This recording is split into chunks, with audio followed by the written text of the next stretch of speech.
so we can definitely turn that down. Alright, if we do that... Alright, cool. He broke their formation with relentless strength, tearing through void-tainted flesh. Okay.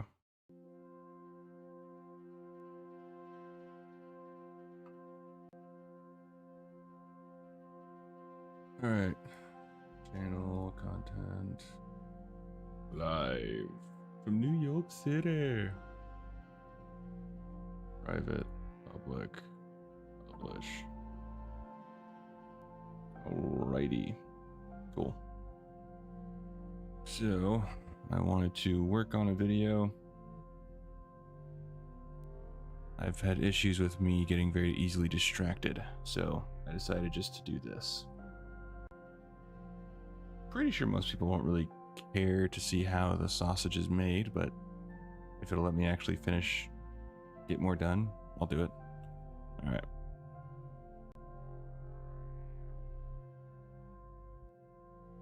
Let's grab Leishan. So... Leishan... Need the PNG. There you are. Alright. I wonder, do we have... Leishan defeat, Leishan... Be cool if I had... Well, I should have that clip. Isn't it? Of thunder. Okay.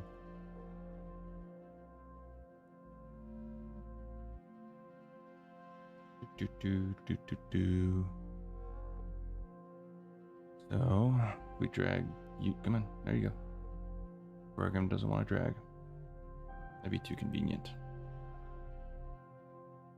So, perfect. Now we need to copy Isle of Thunder. Copy. God mode. What's going on, Orc? How you doing?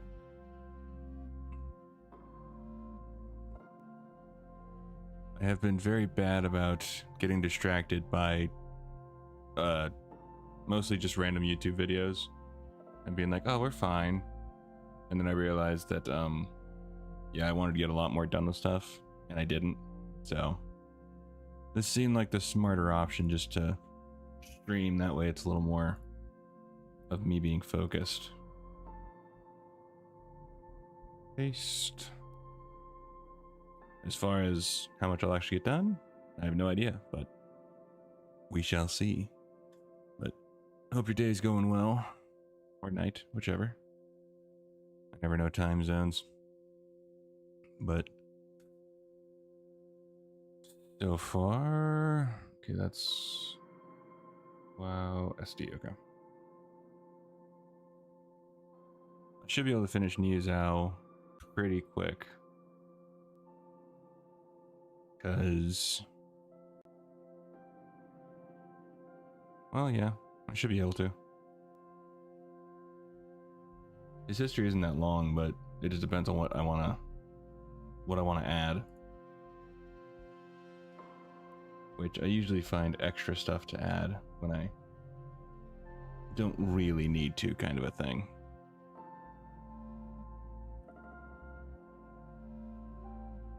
So we shall see.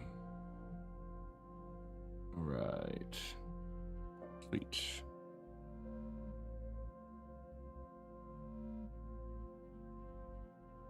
The annoying part is when I have these crazy ideas for stuff in my head and I can't do anything with them.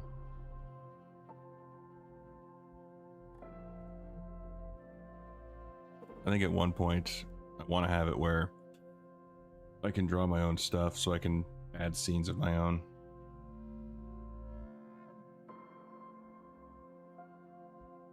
Alright, cool. SD. Thunder, okay. Annoying thing with my stuff is that I have to convert it from HD to SD because my computer can't properly preview the stuff when it's in HD, which is why the footage looks grainy as hell.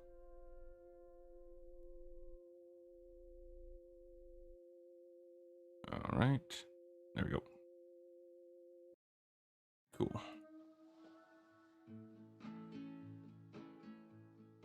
Trying to find a job tomorrow, a new one.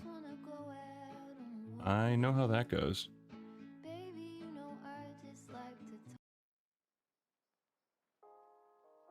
Hopefully you can find something.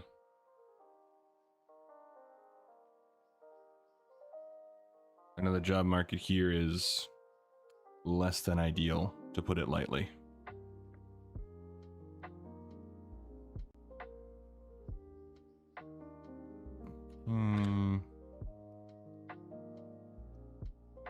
Delete.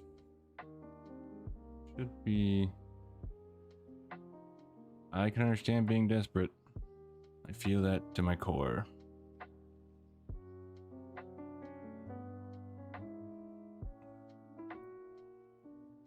Okay, drag you down here.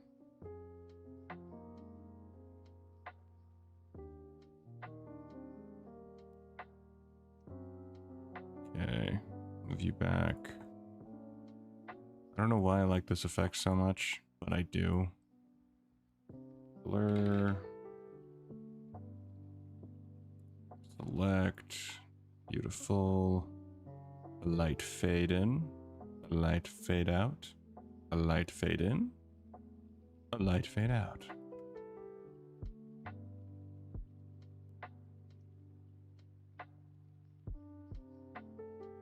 Okay, if we delete that, move you over.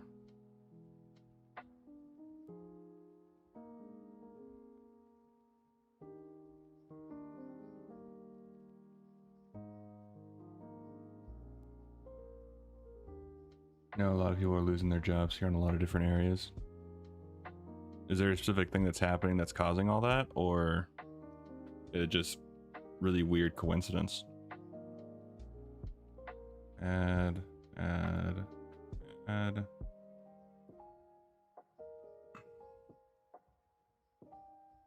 Chi-Chi.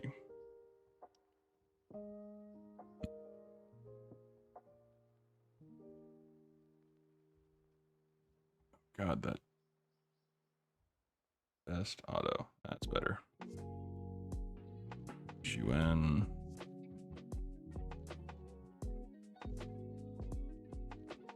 Probably just world being in shits. Yeah, I can understand that. That would definitely make sense.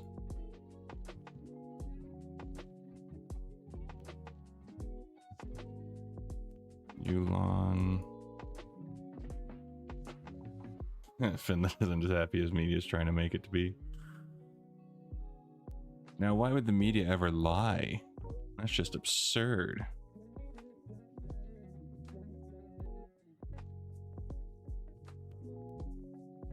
Alright, so if we do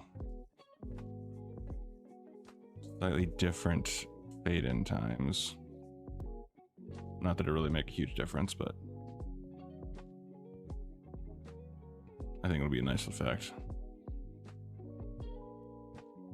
Balls. Wrong one. This one.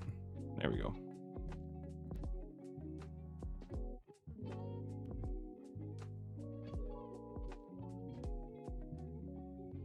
Suppose you've heard about that. Finland winning 8 years in a row. Happiest country. I mean, I'm pretty sure I heard in the past that Finland was a pretty happy area. But it's not too shocking to learn that some of that might have been BS. Which sounds crazy, but...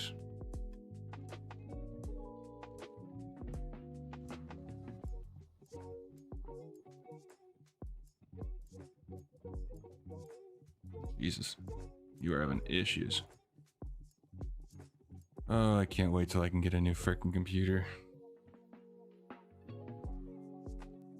That's better.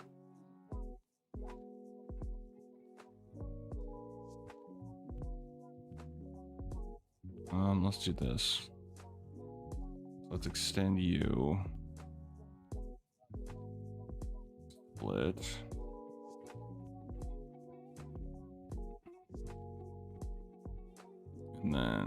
zoom on in.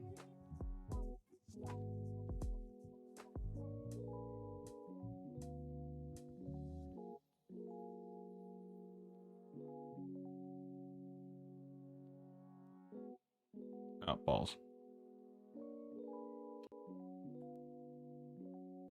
No. No. No. There we go. There. Reality has nothing to do with happiness. It's the wrong term. I wish I could say I was surprised by that, but I can safely say I am not.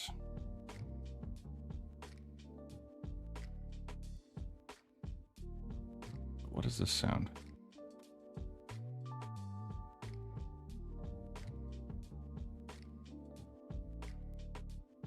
Sounds like a Minecraft sound. I don't remember hearing that before.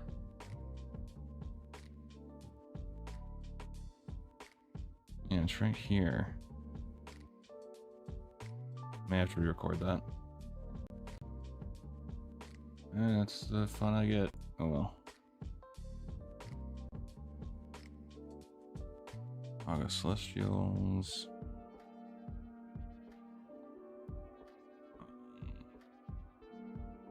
Yeah, we'll just re-record that.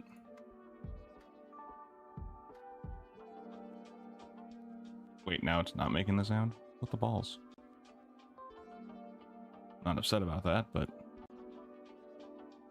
Oh, and I muted Vegas, so I don't think you'll be able to hear my recording because I'm not sure how annoying it'll be to hear me say the same thing 70 different times. Since that's sometimes how many times I have to listen to stuff.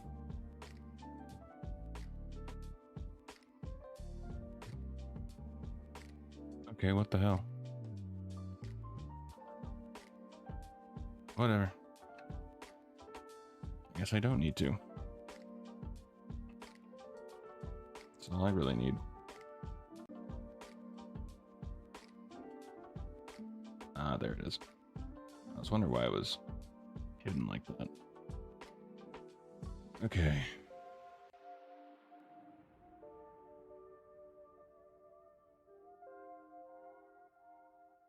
All right.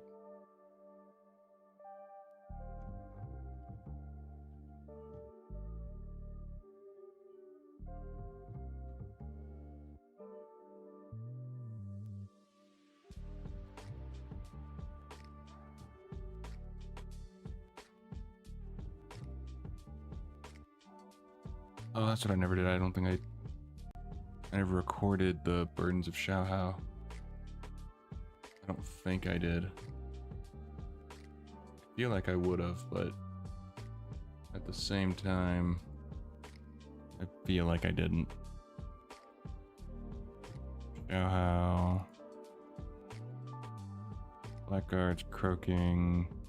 Helping anyone break from jailer. How did I not record the Burdens of Shaohao? That's a tough one. Eternal Blossom Flyover, Timeless Isle voiceover, Yongle, Temple of the White Tiger, Barnacle, Ordos, Monk Mistweaver, Kunlai, Rasarang, Balls. Alright. Did I really not? It's just Burdens. Maybe? Okay, that's... Is that the recording or the voice recording? That's my question. Or A. No, that's just my... Yeah, that's my voice recording. Damn it. Alright, whatever. Okay. Wisdom of Kung Fu Pandas. True. Gotta love it.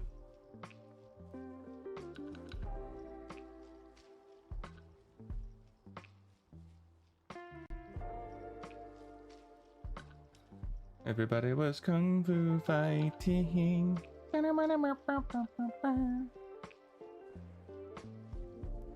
Those fools were fast as lightning. All right, so I was gonna record the stream, but I guess we can just skip that for now. Balls.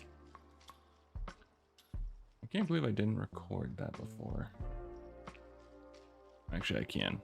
It sounds like something I would forget to do.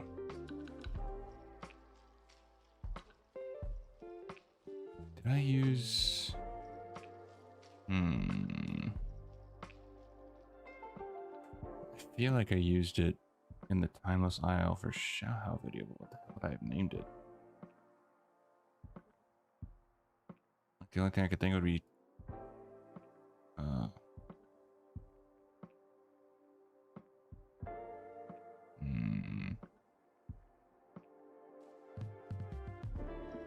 bollocks.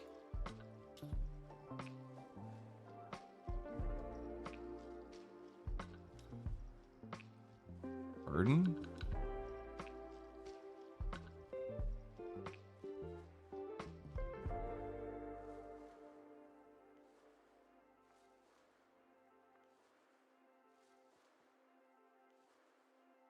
I swear I recorded it before, but at the same time I very well could have accidentally deleted it at some point. One day I really should actually go through all my stuff and organize the folders better. That would probably be smart.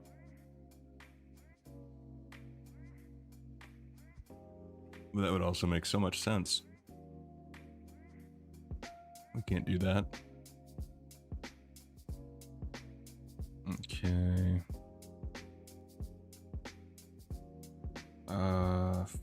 Fudge and Nutman.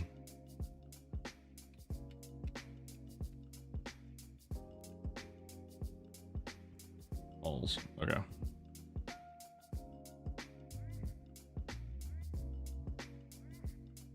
Question is, can I just download a YouTube video? That would be amazing. Switch over to my main account.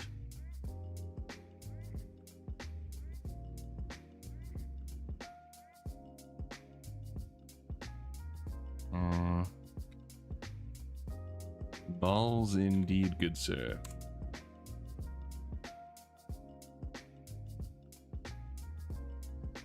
Okay, download.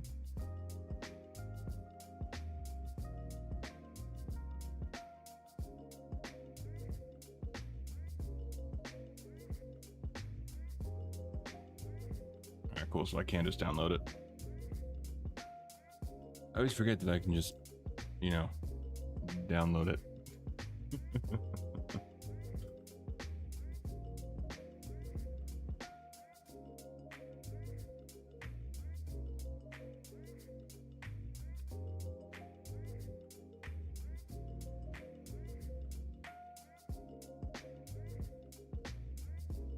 Welcome to North End. Oh, it's in my... Gotcha, okay.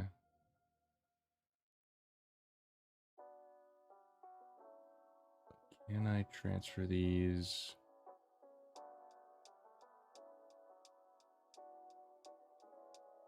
Out. That's what I want to know.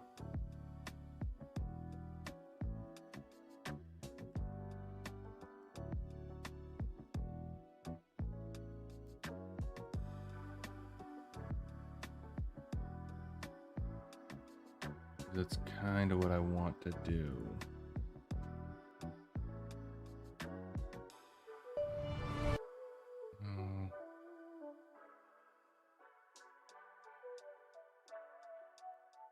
Am I not able to...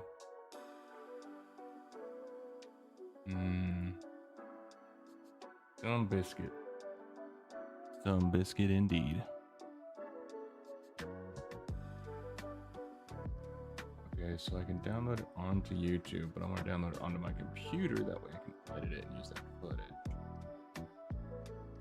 Not the end of the world, but it'd be nice to actually have it.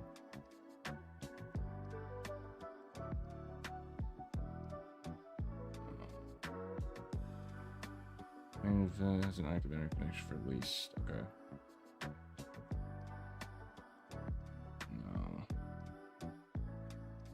Check the interwebs.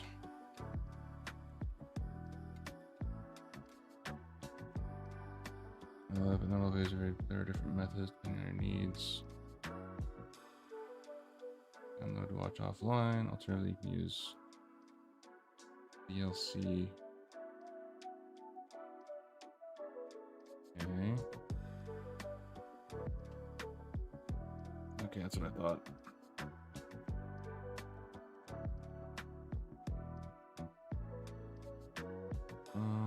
Do, do, do.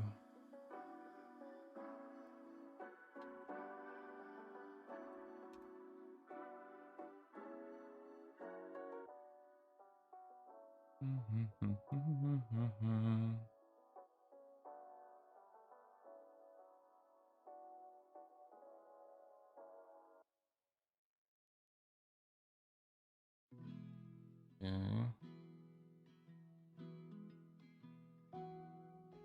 Literally will only use it for this one moment. Quite literally.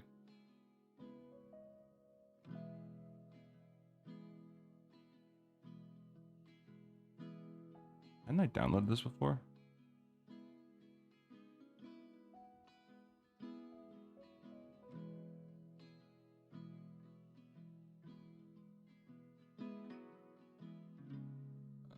Yeah, sure.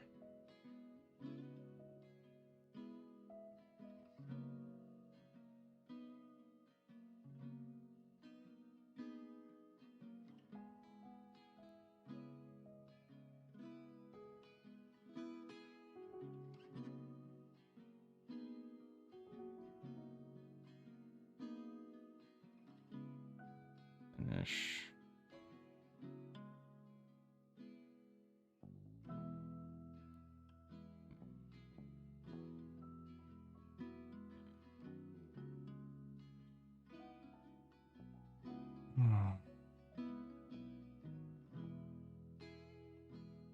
Current save, playback, audio.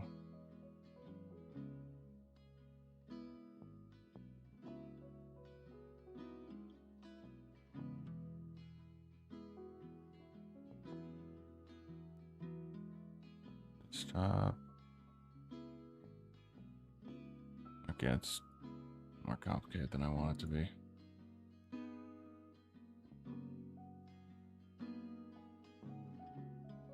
Literally.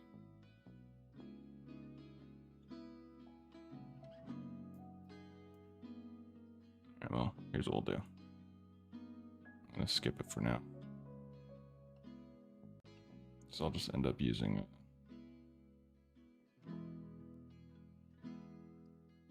Record it with my program here and then use that footage, so not a huge deal.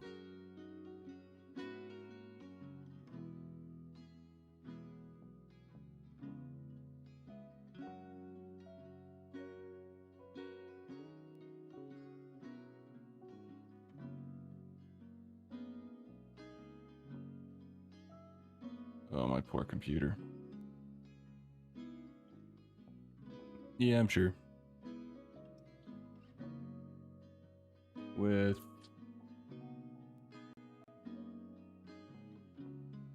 there's not a 10,000 videos and audio sites. Copy the link. Maybe I can do this. I might get lucky, or I might not. I'm not sure.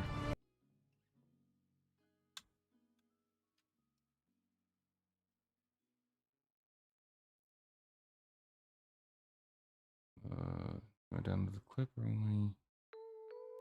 Never used this part of my thing. Download video. Copy the link from the audio or video. Download from website.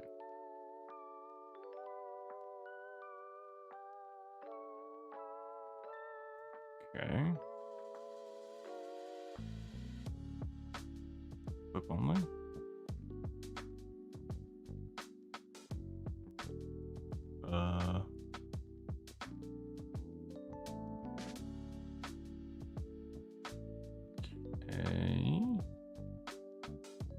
Video. Maybe this is all I need. no idea. I've never used this before.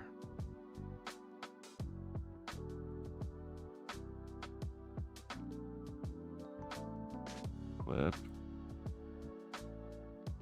24 minutes, MP4.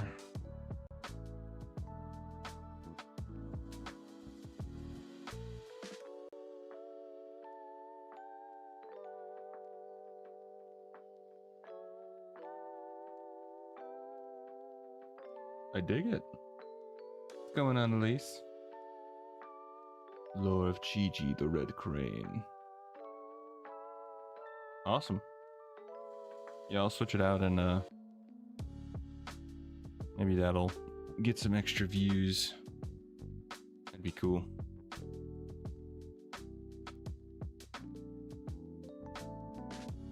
Balls program. Download video. Oh, there it is. Okay. I've never used this before. Sweet. Oh, this will make crap a lot easier. Jeez.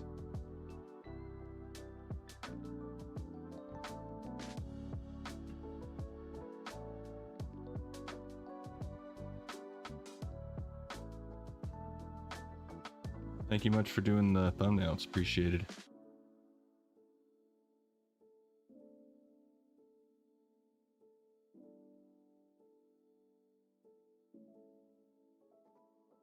Tried to capture the color scheme of Chi-Chi. White and dark red shadows, and that solid orange. Orange red. Yes, thank you much. I will.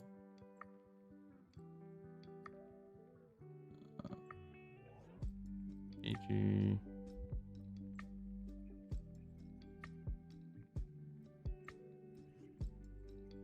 While I wait for my download, I can do that swap real quick.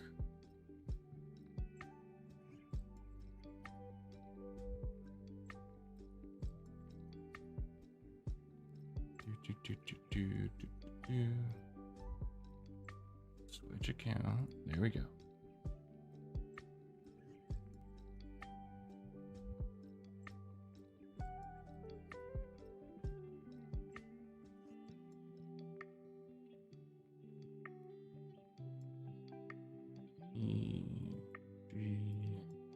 Load.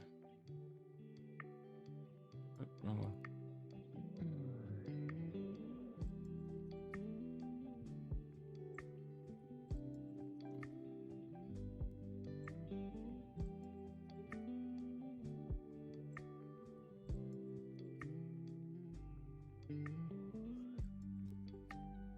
Helps your channel, improves your income stability all the better. That'd be nice. Although I have a feeling that with the Celestials, they won't be quite as popular. What's going on, Mara? How you doing? Oh, Canva, there we go.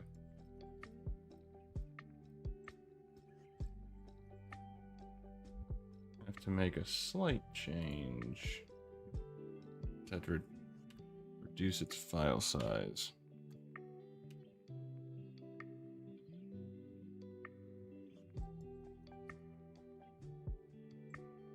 Big vibing today. Agreed. How goes the editing? It is going. It's one of those things where I think I have everything, and then I realize that I forgot X, Y, and Z. So trying to get those on the fly.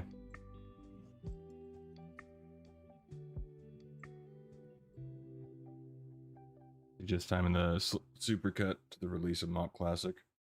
Yeah, I can definitely schedule that.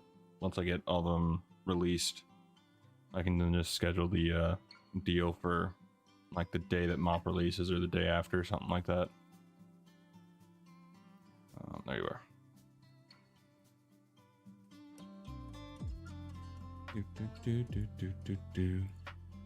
But I figured that doing the editing, Celestials got their asses kicked by Lei Shen. They did.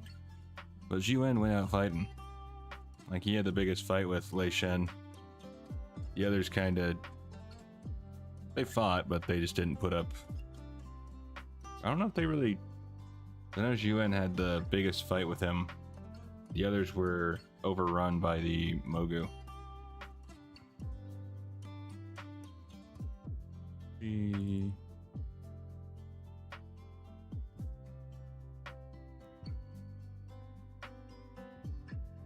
Yes.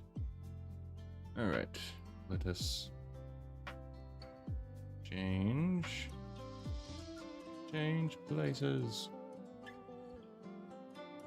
All right, there we go. Cool. Yuen is definitely your favorite, followed by Nia Zhao. I don't really have a favorite. I think we got to know more about Yulan and probably Yuen over Fiji or Nia Zhao.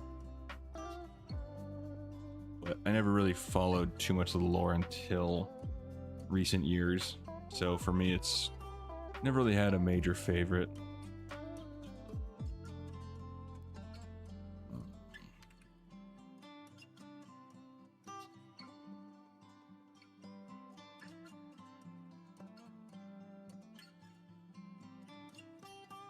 My favorite out of them is Lei Shen, the motherfucking thunder god. He is a bit of a dick, but you know, that's to be kind of expected, I guess. Uninstall, I don't need you. There we go. I don't need you, program, I don't. Cool. All right. Sweet. Thank you again for the thumbnail, Elise. It has now been updated. And now I just need to copy this over to my folder.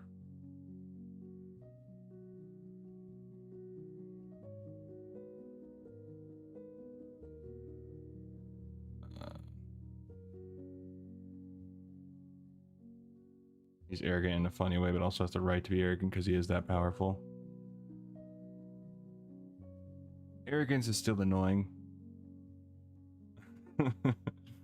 Like, he is stupid powerful, especially after taking Ra's power. Or Ra-Den. Yeah. Work on the old Azeroth one soon. Sweet. Yeah, no rush. What was it doing? Oh yeah, Nia Zhao. HD. Copy. Paste. But I'm hoping to get at least Nia Zhao's video done. I won't be able to render it on stream because my computer will explode if I try to do that. So I'll at least get it fully edited and then I'll render it later. My mom's birthday is tomorrow, so we're doing a get together at my brother's house tonight. We're gonna hang out there for a bit and, you know, the birthday stuff for her. Which one did I say right? Nia Zhao? I sure hope so. That's how I've been saying it. I even put it in the IPS thing. The reader. Thank you. Very happy birthday to her for sure.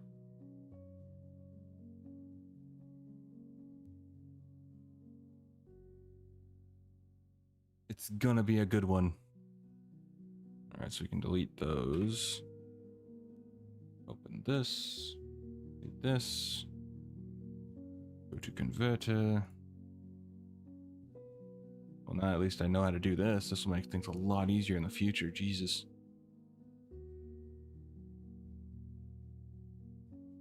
When I put it in the IPS reader, I would hear Nia Zhao, but then I also heard Nia Zhao. And then, like, Nia Zhao. So, but I heard Nia Zhao more often through the different listenings. Yeah, that's right. 24 minutes of Blizz goodness. Yeah.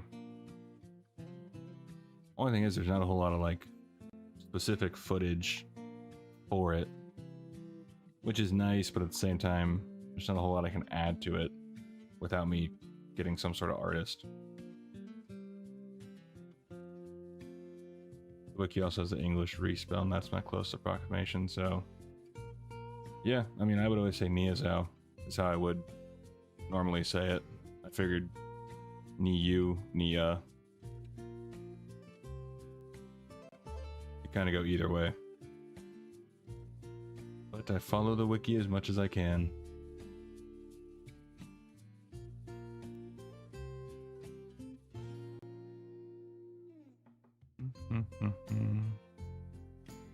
Yeah.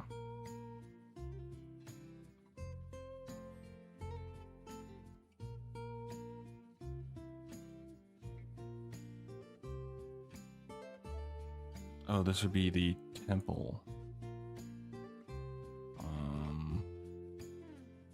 Be his temple? Where you at? Where you at?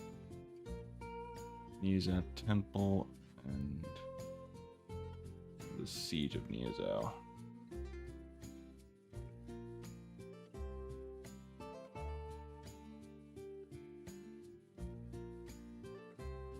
There it is. Okay.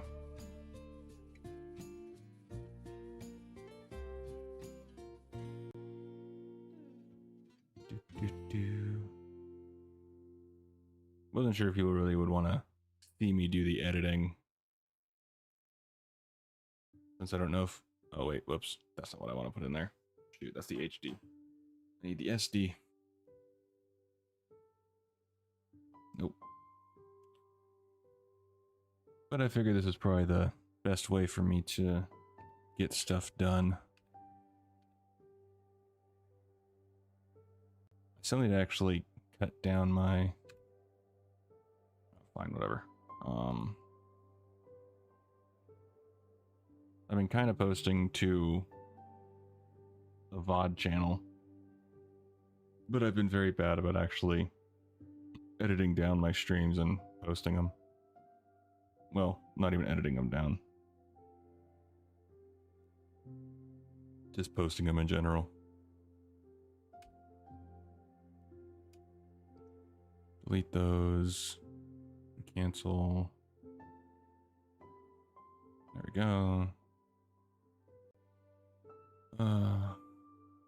This. That's better.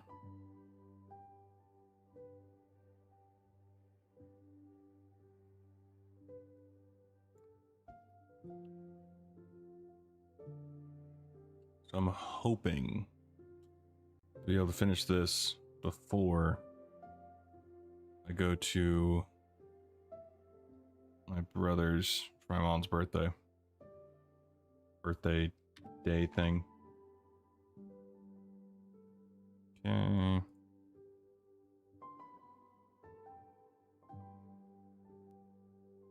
Alright, that'll be... Split that, move that. No, where's the one where I walk on the ground?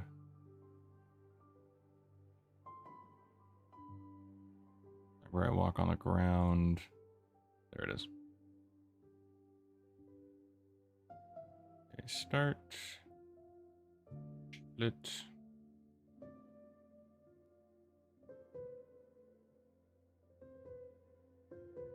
Oh. However, that did just finish converting, so we can use that.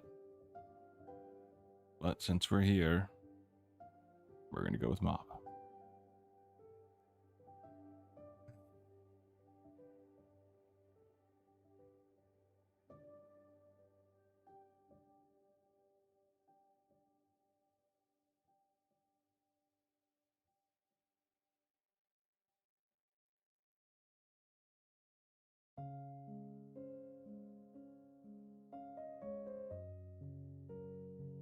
Okay. I should have Shanbu. Because he...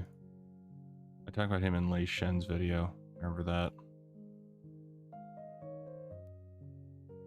Oh wait, no, not finished. Old. Lei Shen. Ozen. Who did I... Warlord Cow. Maybe I was thinking of Sparkmaster Vu. Jinyu. Lord Master Dang.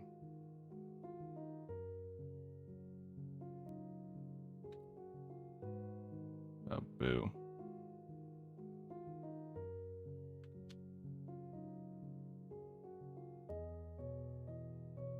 Thought I had Shanboo. Apparently not. Weird. Whatever. Not the end of the world.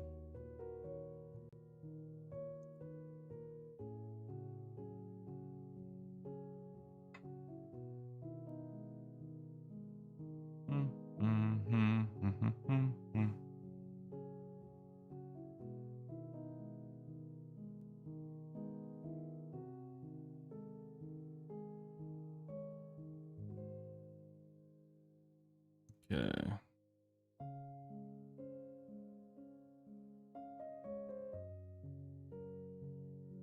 Lower.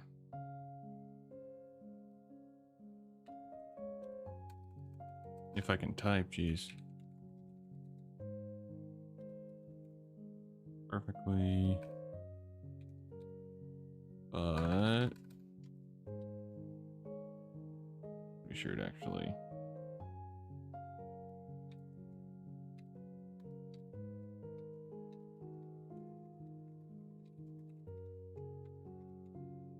Heck. Wow, I cannot type today. Against Nizao.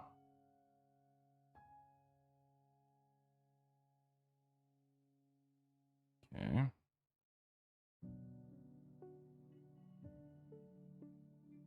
Because I'm talking about the Shanboo Mo, yeah, Shanboo Mogu, I believe.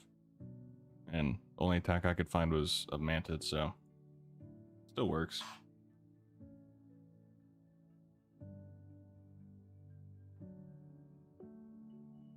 Kind of feel like not so long ago having Mop Remix, now Mop Classic is too much Panda for me. Oh, Shanzimoto. I get that. I mean, for me, Pandaria was never like my favorite expansion, so it was never really a huge deal to me.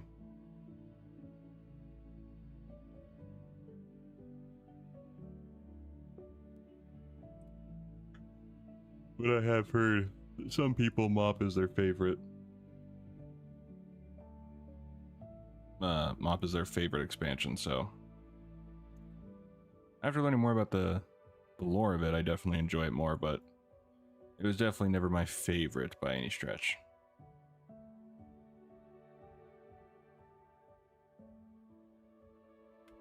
Wait. Okay, that's fine. Slight turn like that, and I'm gonna end it.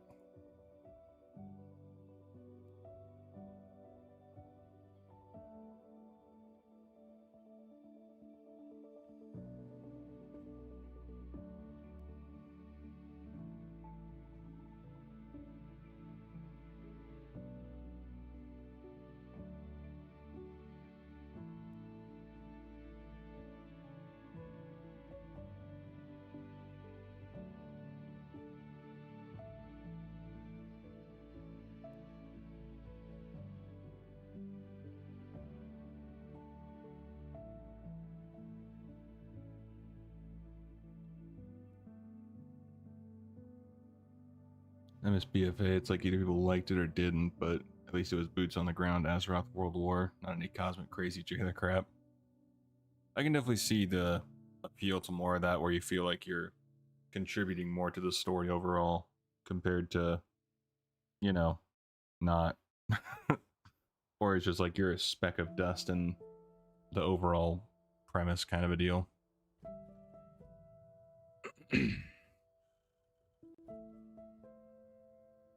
I don't terribly have any strong opinions one way or the other. I don't know. I don't know if it's just because I was never really into the lore until a few years ago, and so I just kind of take it for what it is and can enjoy it without thinking about it too much. I'm not really sure, but there isn't much that really gets me like riled up or super frustrated about stuff, minus the occasional movie or some decisions by big corporations where I just cannot ever understand what the hell they were thinking. And mostly it's just like common sense stuff to where it's my thought is just, how would you think that's the best idea? And of course, I usually followed those for years and keeping track and all that crap. So I don't know. But end of the day, I try not to get too bogged down in a lot of things. SD. I will say the day that I can finally get a new computer. Oh, that'll be such a joyous day. So joyous. Alright, so we need... I think it's part 3. And if you haven't watched The Burdens of Shaohao, totally recommend it. It's a really cool video series that Blizz did back in Pandaria.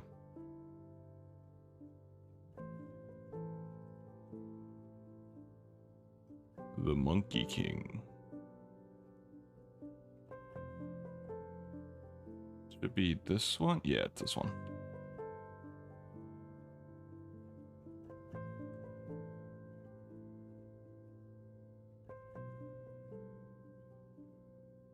I like that BFA concentrated on racial stuff and old zones became relevant. I understand that. It is nice when they can incorporate, you know, the older stuff with the newer stuff in a way that actually tracks. Compared to everything feeling forced or whatever.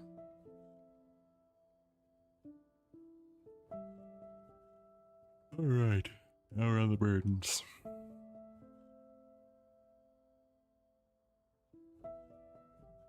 Love the art style of these videos. Then again, it's also similar to their Harbinger videos.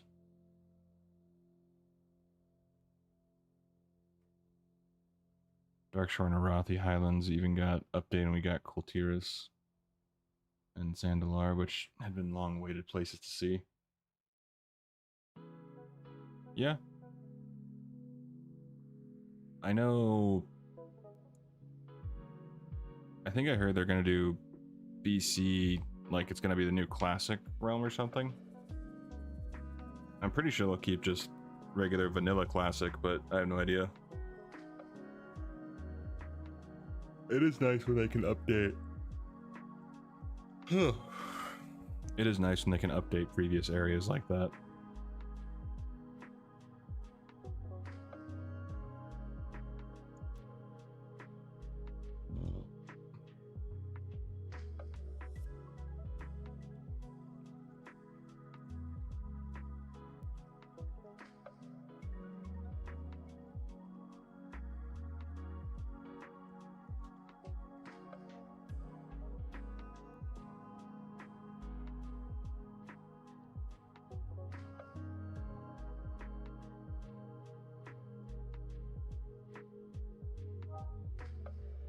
Okay.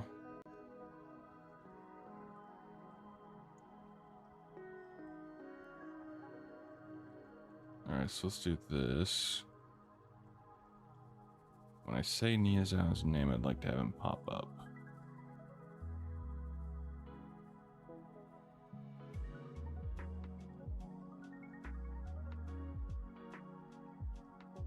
There it is.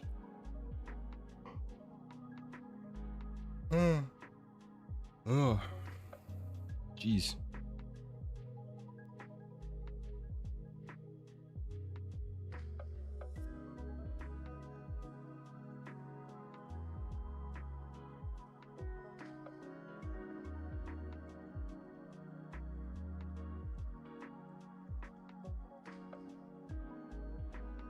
We're gonna have a crash. Program might crash. Got a lot of cool races like Dark Iron, Zandalari, Mag'har. Yeah, I mean, BFA... I mean, for BFA, it was one of those... either loved or hated it from what it sounded like. For me, like I said, I never had a strong hate towards any of the expansions or anything like that. I had ones that I just didn't enjoy as much. But as far as hating to where some people are at, you know, Shadowlands or what's another one? people weren't happy with Pandaria, WoD, but yeah, never to the extent of that. But at the end of the day, you can't please everybody.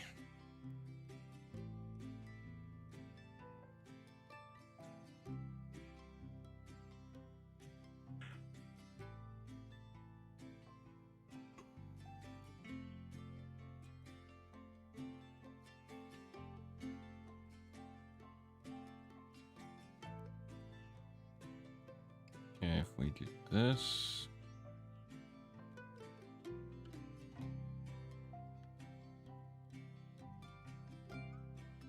Okay.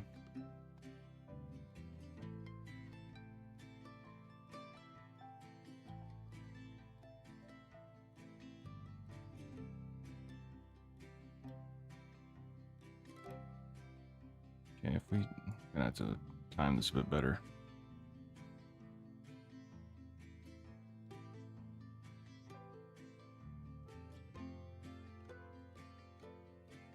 Alright, so we'll do this. Yeah, we'll have to do this. Alright. Extend. Lower. Look over here.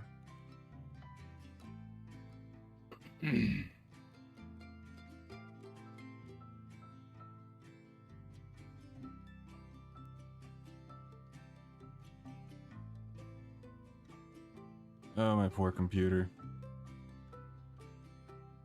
I just want to throw you against a wall.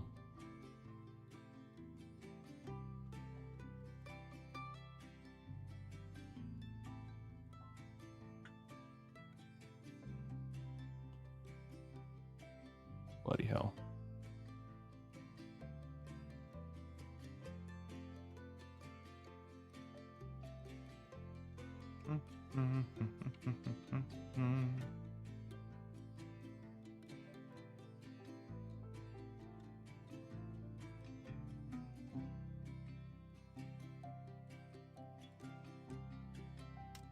Bloody hell.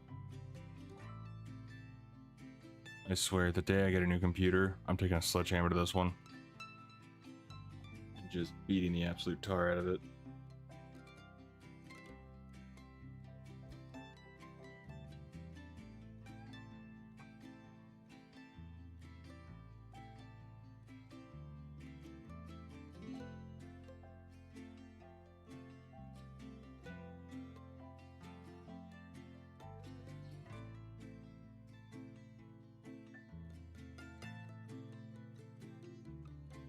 No, please, it served you well.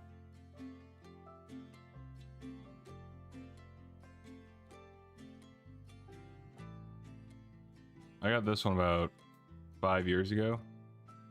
Like mid-COVID stuff.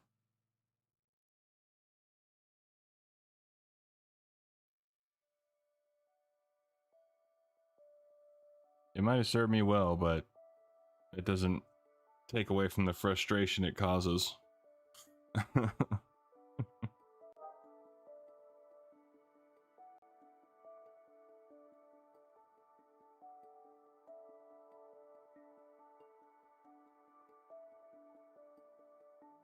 Bloody hell.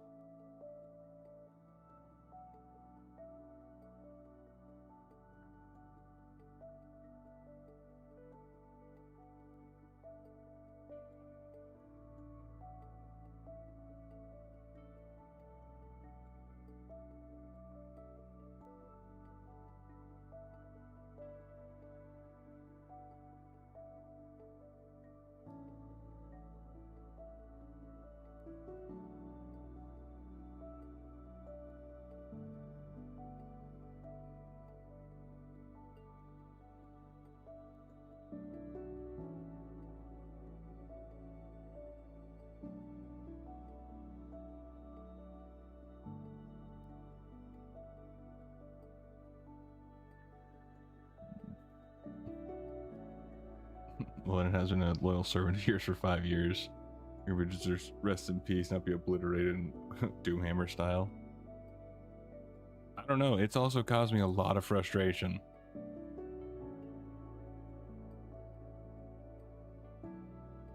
So it's kind of a 50-50 thing.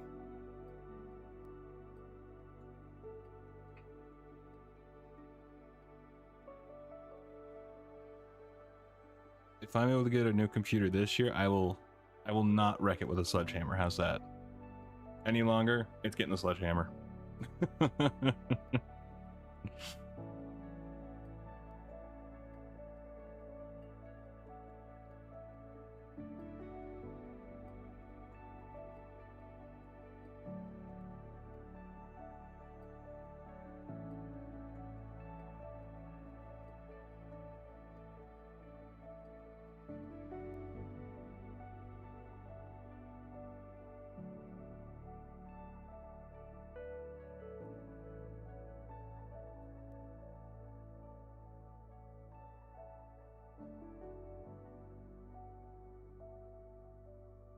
Okay. God damn.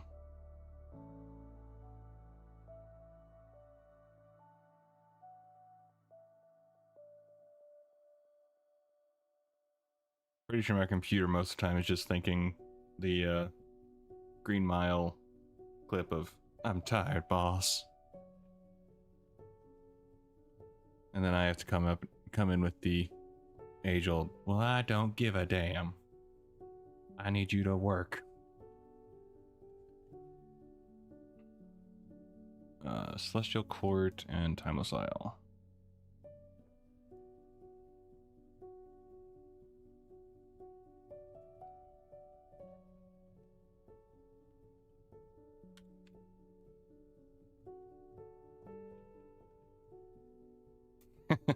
Sounds fair.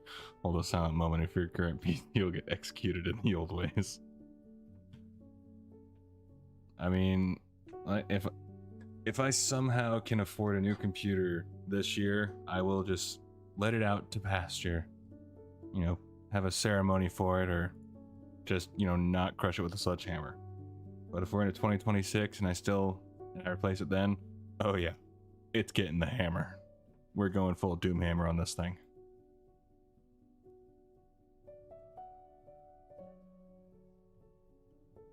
Okay.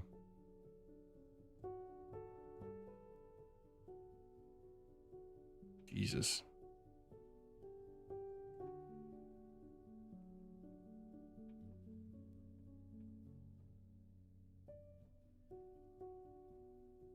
Sounds nice and honorable. Way to rest. Way to rest in peace for good service. It has done well. I cannot deny that. But the amount of times that it's crashed or not been able to hold up to basic editing or adding extra work onto stuff that should have been pretty easy to do is also pretty high. So it's given a lot, but it's also taken a lot as well. Probably about a 50-50 trade. Timeless Isle.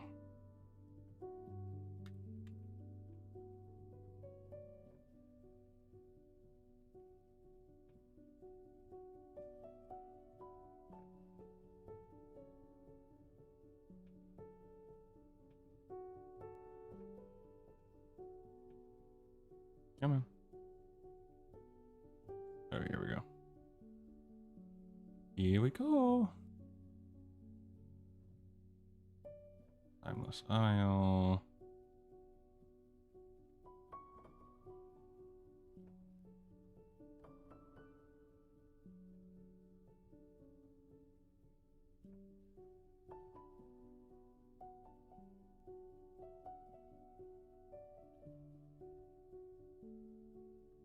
Okay.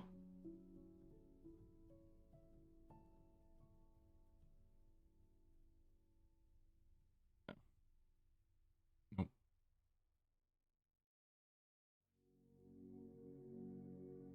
Take your time. No rush here. Just hanging out. Not like I'm wanting to actually finish this edit or anything like that. That'd be absurd.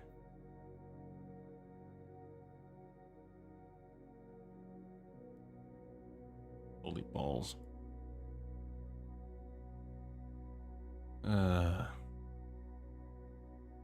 There it is.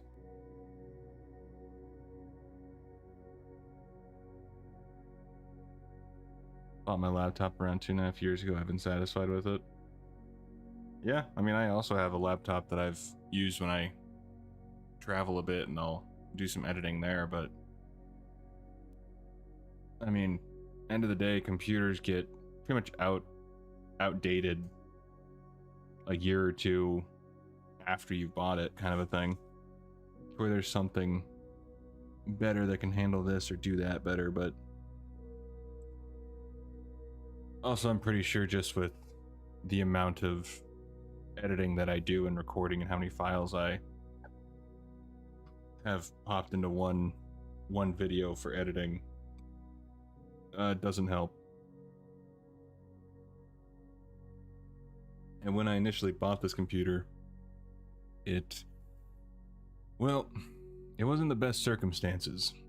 My dog had just died that day, and I was already looking for a new computer anyways, so I already had a rough idea of what I wanted. But surprisingly enough, having just dropped my dog off at the vet to be cremated, wasn't really in the best mind space to look at specs or anything like that. And I was just like, I think this was the one I wanted. Pretty sure I looked at this one. We'll just go with this one. And that was the extent of my walking into Best Buy and, well, okay, that's not what I wasn't here. And basically just saying, yeah, I want this one. They kept trying to upsell me on this or that, and I'm like, I don't care, sure, let's just do it. Trying not to cry right now, kind of a thing. I just needed something to distract myself because my computer was already dying at that point. Yeah, understand, yeah. It was not a great day. So, because I remember I was clearly looking up different computers to replace the one I'd had, which would have been great had not all that happened at that same time. Understandable, yeah. And so I didn't really look at, you know, biggest RAM, best thing for editing, stuff like that. It was just pretty much pray that it works kind of a thing.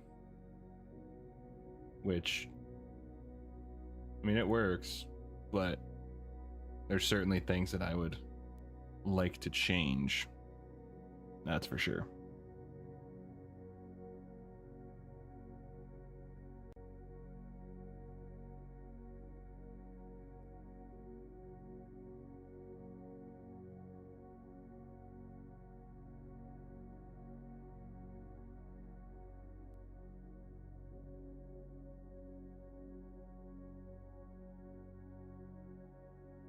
I pray.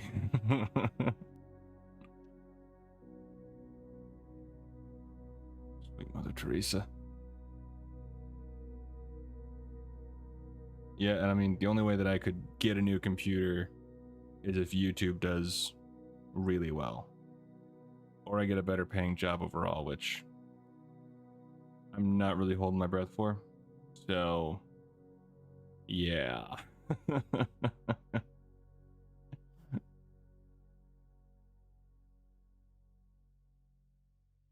To win the lottery. I mean, I certainly wouldn't complain.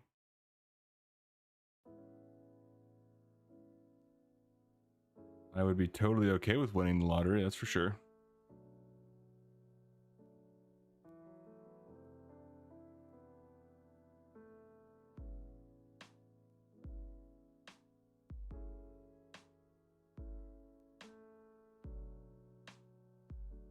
Jesus Christ. It's a good thing that that's not how it's going to be rendered as. It's just, it's so painful.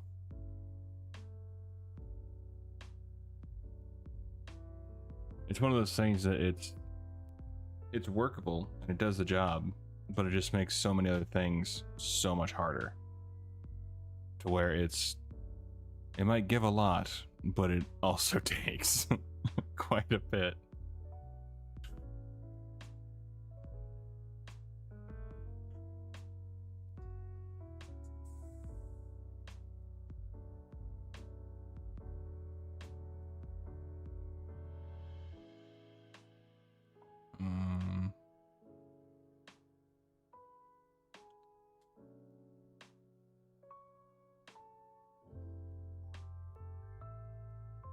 This part of the video is like a big quest line that you can go through and mop, but I don't even think you can do it nowadays because they got rid of the quest or they got rid of something.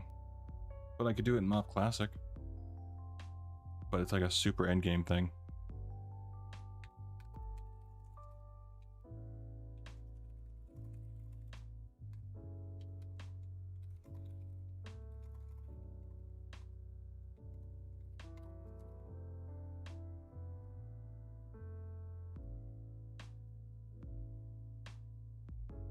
I'm hoping to win in lottery. That's one of my only options. Sounds desperate when I think about it.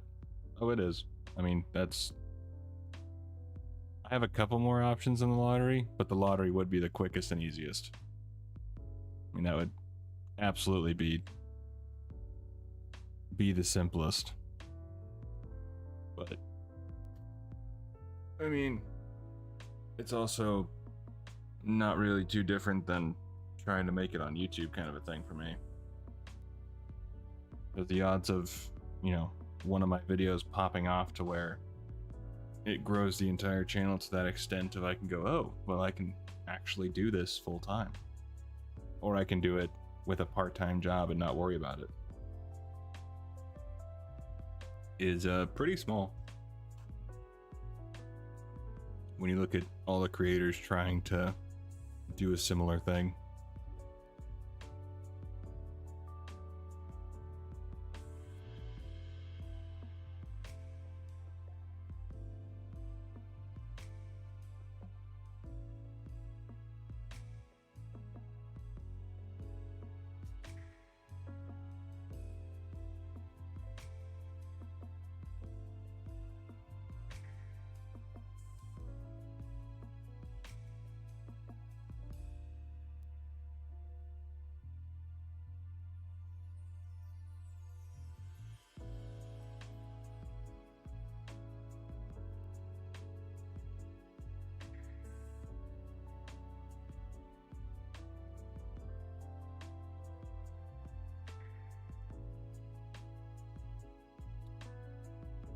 Covering one thing here, no one appreciates shit what you do in work life. You can work for 30 years and it values to nothing for the company or anyone. That's true to an extent. I mean, I've had it where, you know, coworkers will appreciate you, but a lot of times the higher ups don't give two shits about you. At the end of the day, you're just a number on a screen or on a page or whatever, but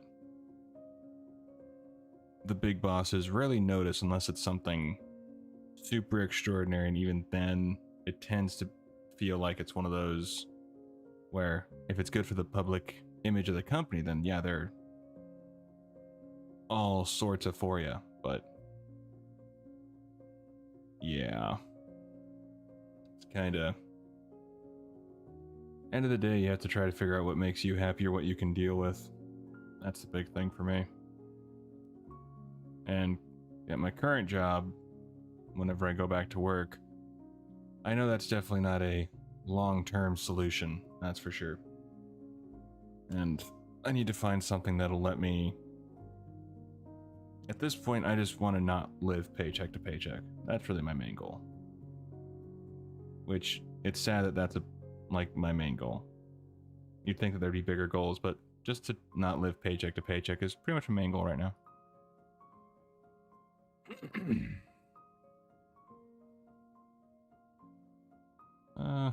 Let's do this.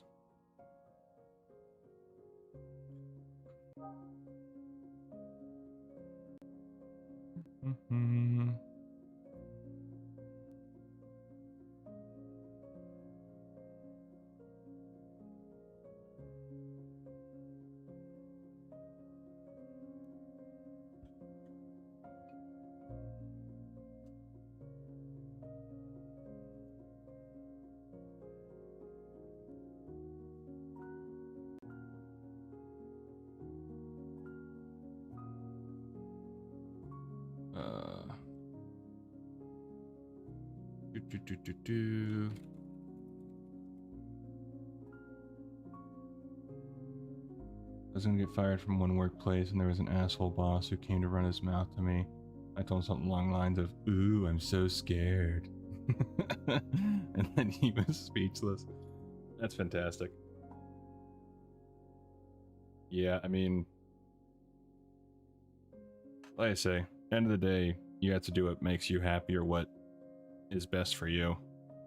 And sometimes getting fired or quitting a job when it may not be the optimal time is better than continuing.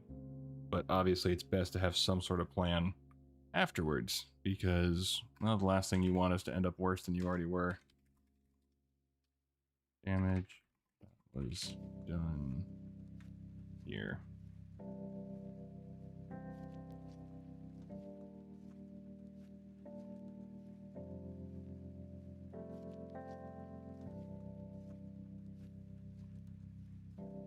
Yep, hang on.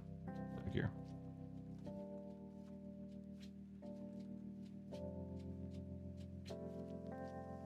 Okay, so right here.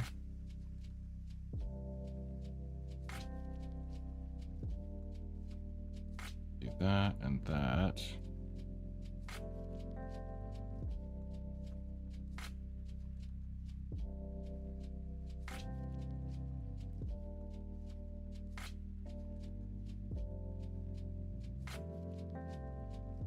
And that's one reason why I really enjoy getting those comments of people who use my stuff to get through the workday or relaxes them to sleep or something like that. Because, I mean, I don't know how people like or feel about my videos. So I'm glad I help in some way to get people through the day or through the week or just to rest their weary head at night.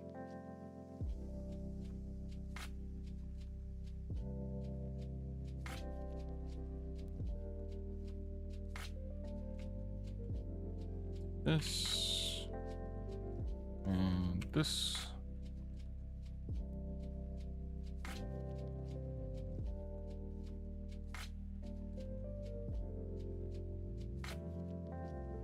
Okay.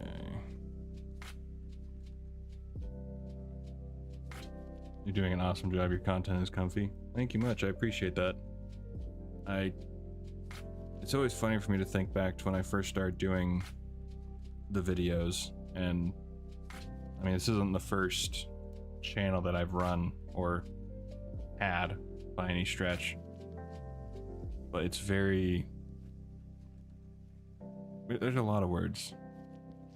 Great, humbling, weird. I mean, to kind of describe all of it, because obviously well, I mean, obviously, but I'm very much a realist slash pessimist. And so I know what I think my flaws are as far as what people would complain about or leave comments about and stuff like that.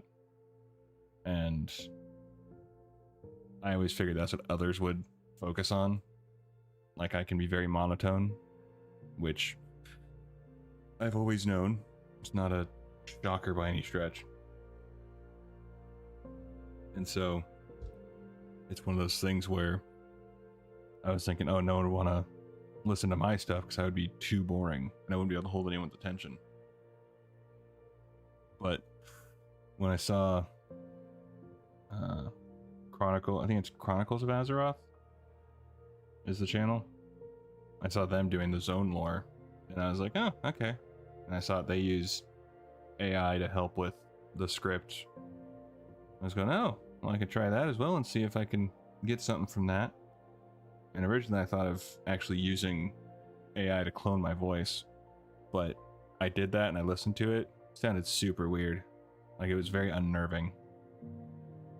I sent that to a friend and she was like, I know it's your voice, but I know it's not you. It's really weird. So I quickly vetoed using the AI voice. But I know Chronicles uses an AI voice, but they haven't posted for a while.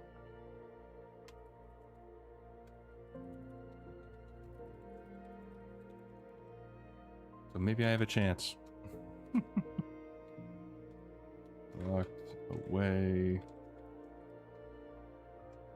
On Pandaria. Oh, whoops. Helps you sleep or just to watch something while I eat or when I'm on the train or bus. I am very happy about that.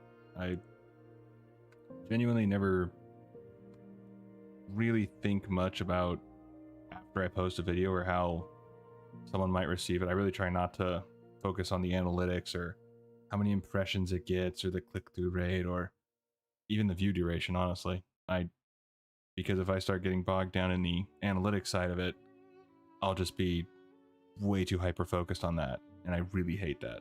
So I really, really try to just do what I did with my music videos way back when, and basically just post it and forget about it. I may go back and change a thumbnail or two, but I really try not to get too bogged down in the details of, is YouTube pushing it out? Is how long is this? How long is that? What's the drop for? What's the, blah blah blah. It's just, I hate doing that kind of stuff. It's more annoying than actually productive for me personally. You've shown Pandaria power of a true hero, but the question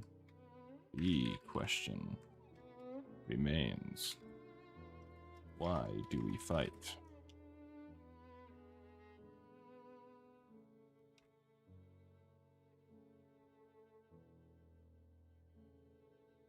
And as much as I would love to wake up and have an absurd amount of subscribers and views and just be able to, enjoy that, definitely appreciate the grind. Yes, we can blur this. And then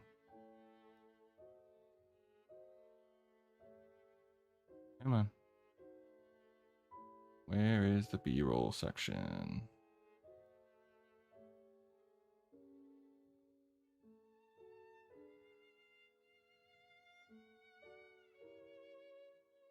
Come on.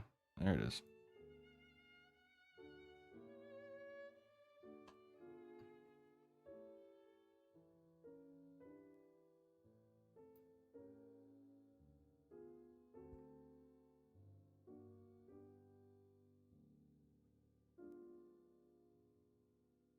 All right. We want to change the text though. Animation. Wait, what's the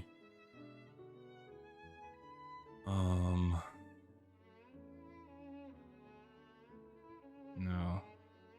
This one, title 4.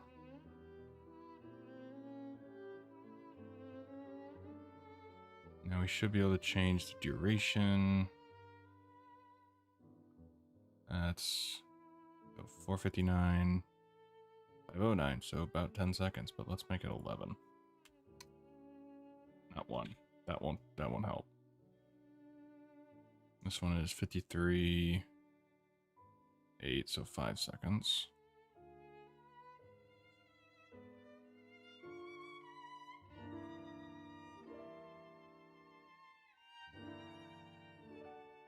You just, there it is. Okay. Title 4.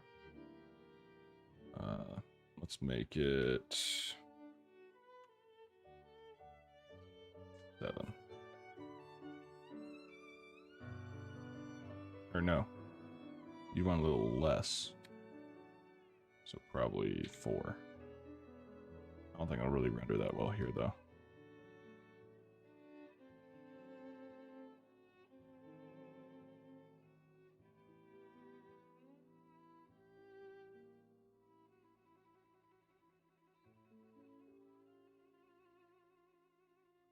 I guess you do want it to go a little further.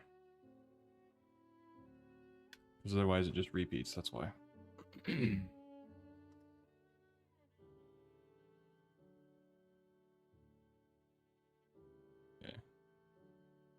I'll have to watch it when I render it to see if it actually worked well.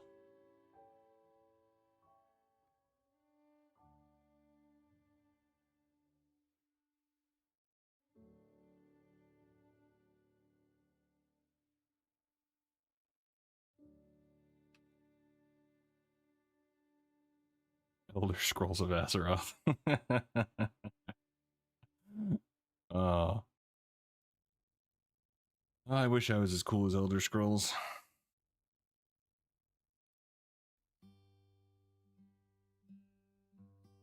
Let's do this.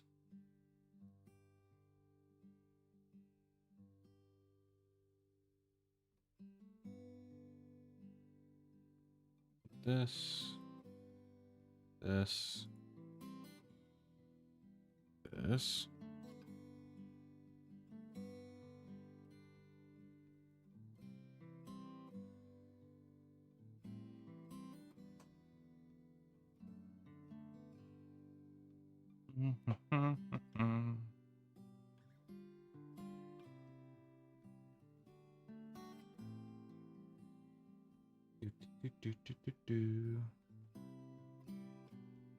Technically, I could do this faster just by dragging it, but I'm mostly feeling lazy. Okay. But also I want to try and keep it centered, so.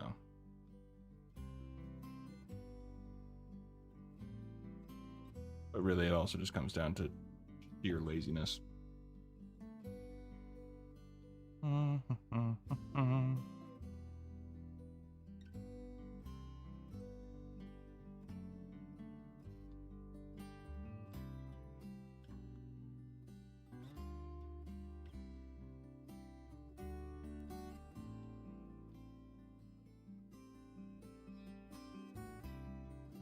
Yeah.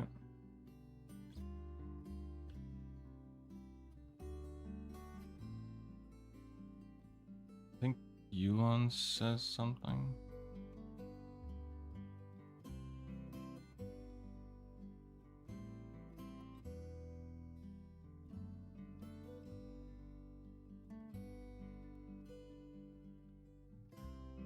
Let's do this. Let's bring the other 4 in.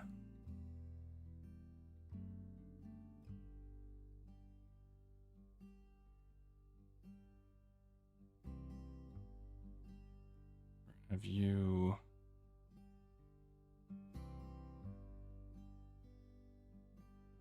What's going on, Ariel? Oh, it's so cool to watch. Thank you for sharing your work. No problem. I wasn't sure if really anyone would care to see how I do my videos, but I seem to get distracted when it comes to when it comes to my editing, and I'll do the doom scrolling, or I'll play something and be like, oh no, I'm fine, I can do this. And yeah, I usually can't.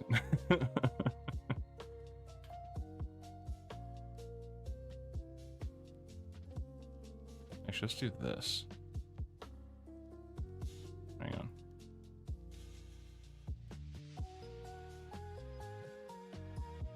Okay, so if we move... I've always wondered, how do you edit and work? Yeah, I mean, none of my edits are really complicated. I mean, keyframing can probably be a little complicated if you're brand new to it, but I mean, I'll never say that my stuff is tough to do. I usually go to sleep listening to your content, enjoy it very much. Well, thank you. I'm glad that my content actually helps you sleep. That is very nice to hear. Let's put you down here. Really like the Mantid, they're cool. They definitely are. I never did the full quest line that you can do with the Mantid, because I know they basically tell you, hey, we're gonna betray you. Just a heads up. We will betray you. It's not a debate. It's just how this is gonna happen.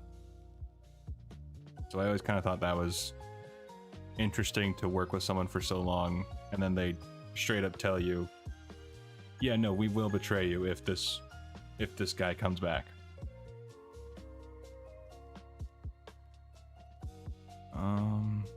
Match output, there we go. Go there. At least they were honest. They were. You can't fault them for that, that's for sure.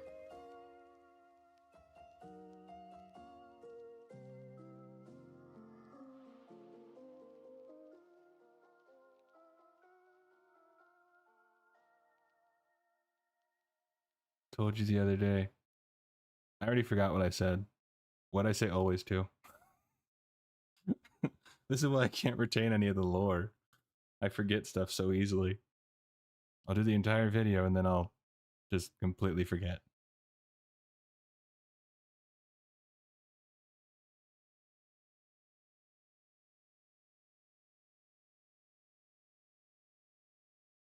Okay.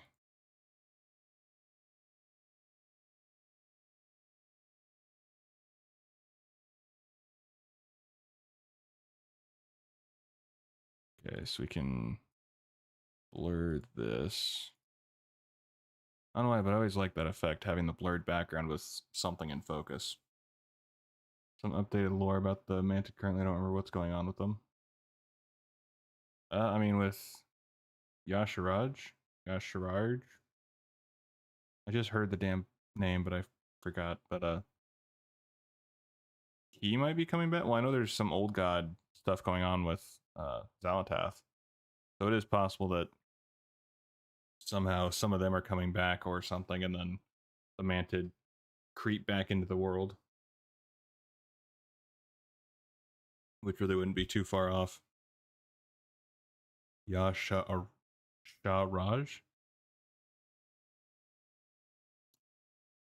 No, like their kingdom, there have been some changes or something. Curious. Very curious. Yasha Shaharaj? I'm overthinking it. I have to watch that video again.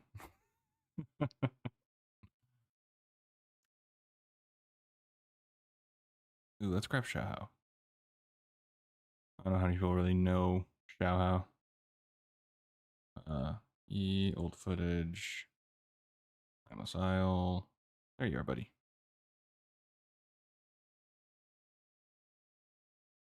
And we can even do a little ghostly transparency. Ooh.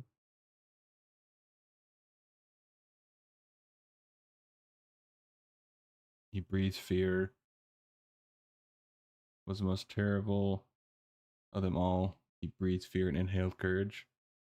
That's a good way to describe it. That's for sure.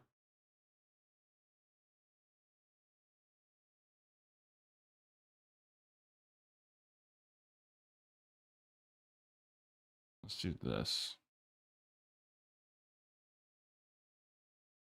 We'll keep him there.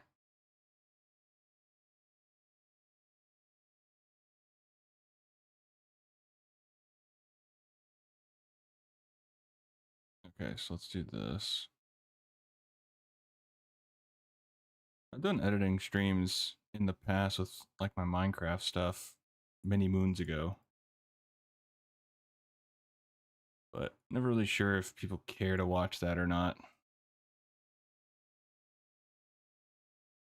But yeah, as far as you know, he was the most strong old god, but Titans dealt with him firsthand.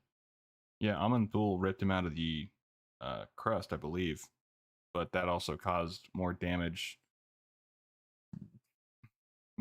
than actually did too much help, since that's what created the Well of Eternity, I believe, if I'm remembering the lore right.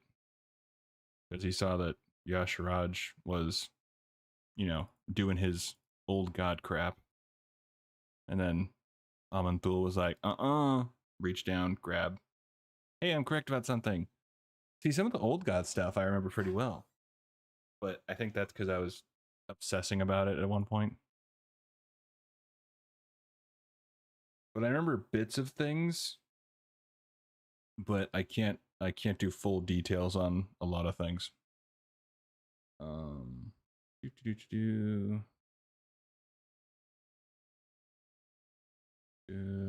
go? Of fear or anger.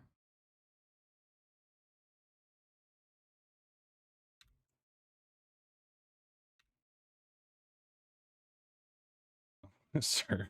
I want to serve Y'Shaarj. I mean, you can. I personally wouldn't recommend it, but what do I know?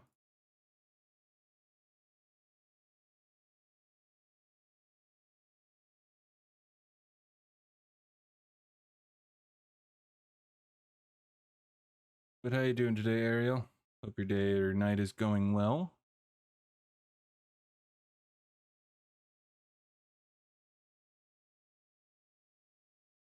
So let's continue that. Can't find the Exploring Azeroth audiobooks anywhere except Audible. That's not too shocking. Wouldn't shock me if they had a partnership with them to where they aren't shared anywhere else, or people just haven't openly shared them. I should look at buying the other Exploring Azeroth ones for the audiobook. Because I have them physically. I have Eastern Kingdoms, Northrend, and I think Kalimdor.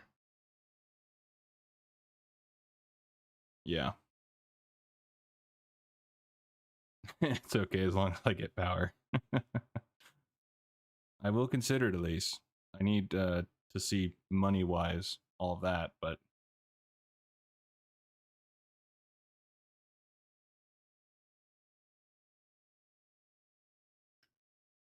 I know there's two. If I were to ever get to the point of having a company want to sponsor me, two companies I would actively say yes to is Audible and Displate, since I've actually used their services. And I have Displate posters on my wall. And I would love to have more Displate posters. To find out if you're anger. Oh, if I can read. He said, it's a wage a war.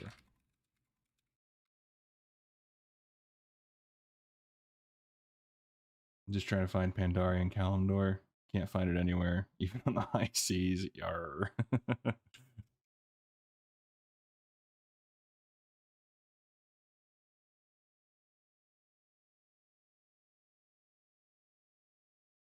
I can ask a friend of mine and see if she can locate it, but I'm guessing that she'll have about the same luck as you.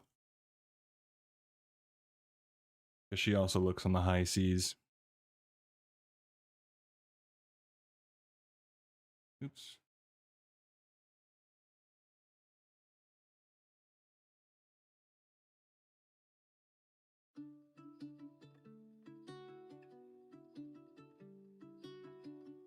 Not realize that the music had stopped. I was too much in the zone. There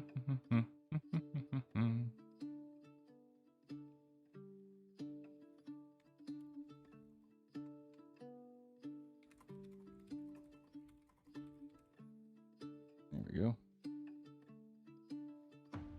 Okay.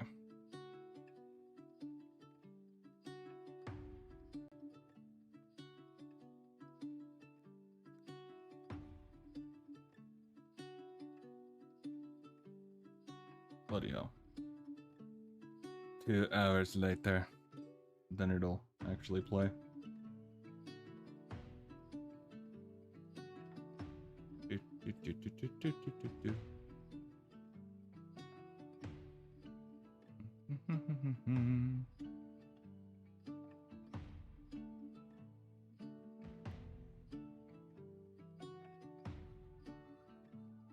you want to stick with that or go with the typing one?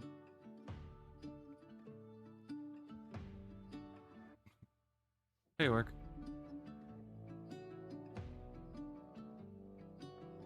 I always like the typing one, but at the same time, I feel like that one kind of fits more with, I don't know.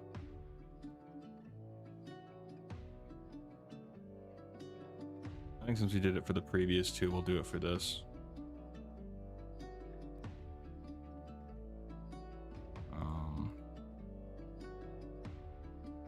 21, 26. So we'll do. Who the fuck is racial leader for Pandaren, generally speaking, like the Kung Fu Emperor guy? Kang, I think was his name. I don't honestly know. I don't remember if they actually had like a set leader. Let's Let's go 8 seconds. So no Pandaria or Pandaria. Xiao was the OG emperor, but let's take a quick gander and see if so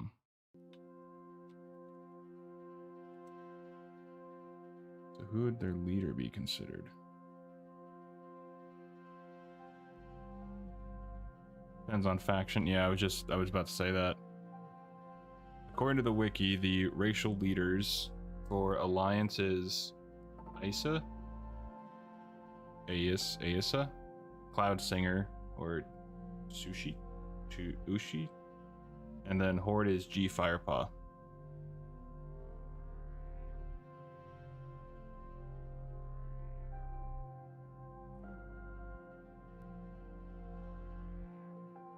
Terranzu is the main leader.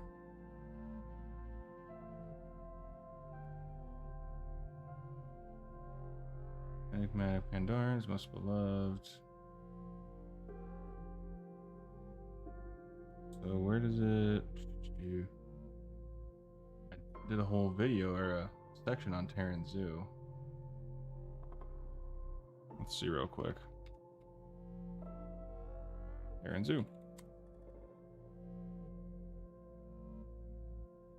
Lord of the Shadowpan, leader of the Shadowpan assaults.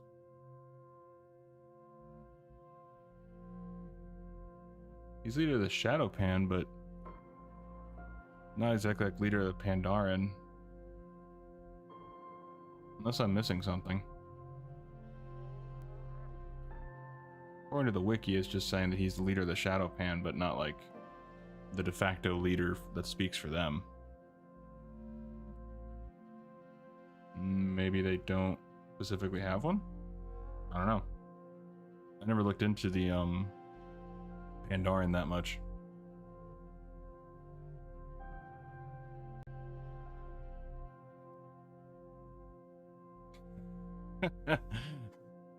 So I'm guessing you're not a fan of Terranzu. I'm having to read between the lines there, but I have a feeling you're not a big fan of him.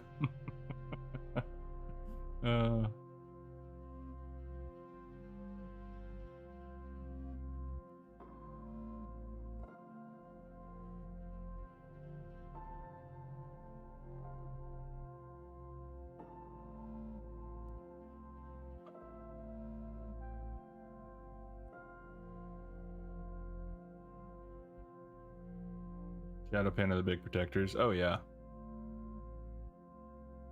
There's also Cho.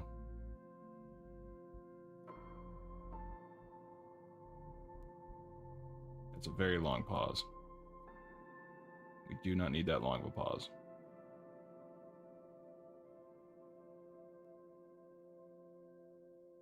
Bots. The best viewers on Boost Zone. No. Although I wouldn't say that Terranzu is like the stay when it comes to... Yeah, so they really wouldn't have like a de facto leader. It would just be based more on the faction leaders, if anything. Since, you know, you can choose Horde or Alliance kind of a thing.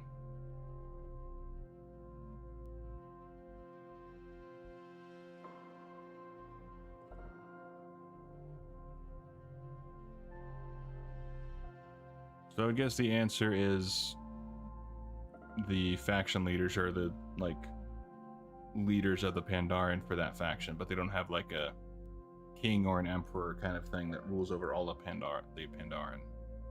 That's what I'm picking up.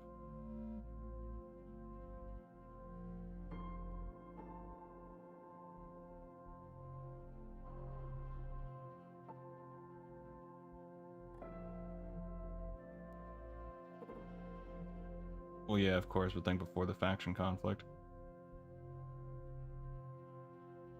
I don't even think they ever named... I mean, Xiao was the last emperor, but I don't think they ever really named... At least I'm not seeing anything on the wiki as far as prior, unless I... Let's see. Does it say anything? Origins... Great Sundering... Celestials, maybe.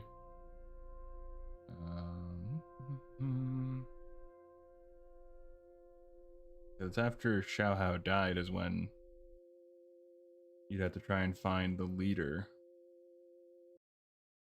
Since Xiao Hao was the OG leader. I just wanna go out on a walk with you. We can skip that. Thunder King saw great potential in Pandorans. For this reason, he did not trust them. Conquer the land. Been to read or write. So summon the Burning Legion to Ezra.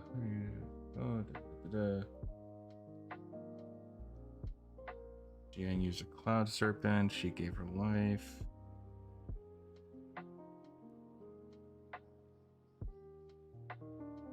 Need to remember the faction leaders come from Wandering Isle, not Pandaria. Yeah, I'm just not seeing anything about a specific leader kind of a thing. Barring Xiao Hao.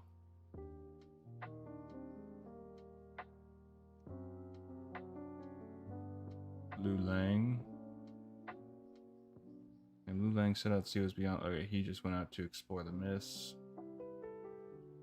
Pandaren wanders very aware with the deeds. Then Chen comes into the picture. Shattering. Okay.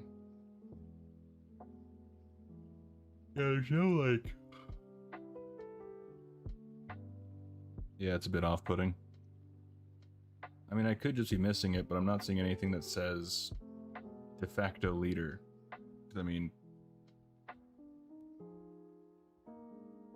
I think unless there was some pretty short gap between like Xiao Hao dying and the war starting kind of a thing. But I don't think so. I think Xiao Hao gave his life to shroud Pandaria in the mist, which then later gets opened by the cataclysm, which then later we find. Is how I'm remembering it. But I'm not seeing anything that really points to a de facto leader back then.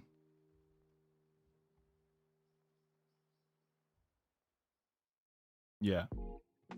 That's what I'm saying. Xiao Hao's the last like leader that I could find that I'm seeing. Second Civilization. But he was like their main leader, but I'm not seeing anything talking about a leader after him.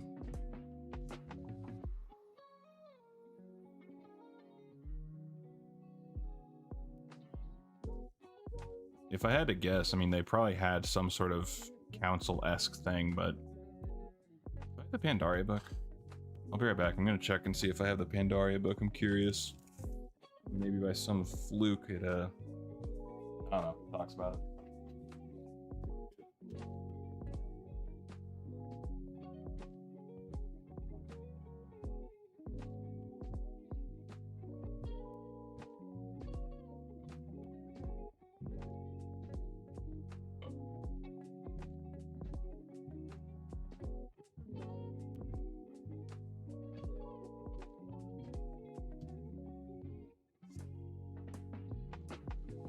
Yeah, I don't have Pandaria. I do have all the Chronicle books, so technically I could dive through there and see if there's any mention of a leader after Xiao Hao.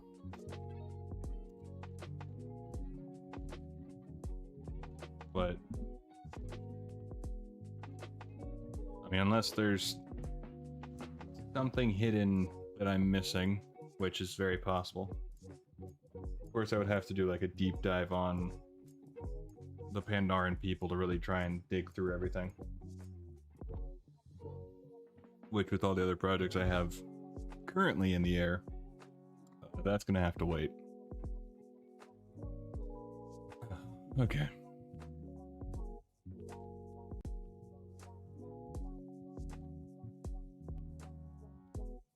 Okay, bold, 14. Okay. Bloody hell.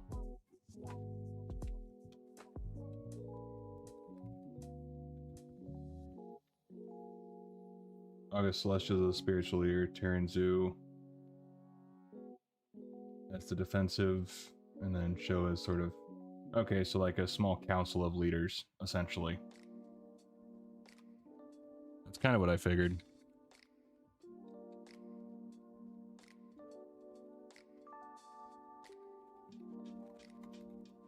Oops.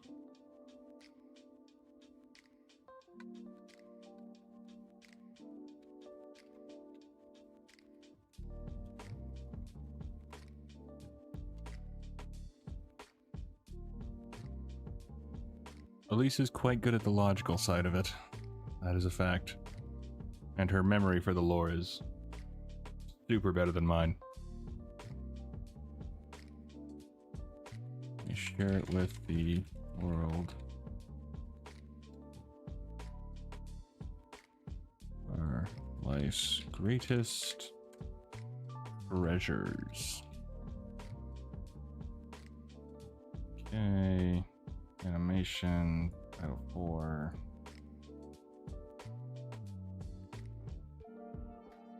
$31 to $40, so let's go with 10 seconds, that works.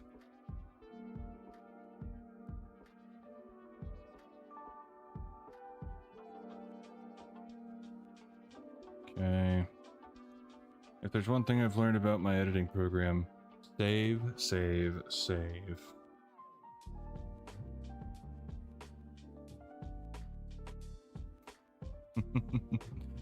Makes sense. Her memory for lore is so good since she is a loon.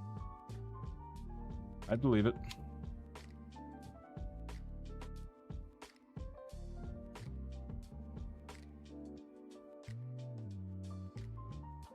She has seen it all, she has noted it all.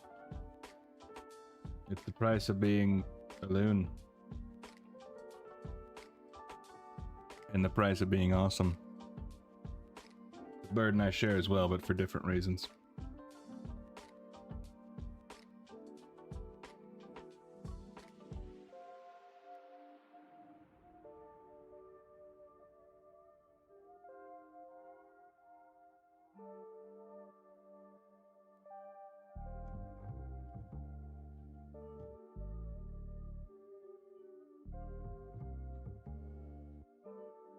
Christ, this is painful to not be able to actually see it smoothly.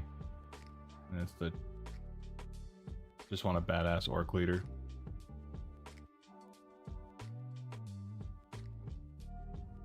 Yeah, that'd be cool.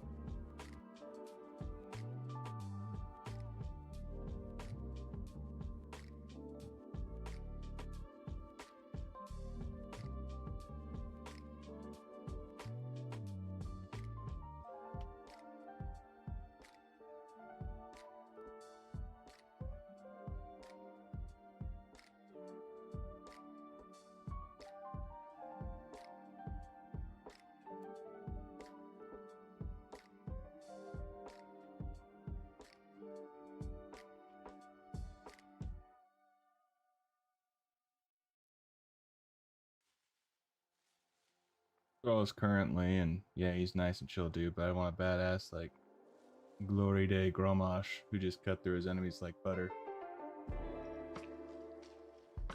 That'd be pretty cool. Given that you don't have a Garrosh situation. As Garrosh said, he wasn't meant to lead, he was meant to fight. So if you can have a leader who can do both, that would definitely behoove them for sure.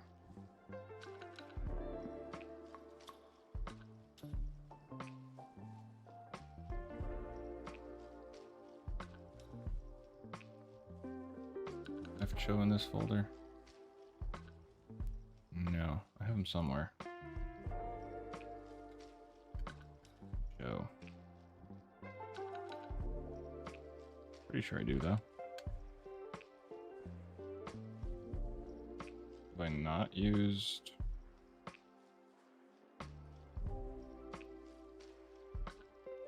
Have I not used a PNG of him? That's surprising. Yep, okay. Alright, well. Scrap that idea.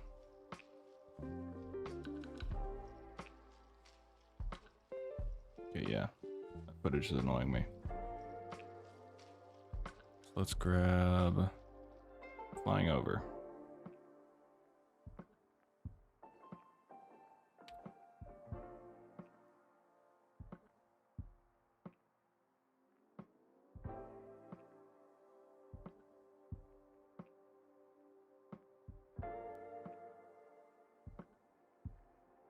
Flying over footage is always my favorite to put in.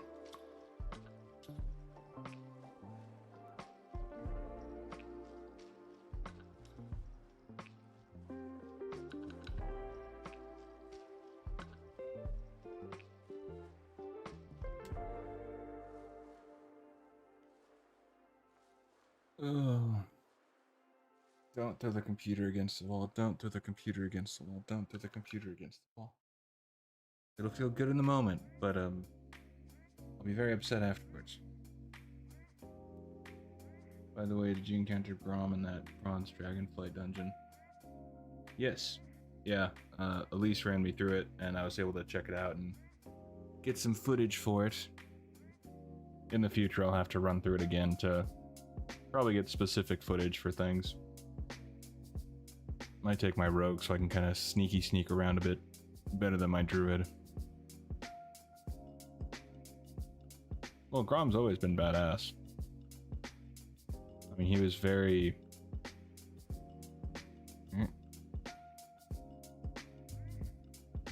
Intimity was so badass in that dungeon.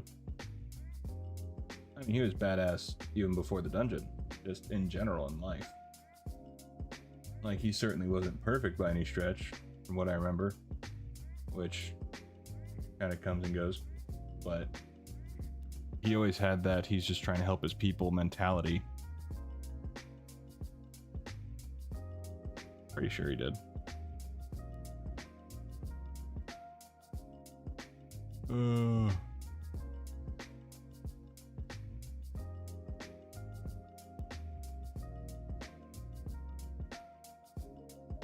BFA, BFA.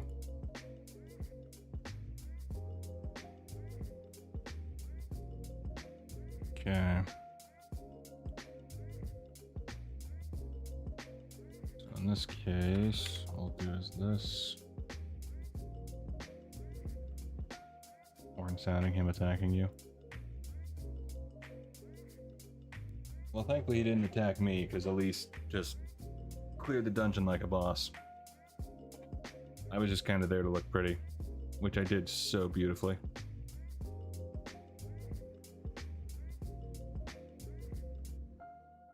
Alright. For now, I'm just going to say that's good. Because my frustration with it is palpable. But I'm happy to call that finito for now. But what we can do, sorry for the blinding light.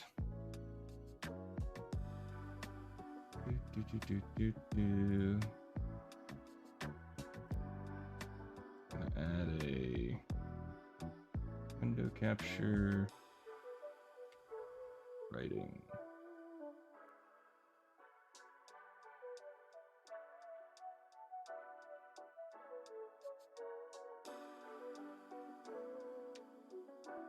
All right. Yulon.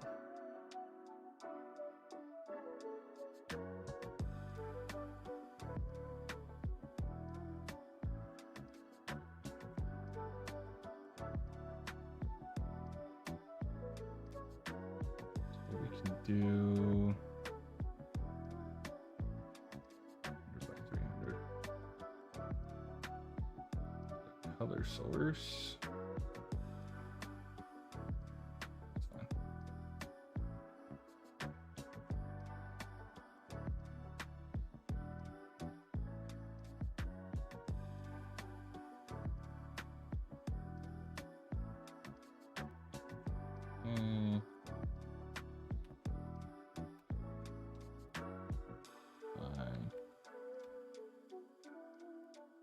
100.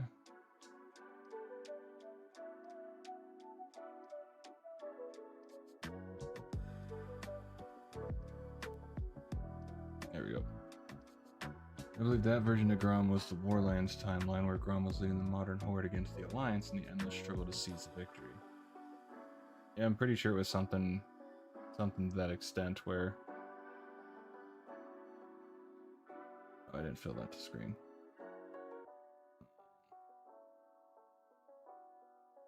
Transform, fit to screen. There we go. Okay. Now it is time to figure out how all this sounds. Next up is Yu'lon. And we shall see how this goes. Centuries ago, when the very roots of Azeroth trembled beneath the footsteps of Titans, Keeper Frey entrusted a single branch of Fuzan, the world's first tree, to the August Care.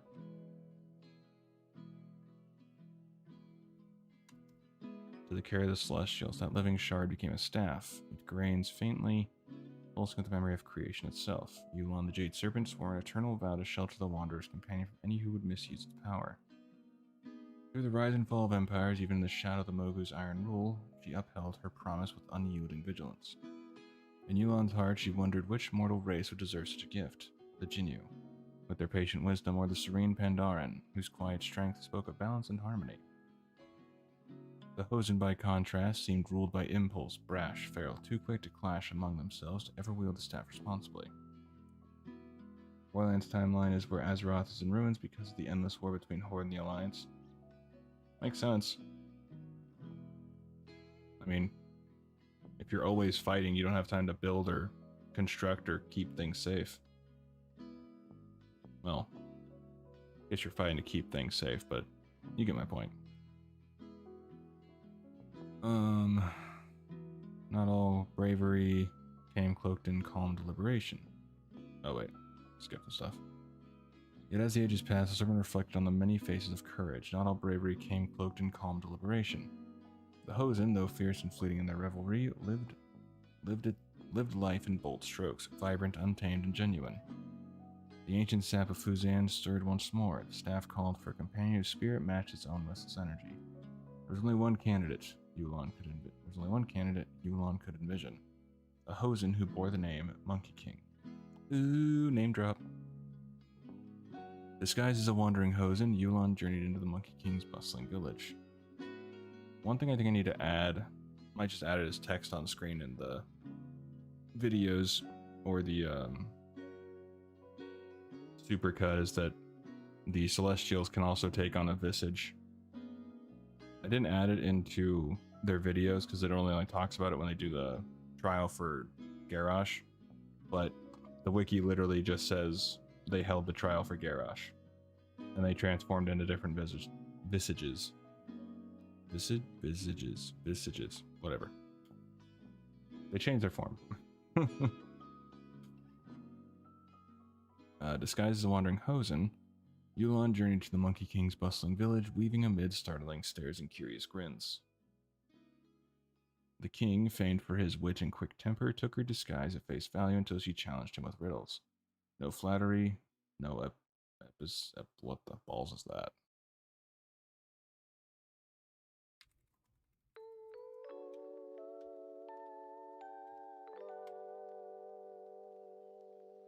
Obeisance? Homage, reverence. No flattery. No submission. Subservience.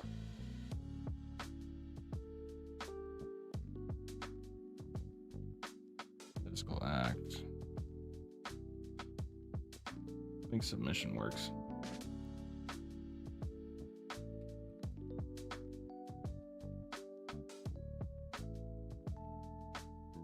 Does it really? And there was a timeline where Old Gods won, Scourge won, Titans won, and also Mecha Assholes won. Everything and everything being mechanic. Yeah. There's a lot of different timelines. It'd be interesting to see if they do anything with those in the future, or just have those kind of like Easter egg stuff. No flattery.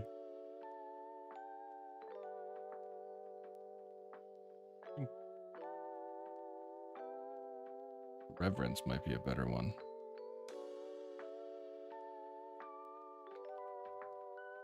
Reverence.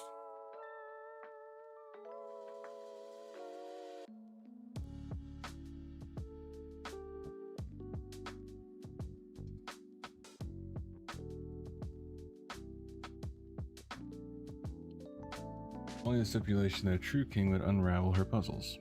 And unravel them he did, one after another, upending her expectations. 3 days and nights passed in heated debate. Every solved riddle stoked his pride. Every question shed another layer of his character. Though his temper flared, he never once struck, never once broke the unspoken code of their contest. In his cleverness and restraint, Yuan saw the mark of a leader beyond mere trickery. At dawn's first light on the 4th day, the Jade Serpent revealed her true form. Chaos erupted as Hosen scrambled, half wondering if they dreamed the serpentine vision. Yet the Monkey King stood his ground when Yuan offered him Fuzan. She spoke of Keeper Frey's original gift and the trials of Stafford witnessed. Then she issued her gravest warning. There would come a day when riddles and cunning would not suffice, when only decisive action would stem an encroaching darkness. The Monkey King's eyes, alight with confidence, betrayed no hint of doubt. He accepted the wanderer's companion with a sly grin, unaware perhaps of the true measure of responsibility. My least favorite race. For each faction. For Alliance.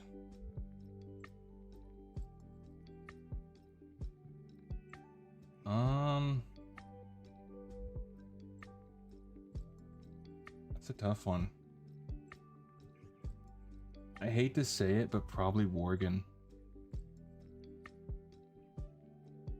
That would I mean, I'm trying to think of characters that I don't have. Or if I had, oh, no. Although the reasons I dislike some of the races are more to do with either their casting, maybe how they move, how armor might look on them, stuff like that. Because I mean, I'm not a fan of Mechanomes because their legs, any leg armor isn't shown. From what I saw, at least. I have a Mechanome Rogue that I leveled up in Remix, and I had it where the Worgen lore and everything like that is awesome. Just the design of them, I don't know, it's just not my favorite. They are super cool though, and I love the transformation. I've loved werewolves. I mean, Van Helsing movie with Hugh Jackman, freaking love the werewolves in that movie. Ugh. I mean, and the vampires, freaking awesome. But I don't know, just like the way, I don't know. They weren't my favorite, but I think, oh, excuse me, jeez. That burp just snuck up. But I feel like Mechanome or probably Coltiran? But yeah, probably Mechanome is probably my least favorite. Horde?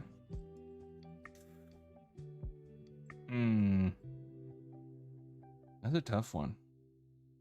Like I said, I have the same problem with where I don't really like dislike one specific one. I have different reasons for maybe not liking a few. And usually it just comes down to typically how maybe armor looks on them, or how they move, how they cast.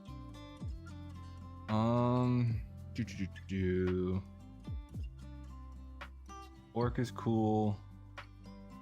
Tauren mildly annoy me just because of how slow it feels like they run. They obviously have the same run speed as everyone else, but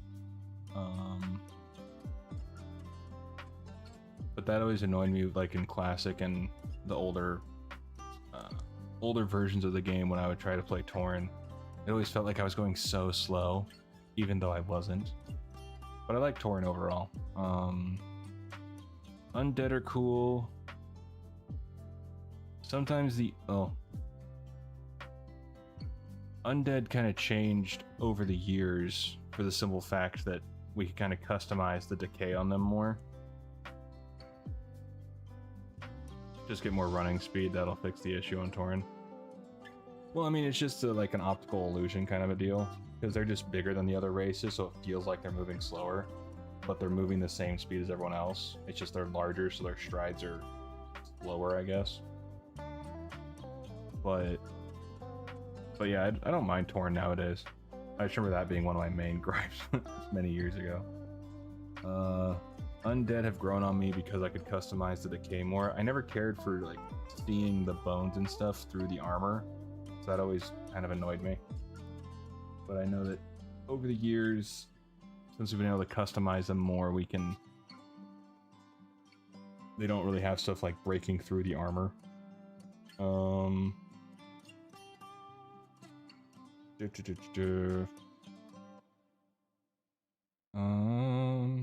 Blood Elf has always been a favorite.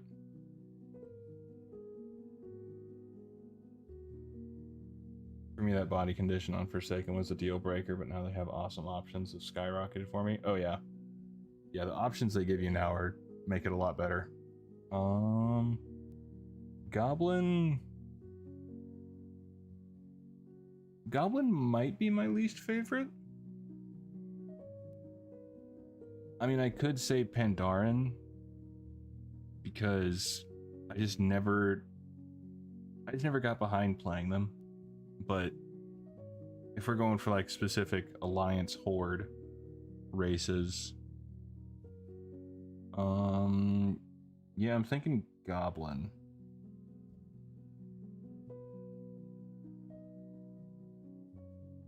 Volpera. I don't mind him.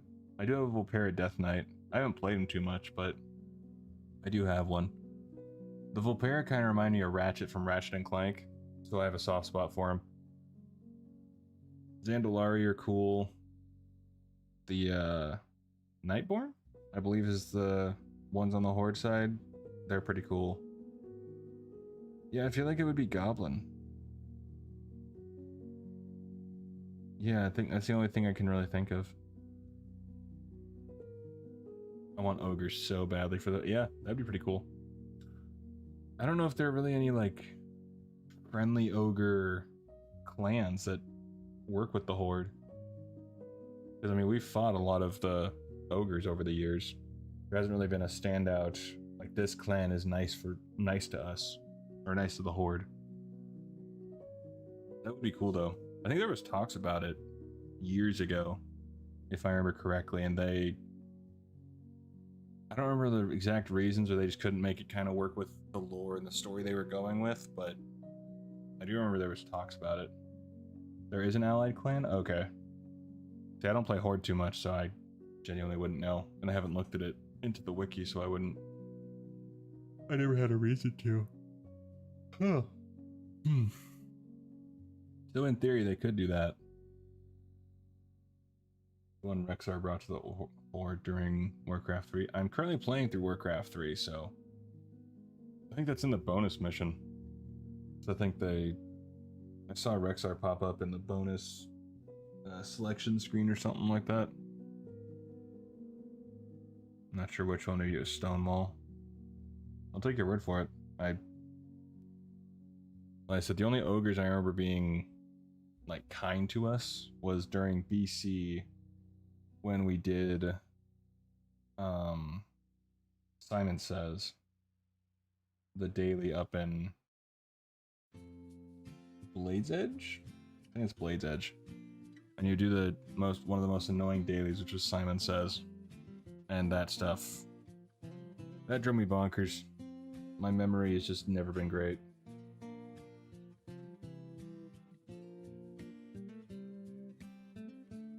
So they are allied in the game to us, but they're not playable. Interesting. Curious indeed.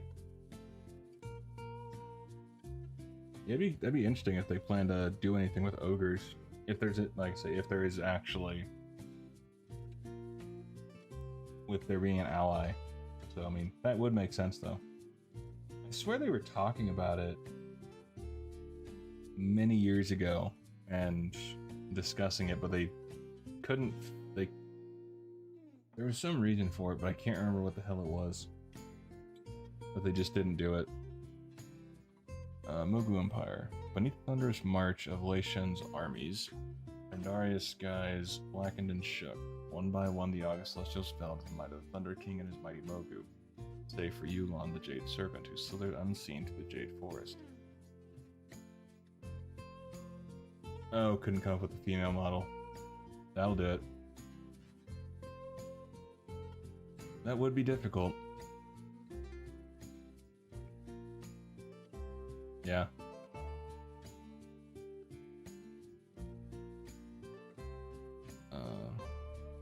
There among the broken spirits of captive Pandaran miners, she whispered,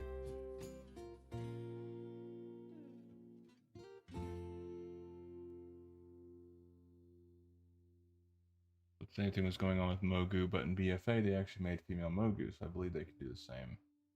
Well, I'm sure they can. Given the right amount of time or the right person working on it to kind of work out the specifics of it. I have no doubt they could. They've done great work in the past, so I have no doubt they could figure it out. Have you seen the one? I have not. But Google can always answer that question. Female Mogu. Wow. BFA.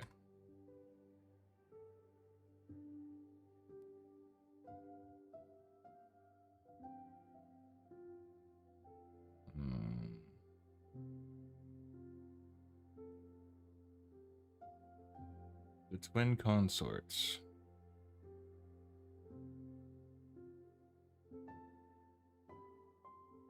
Okay.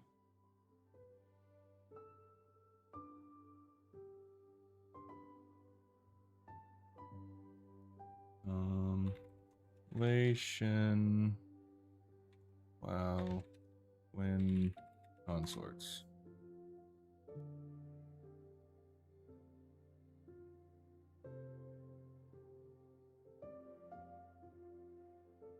Okay.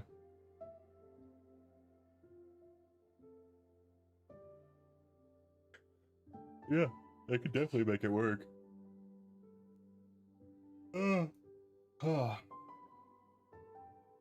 They could for sure figure it out.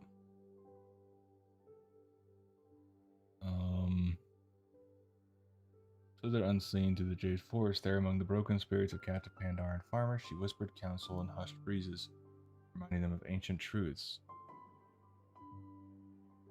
Yeah, it's the twin consorts, right? Twin consorts of Lei Shen.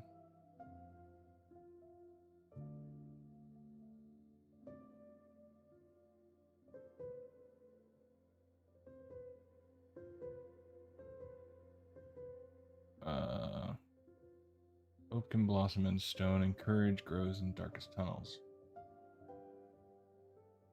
Yeah, Lu Lin and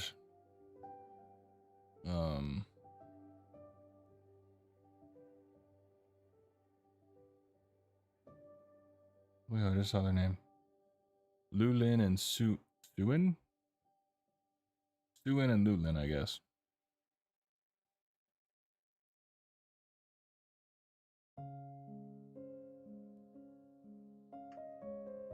Oh. It was on a sweltering afternoon as Yulon visited a hidden slave camp. Hewn from living rock? Made? I would assume made. Carved.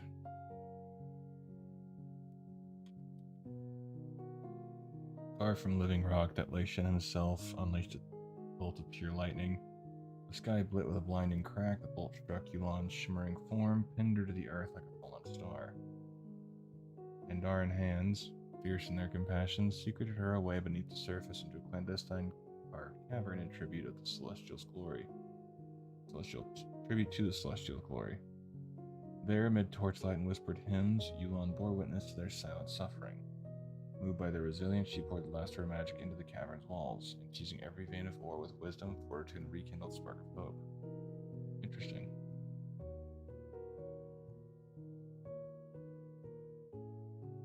Sure, ogre females won't be pretty, but ogres are not known for being pretty. They're these big, powerful people. For sure. Yeah, I could see them working out.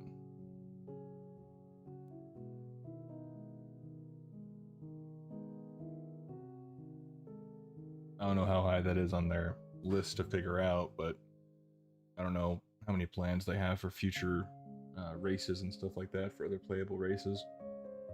I would certainly love to see some others. We have a lot, but I'm greedy. Moved by their resilience, she poured the last of her magic. Okay. Yet her heart, wounded by the Thunder King's wrath, faltered. Ugh. With her strength ebbing like a dying tide, she asked the Pandaren to sculpt her likeness, an effigy that might serve as her vessel when her spirit grew faint. So the miners toiled, pickaxes echoing against the stone. Generation after generation for a century's span, as the final chisel fell into place, Yulon's life flickered out, only to surge anew in living jade. The statue's eyes opened, and the jade serpent breathed once more, reborn in stone and spirit. Even now, whenever her energies waned, she must awaken through a freshly carved effigy. Should the Pandaren ever falter in their devotion, her spirit would slip into the void.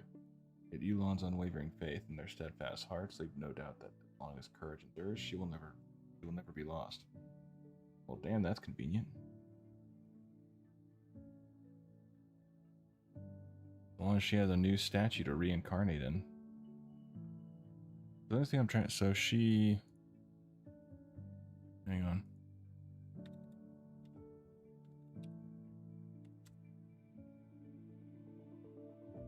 So does she get reborn? So she gets reborn in the effigy.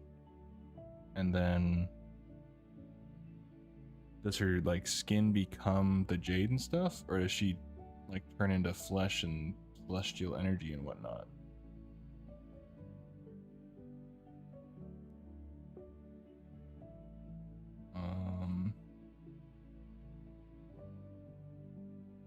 Hundreds of years. Where's this taken from? The Jade Hunters. Short story by Matt Burns. Okay.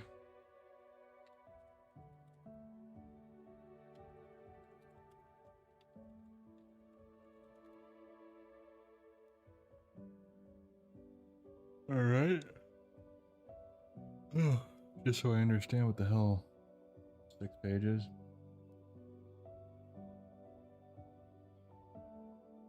That's my only confusion.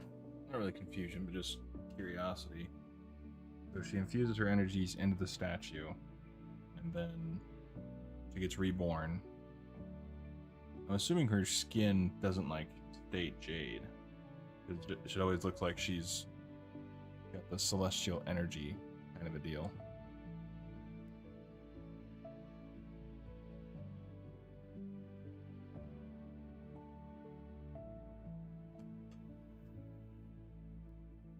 That's my guess. Okay, Burdens of Xiaohao. High above the swirling mist of Pandaria, Xiaohao's heartbeat thundered in his ears. Okay, as he scaled the final ridge of Mount Everest.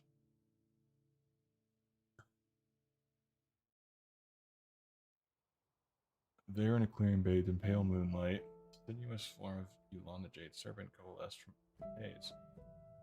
Her eyes, ancient as the world itself, fixed on Xiaohao with knowing calm. He knelt, held by the weight of his mortal hopes, and spoke of the sundering that threatened to rend his homeland. The serpent's scales rippled in a gentle sigh as she whispered, "True salvation lies not in steel or storm, but in the heart of Pandaria itself. Journey to its silent center, and there you will uncover the harmony that can shield our land." With that, her form dissolved into the night breeze, leaving Xiaohao alone with the promise and the challenge of what lay ahead. Okay. Need to double check if that's actually what she said, though.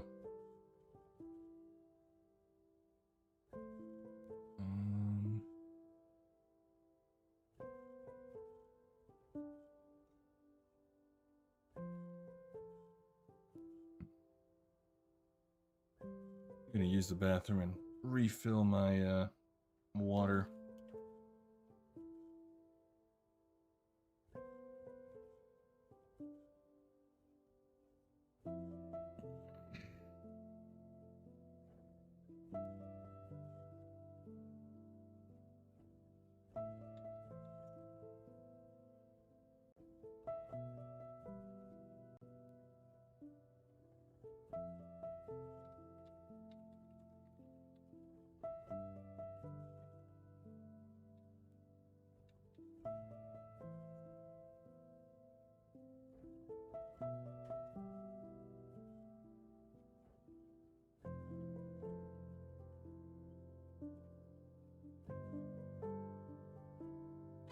There we go.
Alrighty.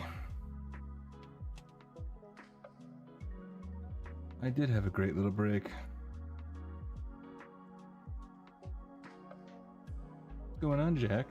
Jackick? Gonna guess Jack. Sorry if that's wrong. Incredible stuff. You just your vids in bed right before falling asleep. Keep up the great work. Thank you very much. I appreciate that. I'm always kind of surprised. People, I mean, I guess not terribly, since I've always had a pretty monotone voice, so I guess listening to my voice when people go to sleep isn't too shocking. But I guess I never thought my videos would be really helpful in that regard, but I'm glad they are. But thank you for the kind words, it's appreciated. Okay. Let's see. Is there... I'll need to rewatch The Burdens of Xiaohao with Yulon. I want to make sure that's actually right.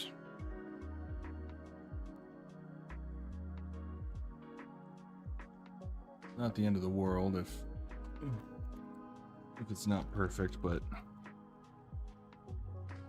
if there's a quote to be had, I'd like to be accurate. Okay. In the hushed chambers of the Jade Temple, a young Pandaren girl named Faye emerges as both guide and enigma. Ooh, enigma. She isn't truly Faye at all, but an illusion woven by Yulon's will, an intricate test for any adventurer seeking wisdom amidst the temple's green-tinged halls. Only after mastering the trials of the Jade Forest does Faye lead the traveler onward, through mist-laden paths to the serene expanse of the Valley of the Four Winds, where each rustling leaf whispers of Yulon's ancient power. Centuries pass like ripples across a still pond, and each century brings the same sacred labor. Miners and oh, okay. Miners and sculptors gather within the temple's courtyards to erect an immense statue of Jade. So vast and lifelike that for a heartbeat one might swear the serpent itself stood among them. As artisans lay the final piece, Yulon pours her life essence into the sculpture and stone blooms into spirit. Okay. So she doesn't actually become Jade, she keeps her form, she just basically has to have a body or a vessel to inhabit. But I'm guessing she takes on like the size of it, maybe? Thus, through countless generations, Celestial renews her form in gleaming jade, her one enduring promise to watch over Pandaria.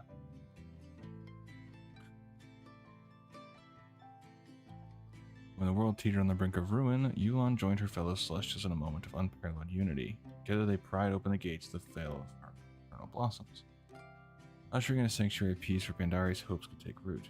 And when the Mogu's shadow fell upon the Vale again, Yulon lent her power to the Golden Lotus warriors, imbuing their blades with the emerald light so that even in the wake of Ji the Harmonious's passing, the faithful might stand firm against tyranny. Through illusion and ritual, through open gates and granted power, Yulon's influence threads every corner of the land, an unbroken strand of jade, binding Pandaria's path to its destiny. I dig it. I think... Is there anything I would change? I want to get rid of or expand. I don't think so. I think this one's okay. I had a frustrating time with Niyazao yesterday. Trying to do the Burden of Xiaohao, it took some doing. Keep up the great work. Yeah, I definitely plan to keep it up as long as I can, that's for sure. So long as people keep watching and, well, even if people aren't watching, I'll probably still keep posting. It's just a matter of how much I would post, I guess. Temple of the Jade Forest. Bless the Pandaria. Indeed. Indeed, Orc.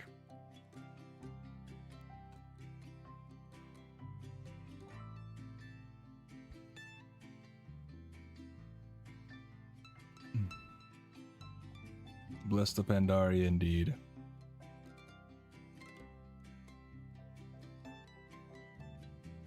As the adventurer's blade bit into Lu Flameheart's defenses and her vitality waned to but a third, the sky above shattered.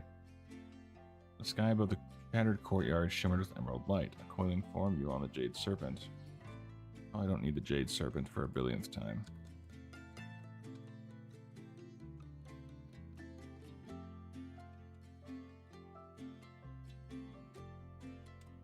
Coiling form erupted from the heavens, scales glinting like polished jade, and lunged to shield her mistress from certain doom. Mistress, what? Like friend or what?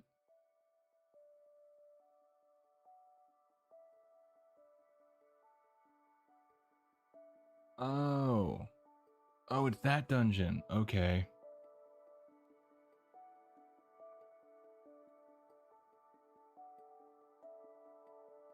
I remember there's that one quest where you speak with the one Pandara and then there's a statue or something. The statue shows you your ancestors based on your race. If you are forsaken, it shows you human ancestors. I think that's when Lorewalker Cho kind of goes through and shows you the shrines, if I remember correctly. But that is really cool. If I remember correctly, I think it's Lorewalker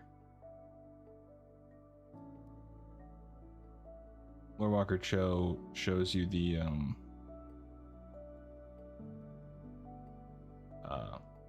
there's like 4 shrines that he takes you to, I think.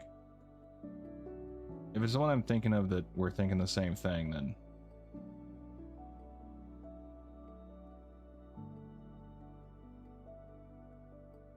it is definitely a nice little touch for sure.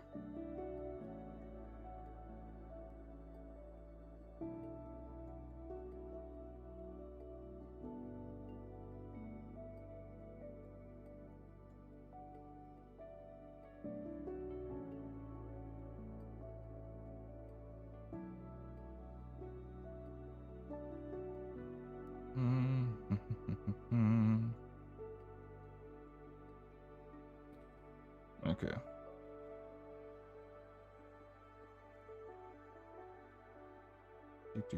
Do that.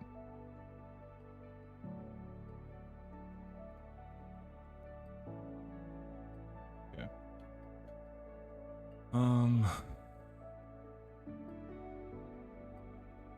don't really think that's even worth it then. Because this is literally just a boss fight within the Temple of the Jade Forest when Liu gets taken over by the Shah of Doubt, I think. One of the Shahs takes her over. Yeah, Shah of Doubt. And she summons the Jade Serpent to shield her, but then we end up killing her. So I don't really think that's not really worthy to her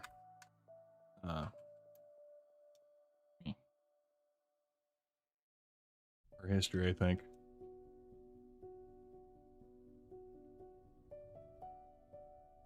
For orcs, Makar, obviously your ancestors. Yeah, that makes sense. I might play a little bit of... I do need to actually play through Classic more. I really do want to have a max level on Classic so I can go back and do the... get footage from the older zones before Cataclysm took over. Because that is something that'll be nice to have. Or to do older quests like for Scholomance and Strat and a bunch of others. So I might do a stream of just trying to level up a character. Currently I think I have a paladin that I'm leveling. And she's like level 13 maybe? Not very high, 15. But I'm tempted to do maybe a priest. Maybe a warlock. The free mount is really a big... it's a big seller. Seems like orcs will get their natural skins back eventually in the same way blood elves are losing those green eyes. They were just much less corrupted by the fel than orcs. Makes sense. I mean, over time it should leave the body, whether by generations or years.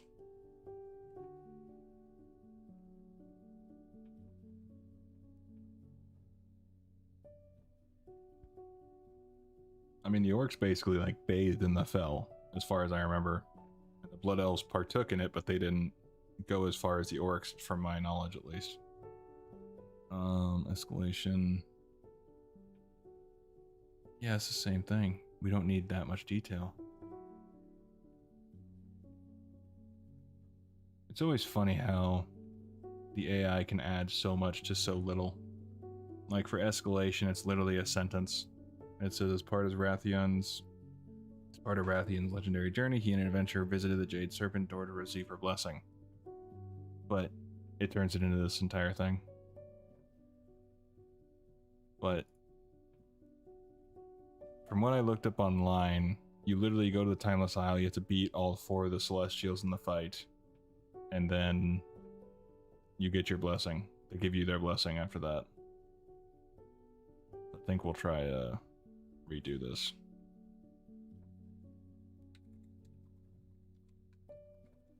Timeless. Trials showing our indication that orcs are slowly becoming uncorrupted again. I mean, it would make sense.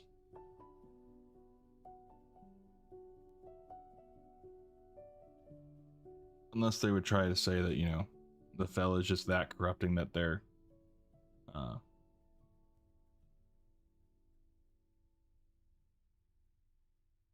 skin never changes. Because from the quest line that I was looking at yesterday, it basically has you go to Timeless Isle, fight the 4, and then after each win, either after each win, you get the blessing or something. You may have to go and visit each of them, but the questline itself I didn't see, because I know you met Rathian later, but it didn't say anything about going to meet any of the 4 Celestials in like their domain kind of a thing. Unless I missed something. Or was looking at a different quest altogether.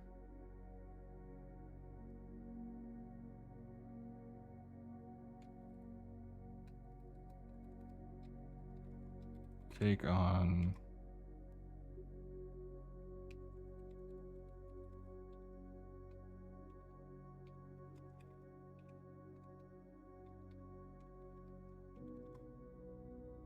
Each one...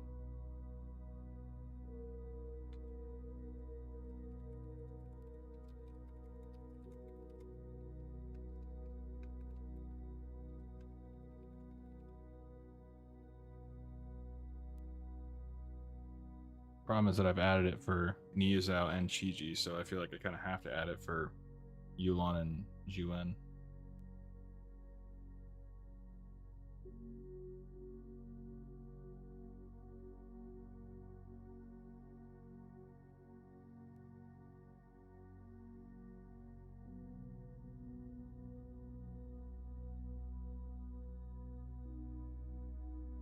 Check.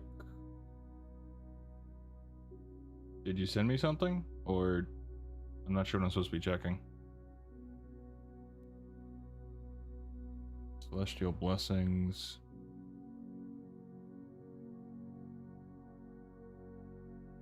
Book of Virtue.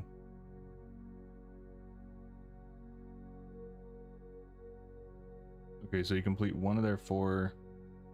Okay, this was a different one. I was looking at the...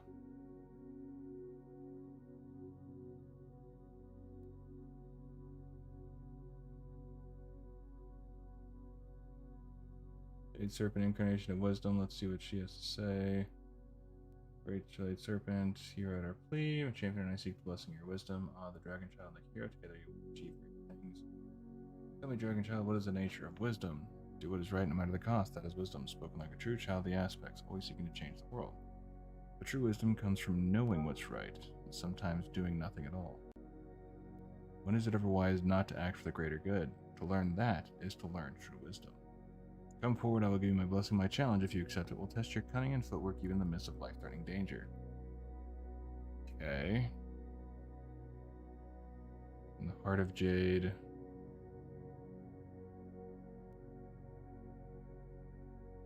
I may have to rewrite.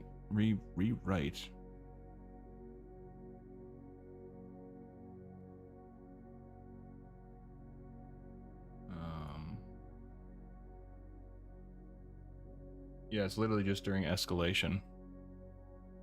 Because all it says in the wiki is, as part of Rathian's legendary journey, he and an adventurer visited the Jade Serpent in order to receive her blessing. But when I looked it up yesterday,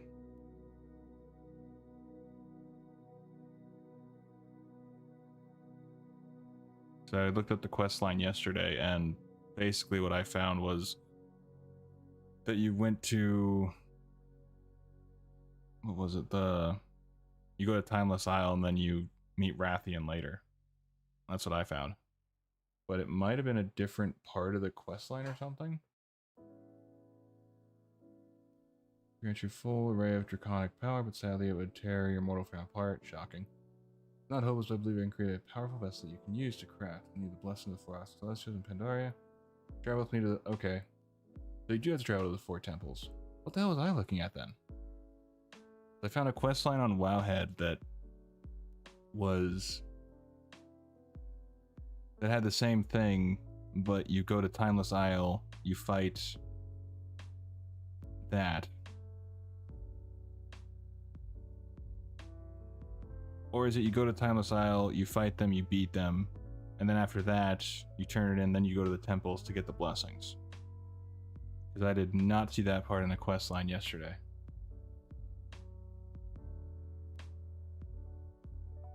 Yeah. Okay. Well, crap on a stick.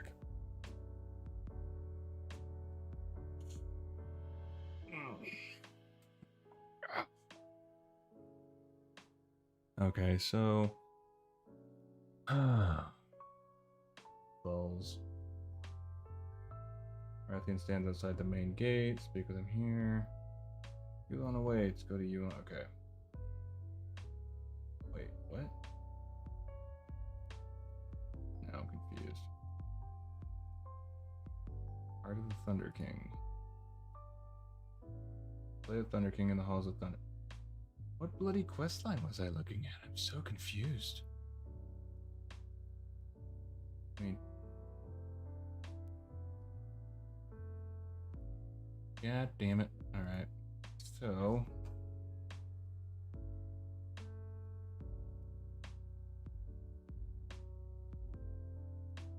you could get your main character blessed by one more important person. Who would you want to get the blessing from?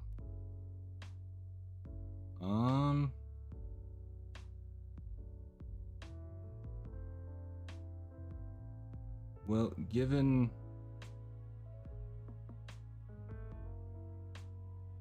my main is a druid, I feel like Malfurion or Brawl Bearmantle would be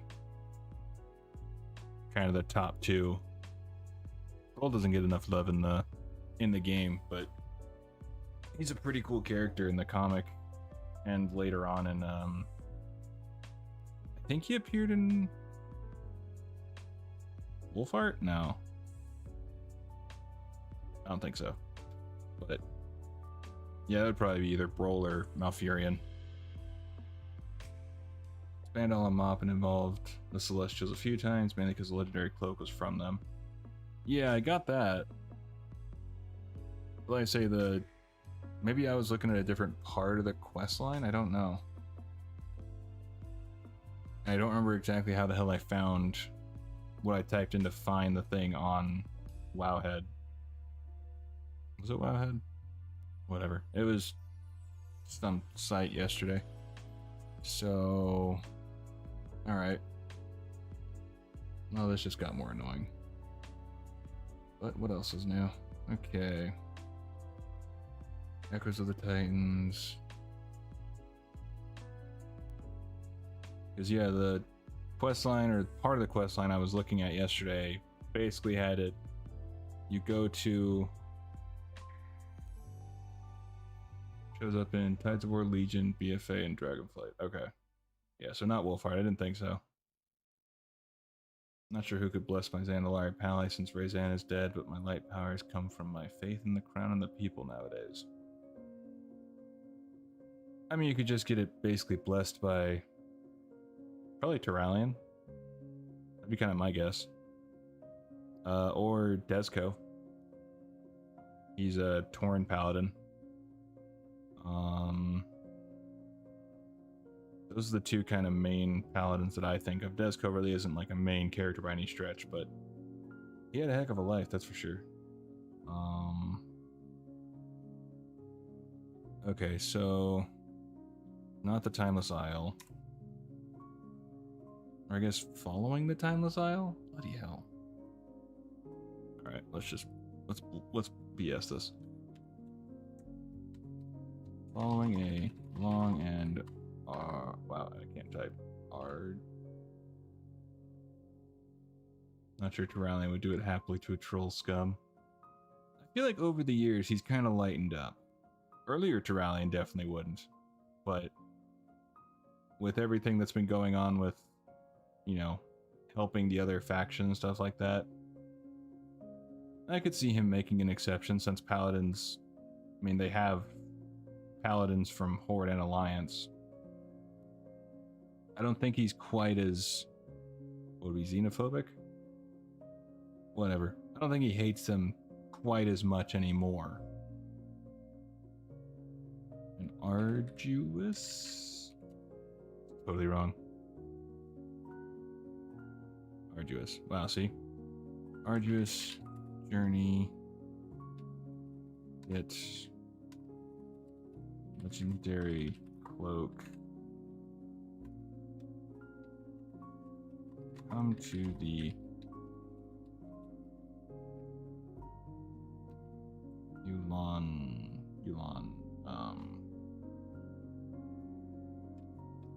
wait. Entering the temple with Rathian for the blessing. Alright, so let's take this. Yeah.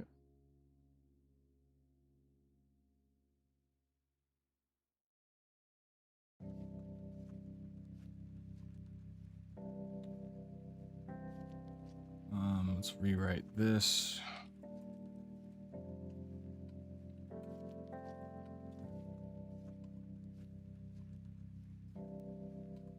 This.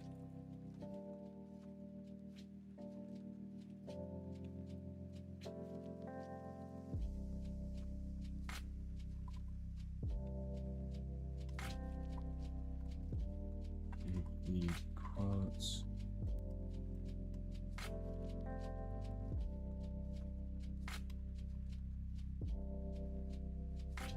Zandalari prelates lost a lot of power and still has some of their remaining faith in Razan and Yadaloa. At the beginning of the war within, Gaara and Turalian had this small friendly beef and they overlooked the training of their troops, and Turalian seemed just a little bit hostile towards the Horde. Not to actually do anything since there was much more important matters.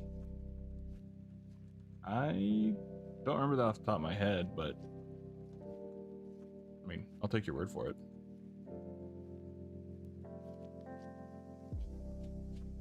So let's kind of amp this up a little bit.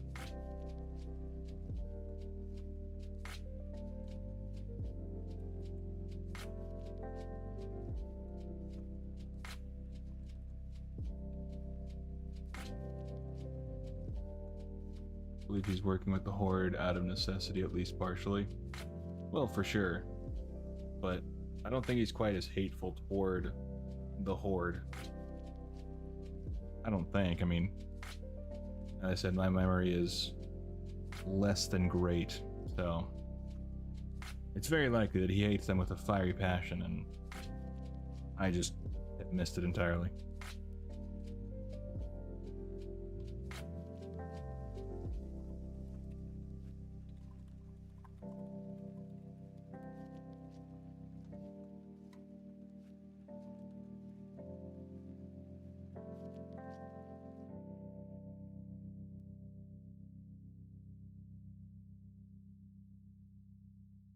All right.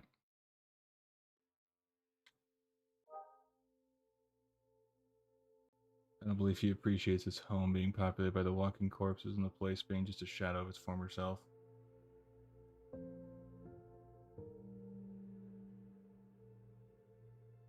I mean, I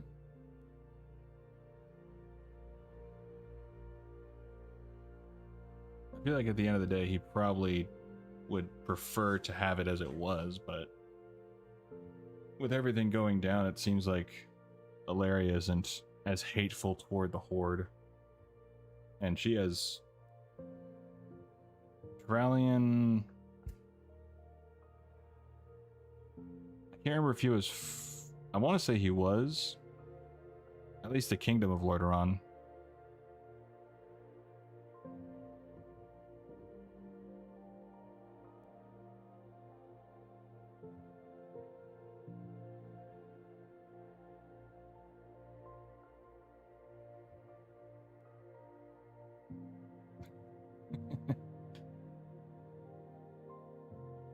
Yeah, the Forsaken are the people of Lordaeron. End of the day, they do have a rightful claim to Lordaeron since they are the people of Lordaeron. Like, it's not a... There's no debate there. It's... They are the people of Lordaeron. They're just... technically not alive.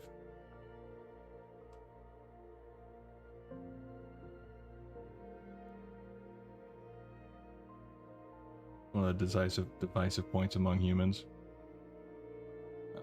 Well, yeah, they're undead. They are still people once they regain their will. Callie made a huge point of this. This is one of the main divisive points among humans. Yeah, and that was part of the whole before the Stormbook, where Anduin wanted to have the undead meet with their living relatives, but that did not go well at all. He may not be the biggest fan of the undead, but at the same time, I feel like he has enough understanding to know that while sure they're undead, they are still the people of Lordaeron at the end of the day. Whether they're undead or human, they still have a right to that kingdom.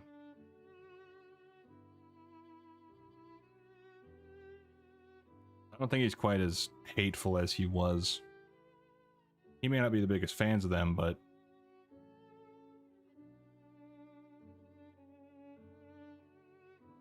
I don't think he hates them like to that extent. At least not as much anymore.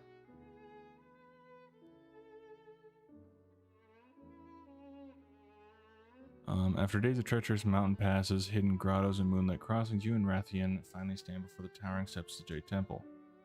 The air hums with ancient power, and the polished jade walls gleam like emerald flame in the filtered sunlight. Your heart pounds as you adjust the legendary cloak across your shoulders. The thread still warm from the priestess's fire. The balls. Okay.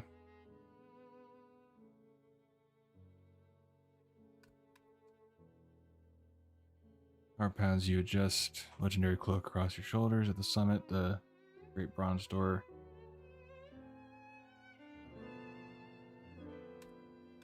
Although she's not sitting in the temple, she's in the courtyard, I believe. Yeah, stands outside the main gate.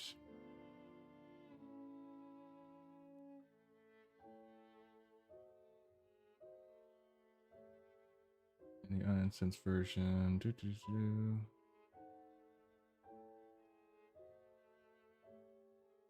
Or is she in?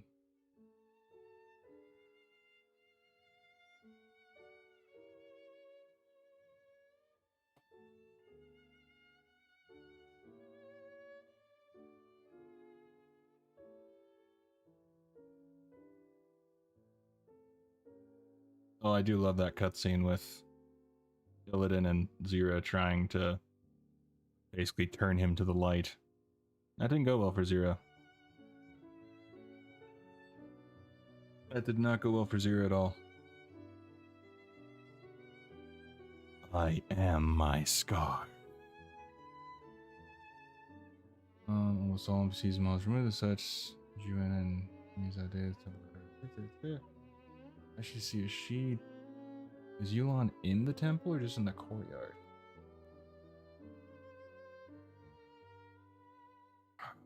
Let's see if there's a cutscene.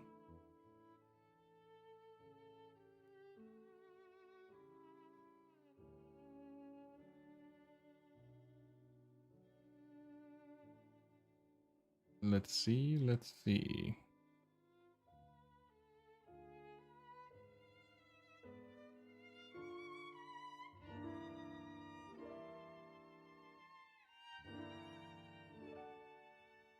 Okay. What would it be? Pandaria. Legendary Cloak. Yu'lon Cinematic.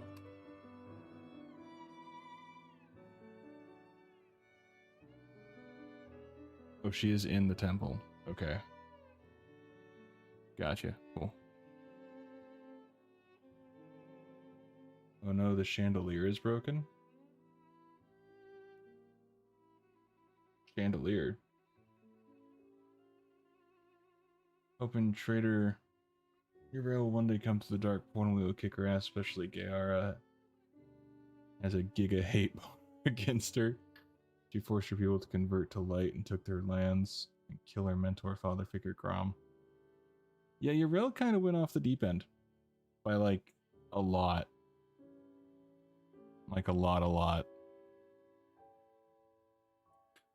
At the summit, the great bronze doors opens, revealing a vast hall awash in pale green light. There, waiting upon a raised dais.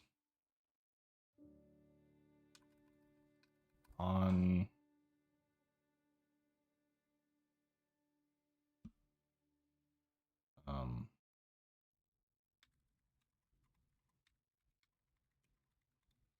in the temple, Yu'lon coils with serene grace.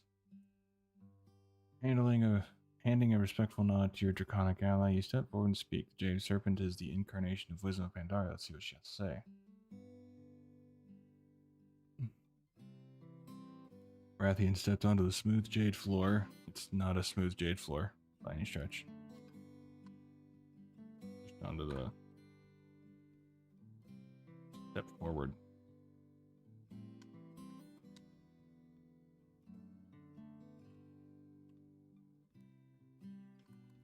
Step forward.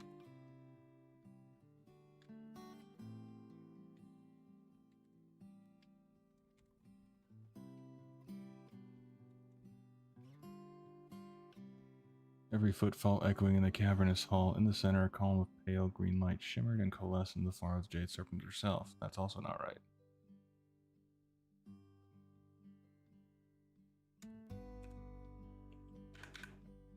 Oh, my neighbor's car.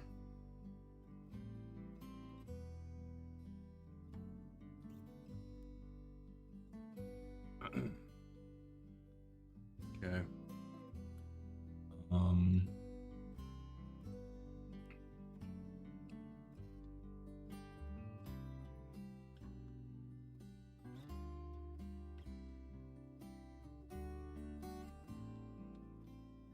As he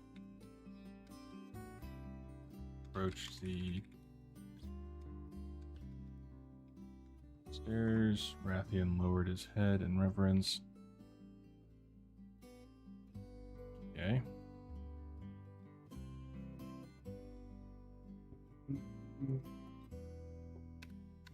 Don't need a second thing of that. A gentle hiss answered him as the colossal dragon eyes opened, glowing with ancient calm. Rathian raised his chin. Great Jade Serpent, hear our plea. He knelt fully now, cloak pooling behind him. He did not have a cloak.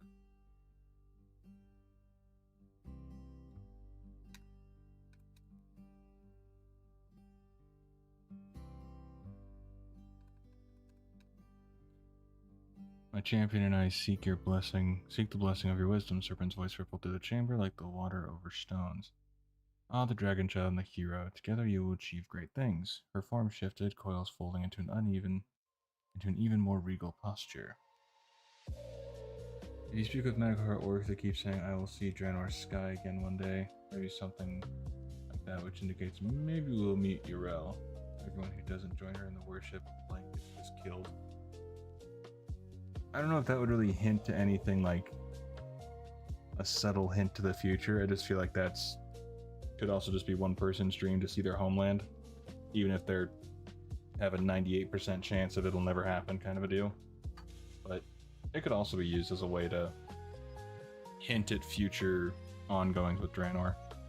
Is kind of my guess. Tell me, Dragon Child, what is the nature of wisdom? Rathian rose and met her gaze without flinching. To do what is right no matter the cost, that is wisdom. The soft rumble of amusement vibrated through the hall, spoken like a true child of the aspects, always seeking to change the world. The Jade Serpent drifted close to the air, growing cool with her presence. But true wisdom comes from knowing what is right and doing something, and sometimes doing nothing at all. The Jade Serpent drifted close to the air. Rathian frowned, uncertainty flickering across his features. When is it ever wise not to act for the greater good? Her scales caught the light as she inclined her head. To learn that is to learn true wisdom. With a flourish of emerald light, she beckoned. Come forward, I will give you my blessing. Rathian exchanged a glance with his companion and stepped into the glowing circle before the Jade Serpent. My challenge, if you accept it, will test your cunning and footwork, even in the midst of life-threatening danger. Her voice, silky promise. Her voice is silky promise, trust yet to come. Yep.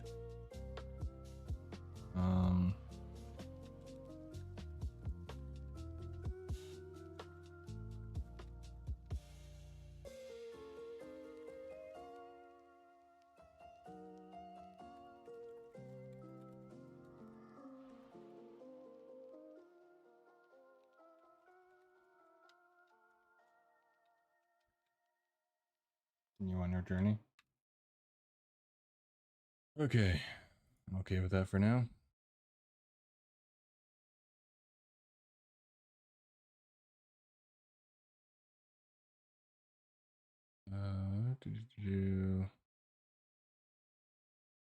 Back to Yulon.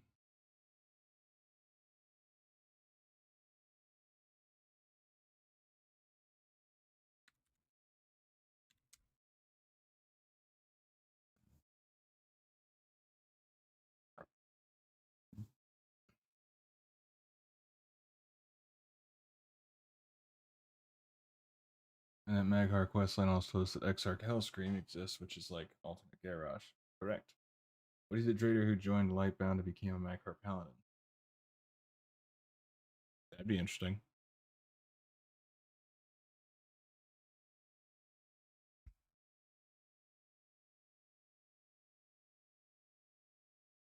Typically, when it comes to the alternate lore, they can play around a lot more, and they're not confined to the things that have already been set up in the current timeline, so it can be a little more out there, I feel.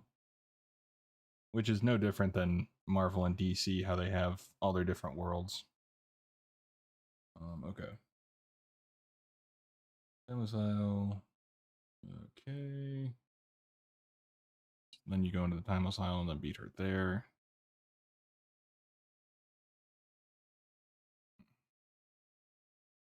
Storm of Doubt, shadowed visions churned in Shaha's mind as he braved the final ascent to Mount Everest. Each step rang hollow against the wind-swept crags, carrying him ever closer to the Jade Serpent Lair.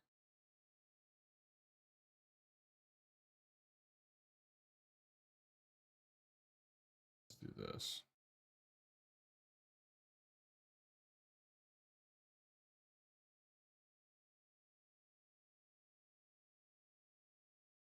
I don't know if these will actually...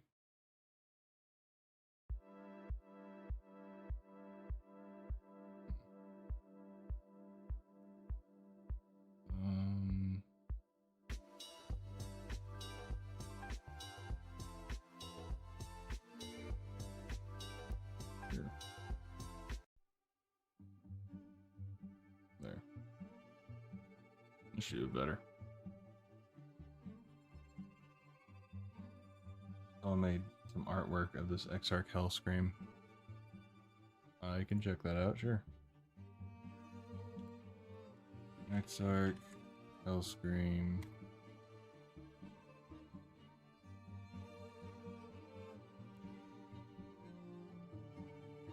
Yeah, it's pretty sweet.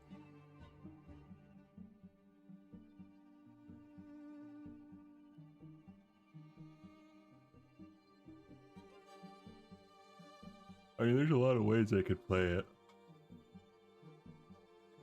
I think if they keep going with... I don't know, obviously, how many expansions they have in their minds as far as... Okay, this is a good closing off point for the story. Or if they'll just keep going and going until it completely peters out. But... really, the possibilities are pretty endless. Which is good and bad at the same time.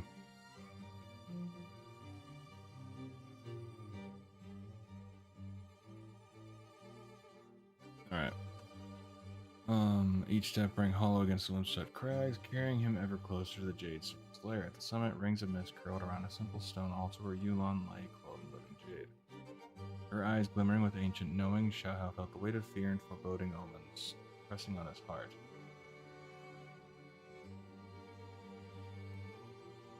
Perfect description of this dude.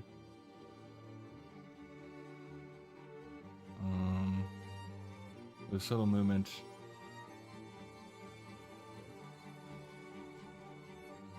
Exarch Hellscream is a son of Grommash Hellscream from the alternate universe Draenor. Having sided with the Lightbound and become one of their exarchs, he's considered a trader by the Maghar. I do remember that.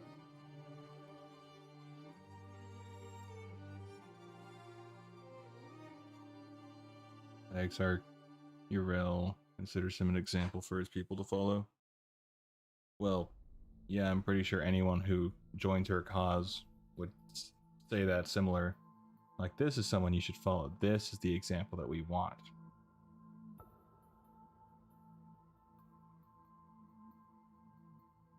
Our paladins, I'm waiting for you. I don't see why it wouldn't happen. I mean, unless there's a specific lore reason why orcs couldn't. They've been kind of giving all races more classes to play, so wouldn't shock me too much.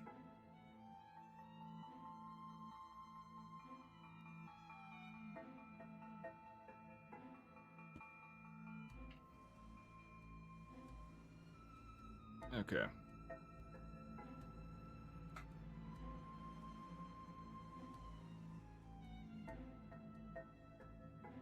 Wait, why did... Wait, now I'm curious. On what the balls?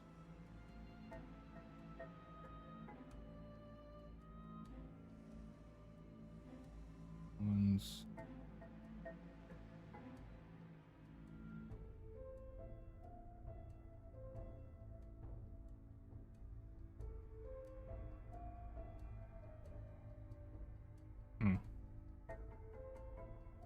Might just get rid of the Timeless Isle for Yulon.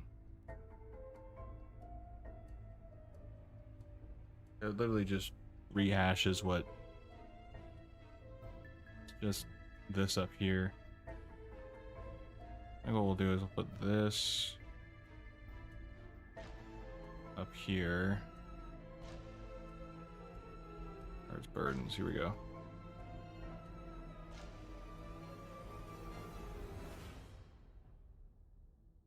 And we'll get rid of this. Because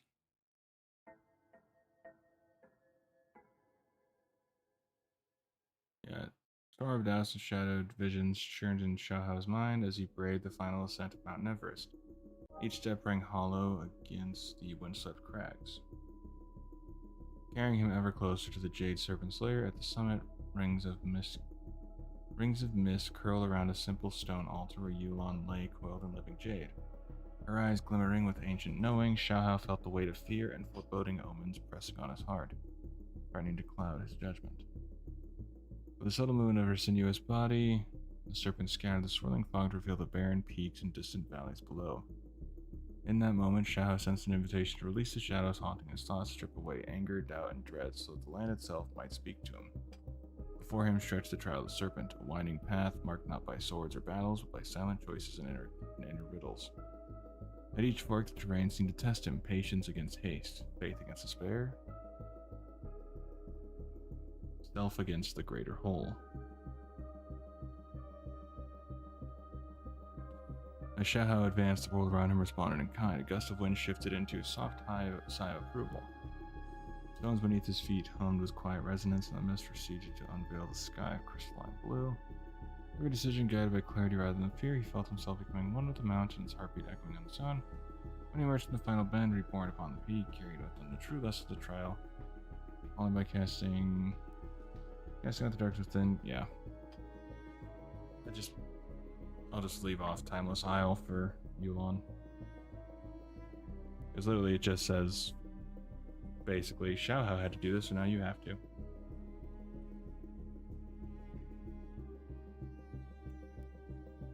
So it makes sense to not worry about it. So I'm not gonna.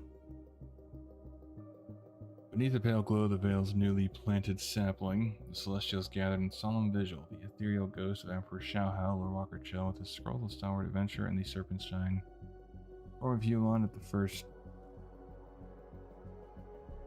Timeless Isle isn't the best. Timeless Isle the best place to sleep. Agreed.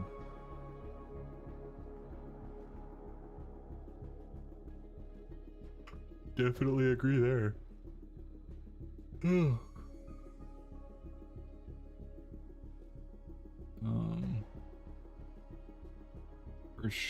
First roots sank into sacred oil, Yulon spiraled above. Her emerald coils weaving a living current of restorative energy. Shoot, to eat Pandora. Wow, I can't talk. To eat Pandoran food in general. I mean, I feel like those. They know how to live. You slow arc of her flight, low vitality, back on the land, coaxing blossoms from burnt stone. Your tongue drifted like drifting petals on a breeze until the Monkey King, staff in hand, felt the last echoes of his journey with Fuzan. A respectful bow beneath Yulon's watchful gaze, he returned the jade carved staff to her care. That silent exchange, he trusted over the staff's next passage, ready to find another worthy soul when the world called for his power.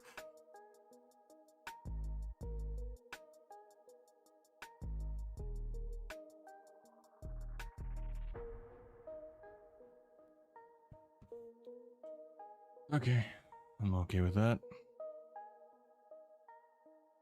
All right.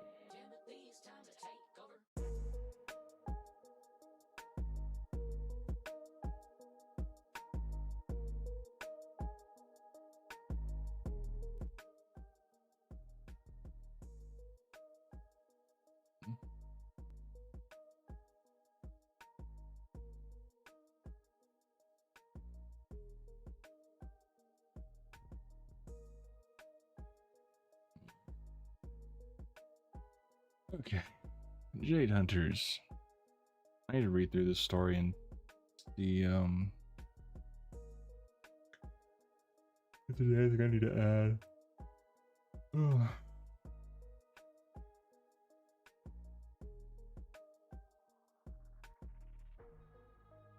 Funny that in the Forsaken starting area, leather vendor trainer is trying to kill a Pandaren monk trainer to use her fur for leather, or that's what it seems at least.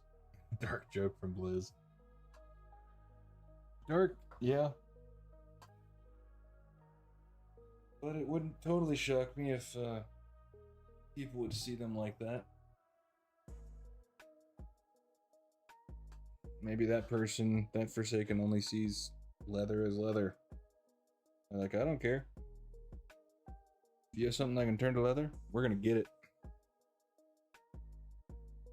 Mishra Tunnel yawned before Vanilla Darkfire,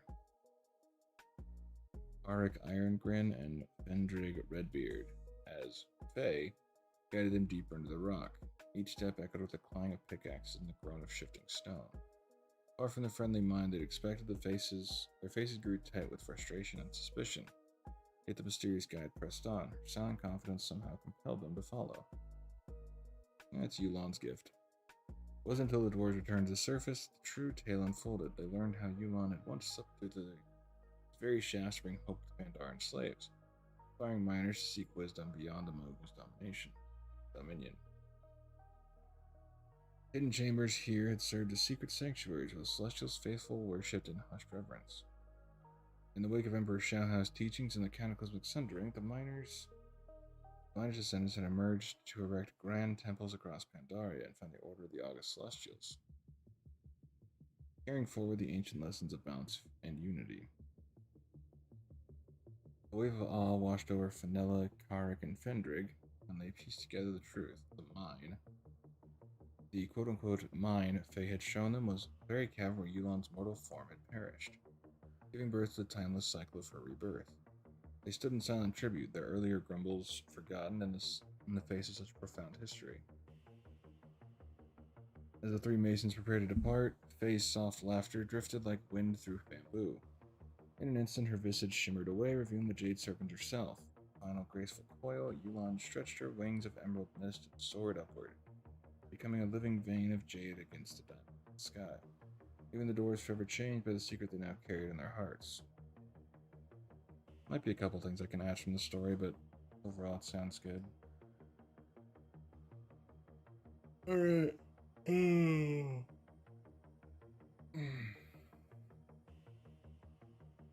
Flames and shadow tore through the serene halls of the Temple of Jade Serpent when the Burning Legion descended in a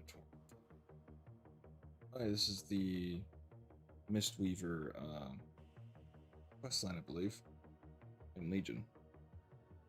Yulan caught in the initial onslaught, fell wounded amid shattered jade pillars. From the chaos emerged three champions: Clever Monkey King, Blade Saw, Priestess Summer Petal, her healing chants weaving through the air, and the Grand Master of the Broken Temple, whose iron will turned the tide against the demonic invaders. Together they drove the Legion back, finding Yulan's wounds with sacred herbs and whispering prayers until their strength flickered back to life. Arch renewed, the quartet. Yes, the Celestials are wild gods. So the wild gods are broken up into three groups. You have the Ancient Guardians, which is like Ursoc, Ursol, Cenarius, and a bunch of others. Then you have the August Celestials, which consist of, Yulan, Chi-Ji, Jiwen, and Niuzao. And then you have the Loa, which consists of all of them. Like Brazan and... Civ Viper? Like Civ Viper, something like that. And a bunch of others. Yeah, but the August Celestials are their own group. But yeah, it's a group of wild gods. But they're under the umbrella term as wild gods. Ugh. It's like Rezan, Rezan. I haven't actually heard the name said in a while, so I just guess.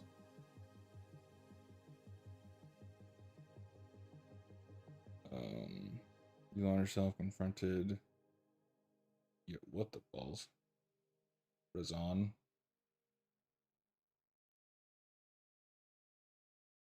Ursol and Ursoc, yep. The bear gods. The two brothers. Ursol is Ursoc's brother. I did a video on him. If you want to check that out. Because Ursoc died for good in Shadowlands. Ursoc. Ursol is still alive.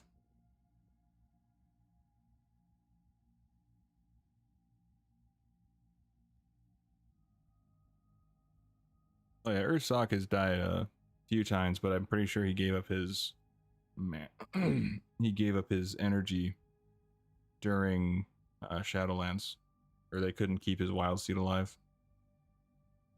Where you at? In case you're curious about them.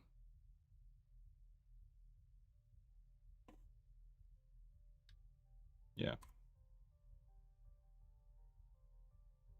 So that's my video talking about Grizzly Hills, but also the bear gods.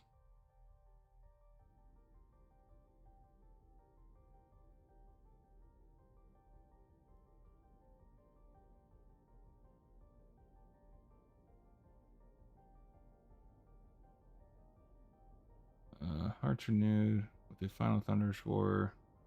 Oh. Yulon herself confronted Yggdrasil. Yggdragor. Sure, that works. Her sinuous form, weaving emerald light that's scorched demon flesh and shattered blackened armor. Final Thunderous War. Cortheus fell, his dark essence unraveling into nothingness. In the hush that followed, Yulon's voice. He's been overkilled. Blizz hates Ursoc for some reason. I mean, the dude went out doing what he loved, protecting the people he cared for and the land he cared for, so can't hate on it. Can't hate on it too much. Well, that's not true.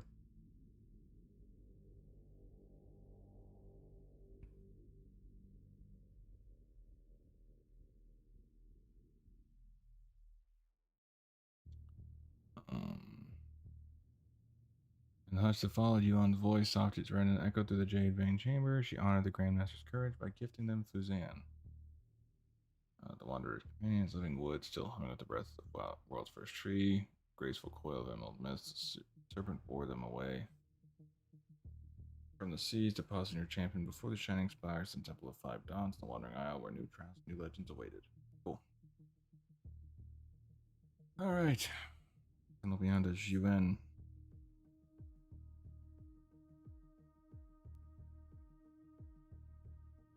Watch that video, is nice stuff. Thank you. I was definitely happy with it. It's been a while since I've checked it out, but I know my... It was funny, I did get a comment that I never expected to get. Because I expect people to hate on me for using AI for my scripts to help with that, which is fine. But the one I never expected was to have a comment saying that I should have used AI because my voice was so monotone that AI would have made it sound more lively.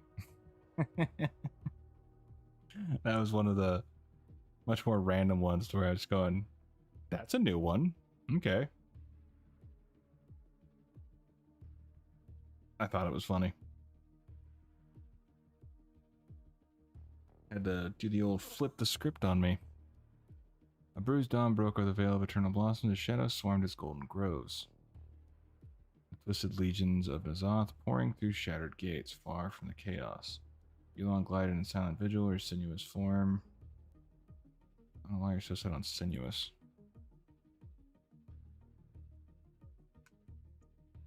I don't know, I have no issues with I feel like that's nitpicking. I mean, I always knew that me using the AI for my scripts to help with that, to get it going, people would be upset about that just because AI has such a negative connotation right now.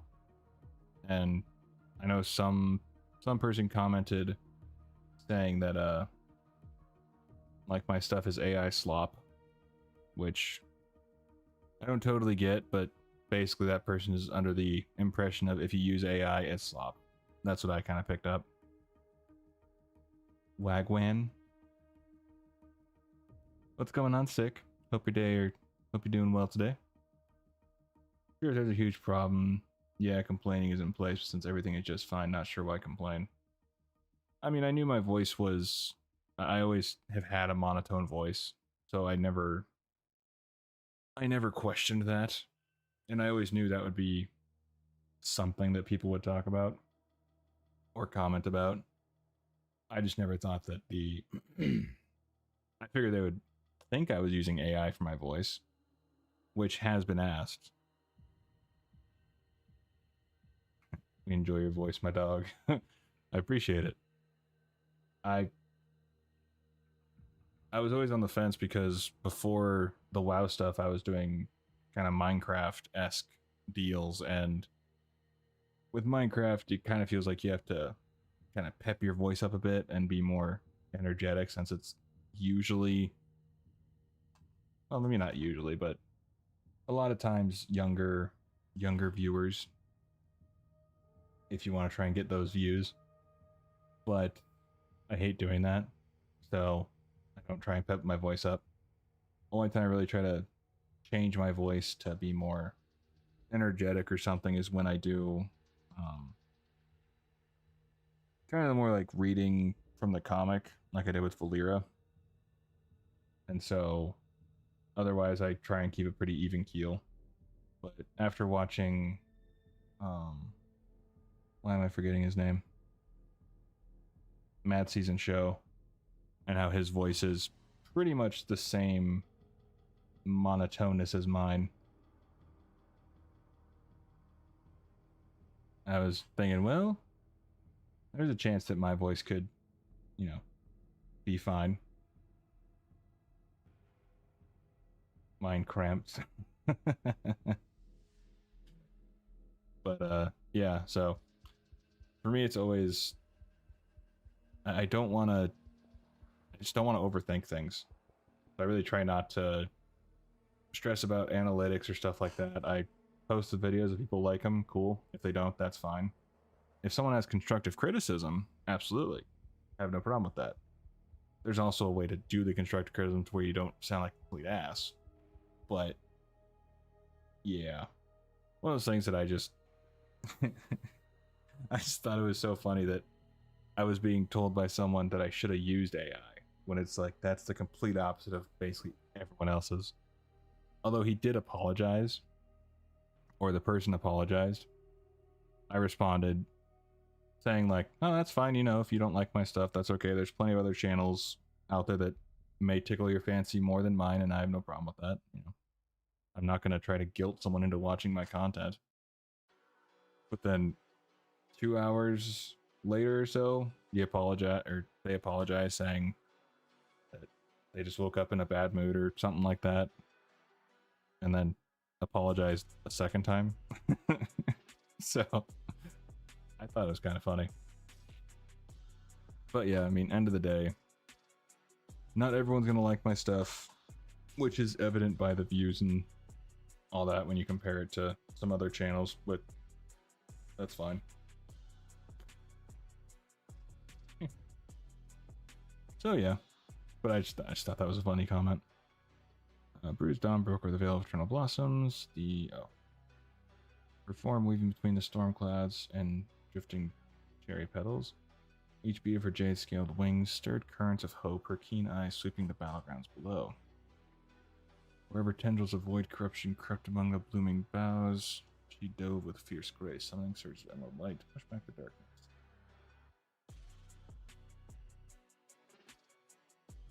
All right, I am okay with that. And Jiwen, as long as his. It looks like Jiwen probably has the longest history. But I think we have the same thing with escalation. Hang on. Pull the white tiger.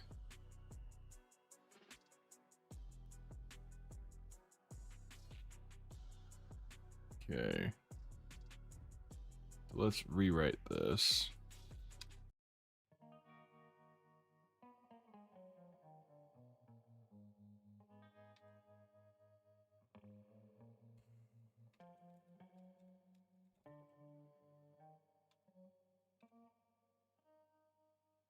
Um,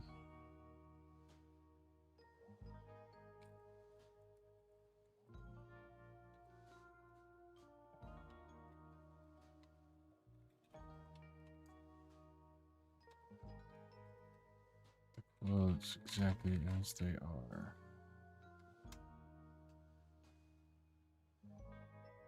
But I have been enjoying my Minecraft channel when I play, because I basically posting as if I'm back in 2010, 2011 when Minecraft was first coming out. People were doing Let's Plays. It's been kind of fun just to literally hop on, do some pretty basic edits, post it, and move on. Surprised they're getting any views at all, honestly. Like 100 each, which far more than I thought. I figured it would get like 10, if that.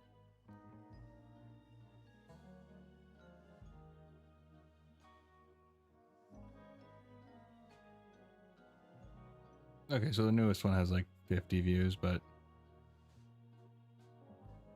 none of that is very shocking.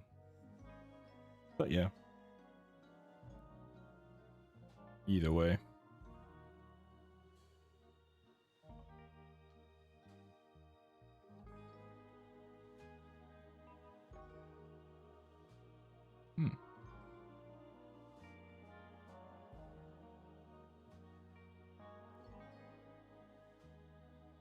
Oh, Zon. Seems like a lot of the...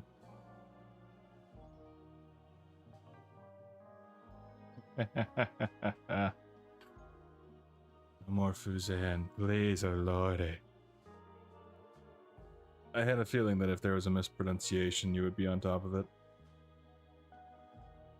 Seems like Pandarans have the aw instead of an.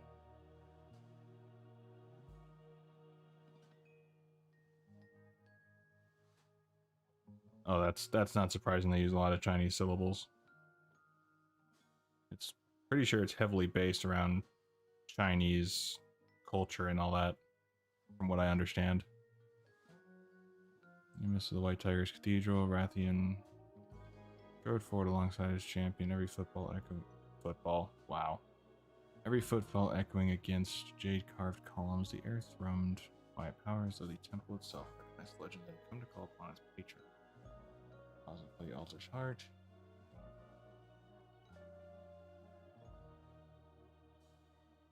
What Yuan says. No, that's fair.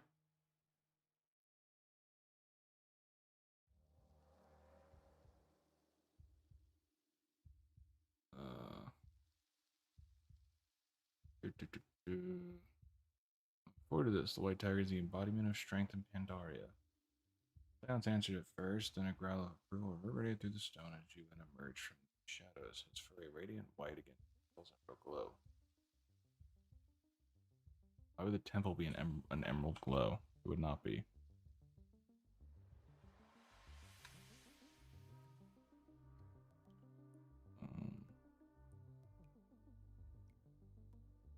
temple's walls.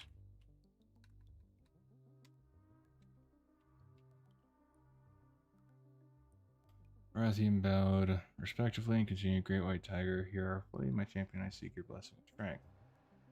Juan's eyes, ancient and knowing regarding the Black Dragon, is slow appreciate nod. Ah, the young Black Dragon graced my temple. Needs of you and your champion to becoming Pandaren legend. A small smile curved Rathian's obsidian lips. Why is it obsidian? He's not in dragon form, so there'd be no way it's obsidian. Take great pride in the company I keep. Tiger's gaze sharpened, probing the depths of the dragon's ambition. Tell me, young prince, what is the nature of strength? Rathian did not flinch. The power to crush one's foe, that is strength.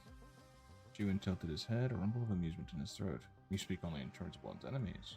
Well, Rathian admitted. Certainly strength can benefit one's allies. And how so? The tiger prompted, curiosity flickering in its eyes. Rathian's grin widened by using it to crush their enemies. I'm seeing a one-track mind here for Rathian. Temple trembled with Juan's low chuckle. A black dragon through and through. Very well, I will give you my blessing, but also some advice. Tiger paced slowly with each step deliberate. Strength, used in the service of others, is twice as powerful as strength spent on foes. Now, my challenge, should you accept it, will test your ability to stand right in the face of danger and persevere. And with those words, the White Tiger's roar blended into the walls of the temple, marking the beginning of a trial that would demand every ounce of Rathian's newfound might.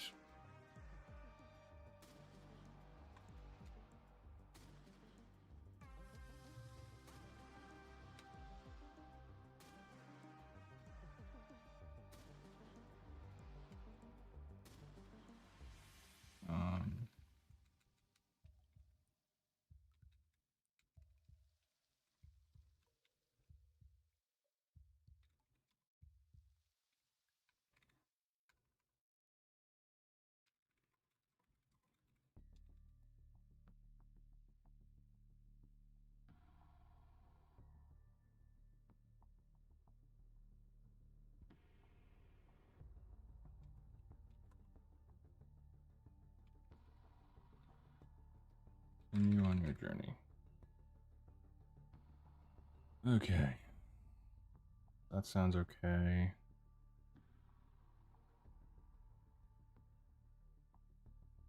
Okay. Oh.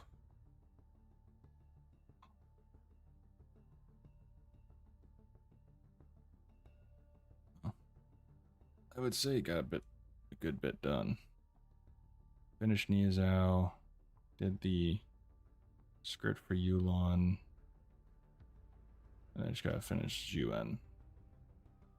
But I think I want to hop into Zawao.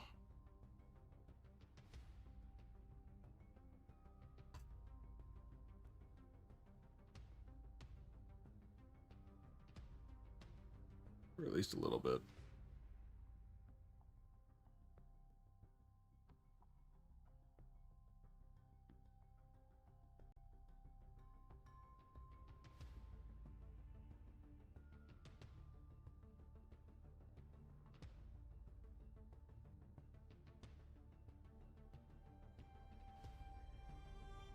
Okay. So.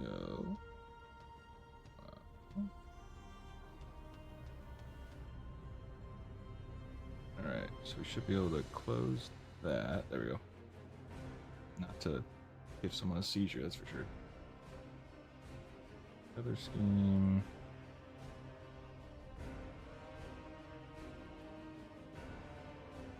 There we go. Okay.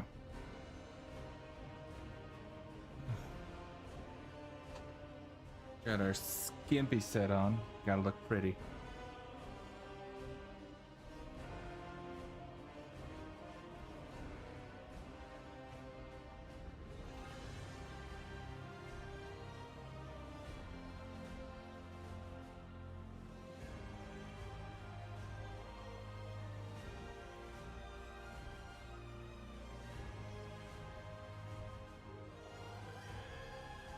All right. So Let's do some updates.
YouTube.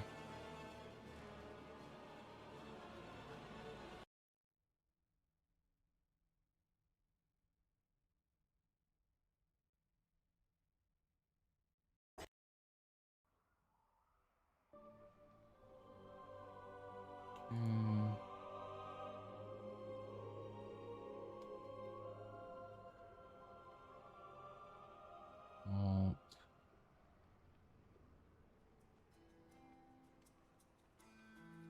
Gotta update all my titles. Save. There you go. Okay.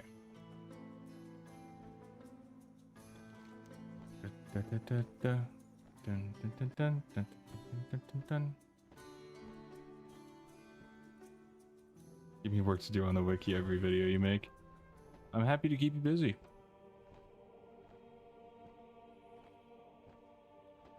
I can guarantee that I can...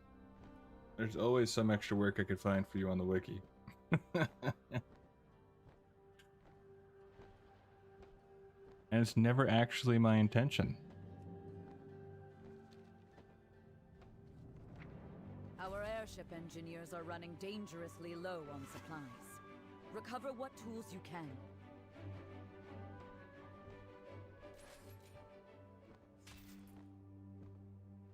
Oop.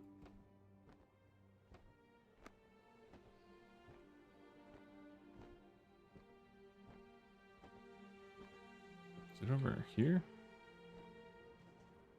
Oh, it's in a cave. Hey, there's a cave.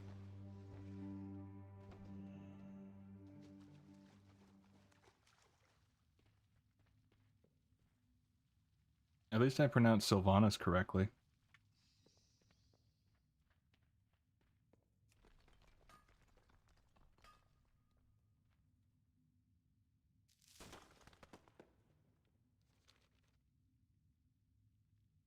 Instead of start their tyrannicals appear to have died before being able to obtain them. Sure. Nothing bad can happen here.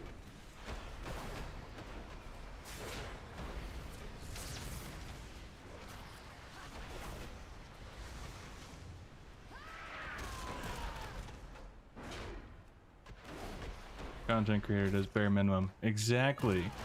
How have I not gotten an award for that?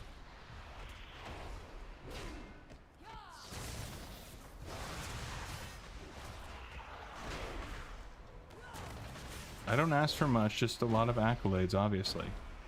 Is that too much to ask?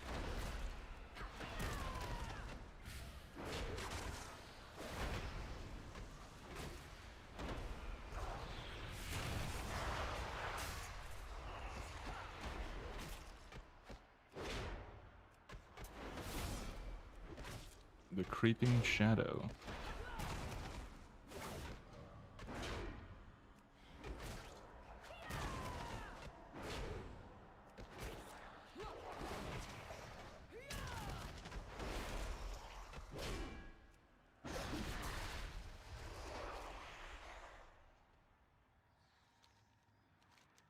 Oh, that's all you get? Okay.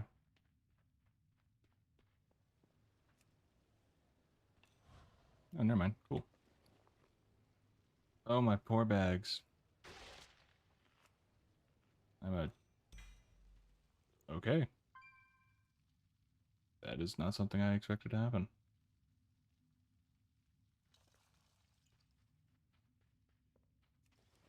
Certain things you think you know.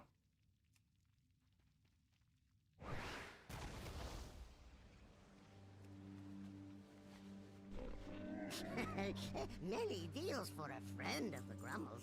Like you. Uh...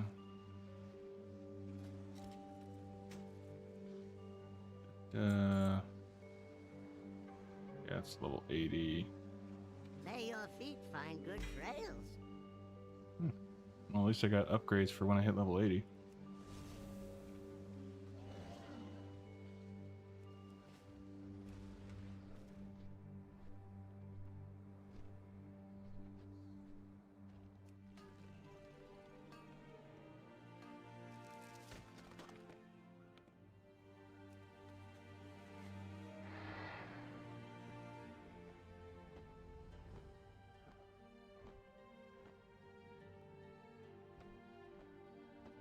Over here. Okay.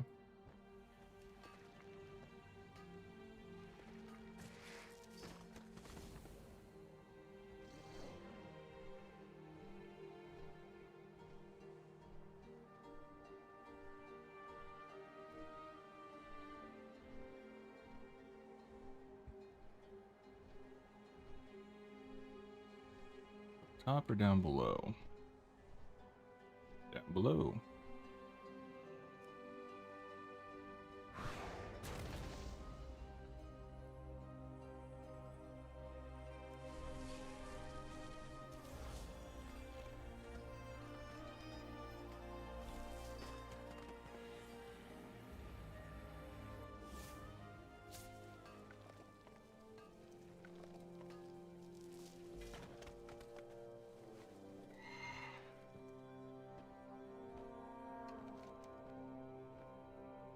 Yeah.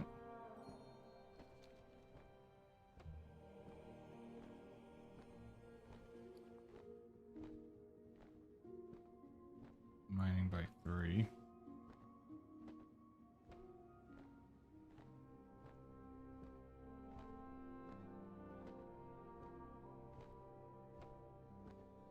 Ooh. More stuff.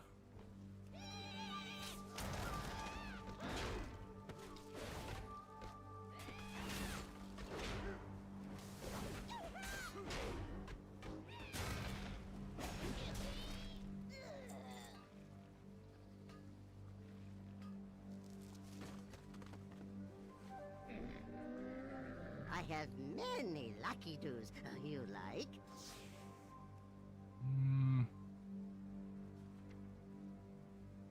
Let's go tier 5.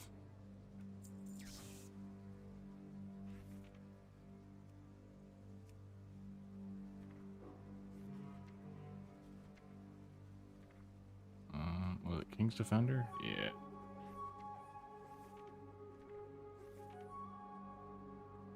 Think Aegis of the Vindicator?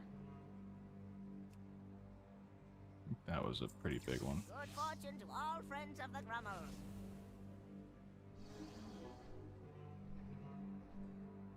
Alright, let's try a little delve action, shall we?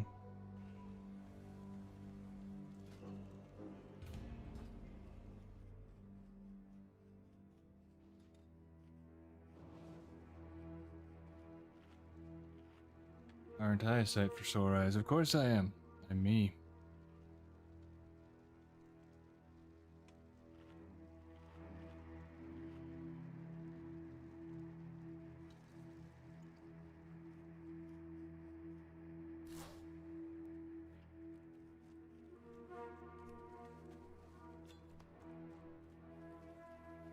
The shadows contain many terrors. My store, only a few. Enjoy. For now.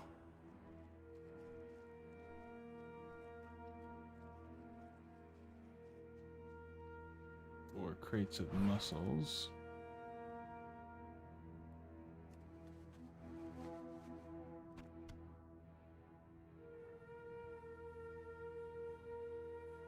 done this before.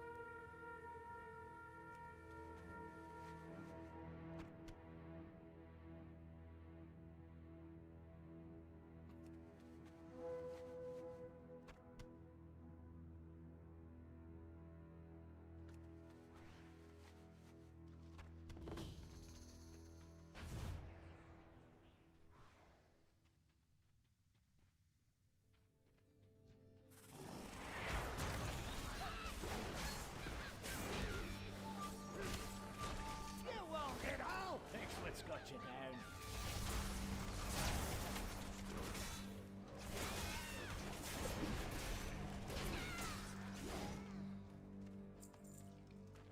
Here's your take of the spoils!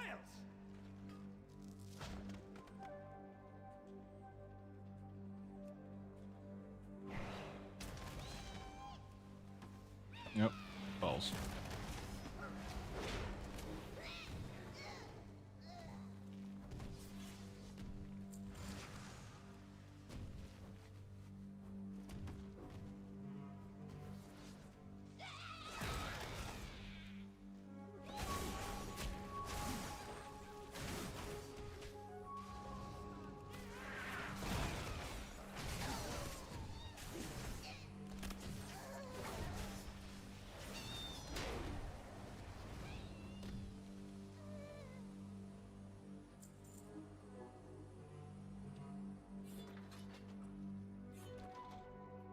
Okay.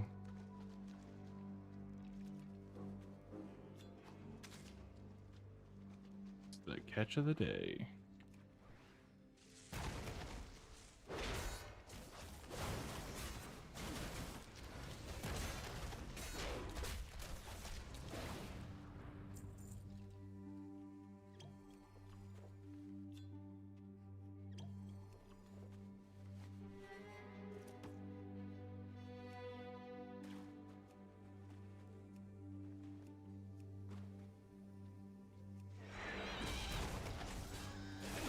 Let's go, everybody. Let's attack.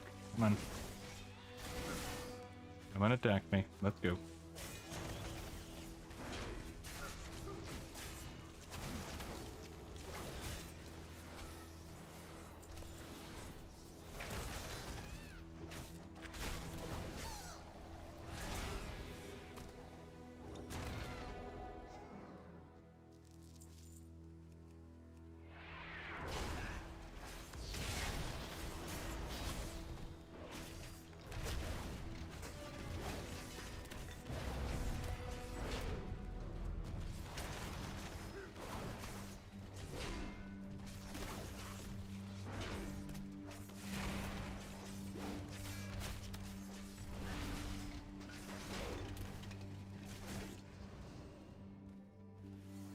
Nice fight!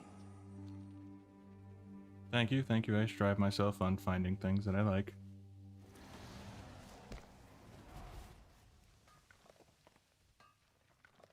Come on. There we go.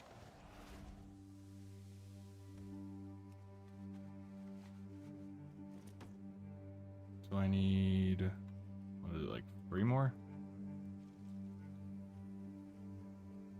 Don't you explode in my face. Hello.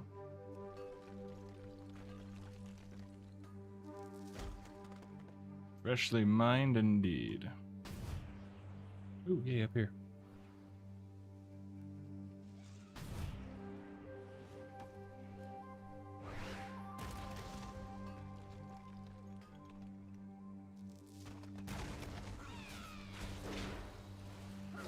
I like how they were kind enough just to wait for me to finish. That was nice. Well, we want to kill you, but you can get your ore first. That's fine. Very respectable of them. It does not go unnoticed.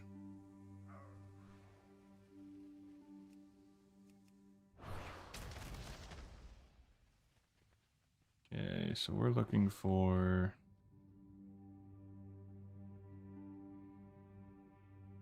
Oh, we need 3 more. Okay.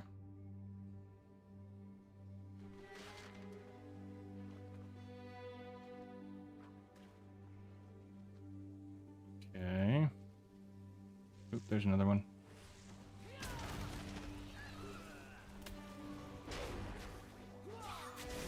Oh, there's all three.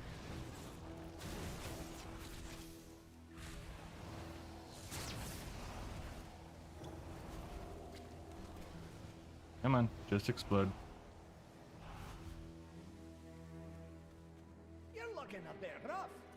Take a wee rest. That was close.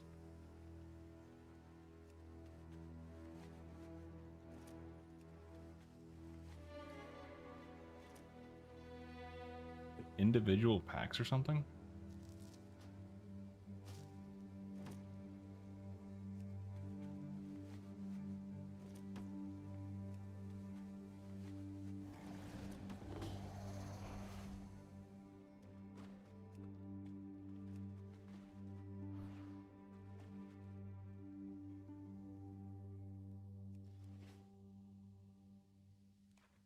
Hapless contestant found. I can do that. Oh wait, is it back here?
For priceless pumpkins? They're priceless because I'm gonna get them. That's why.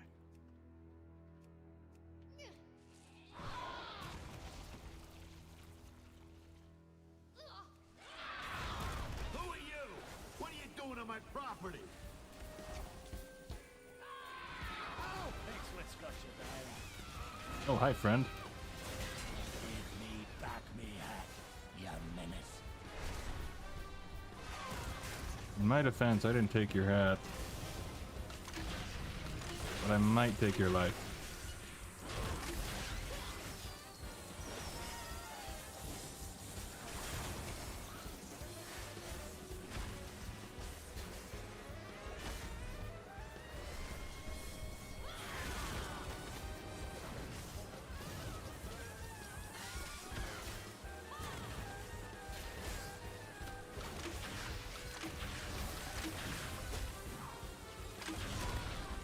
Holy balls, dude. You're like, if I'm gonna die, everyone's gonna die. That's treasure close by. Yeah, that's right, Bran. We'll work on that treasure after we're not dead. People always messing around on my perfectly Oop. legal deeded land.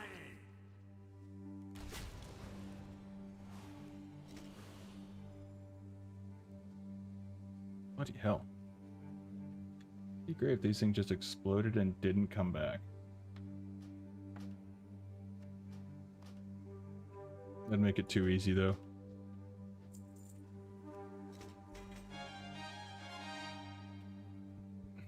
At any time, decipher the map and guarantee that you'll find a hidden trove at the end of the next Tier 4 delve or above you complete. Hidden trove contents depend on the completed delve's tier. Okay. Cool.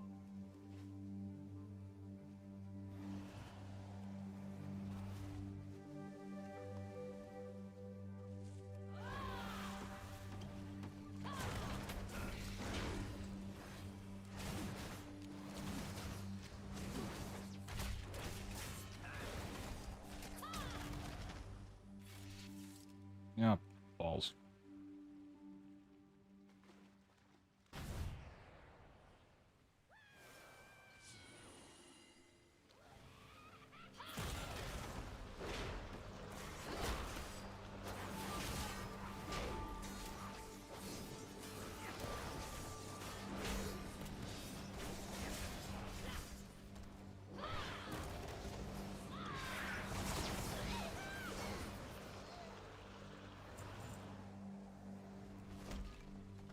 Freshly mined. Now let me mine it.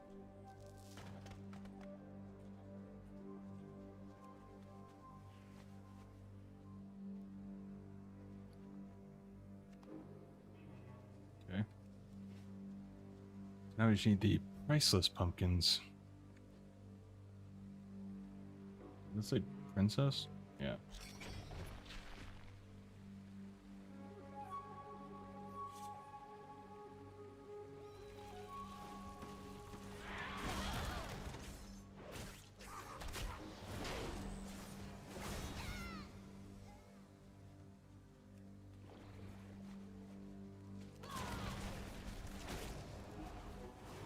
Just let me collect it, please. Oh, sweet Mother Teresa, man. Here's your ticket. Let's have a quick sit down to recover. I would love to if things stop exploding in my face. That would be just perfect.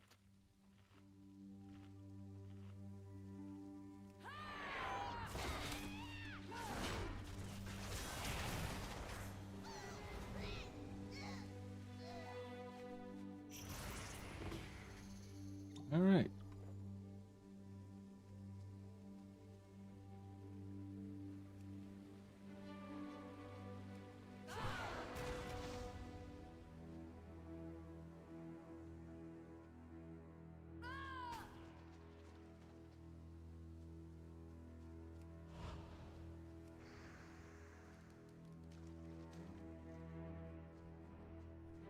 What was lost, I have found. Oh, hi, friend. How you doing?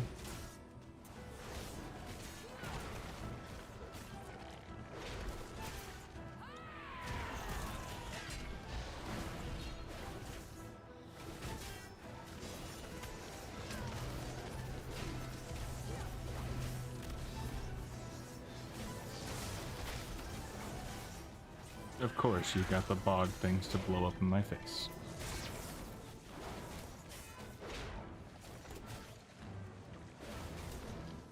They'll never be using that move.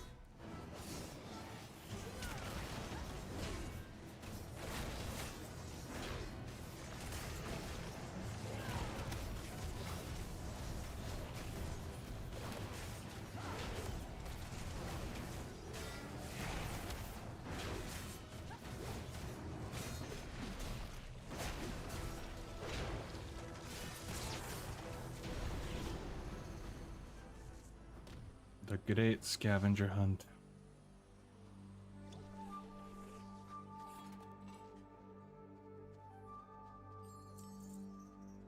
I've definitely never done this one before.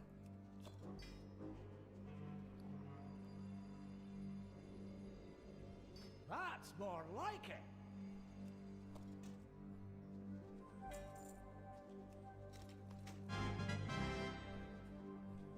Okay. Hello. That's a boost. Yes, please.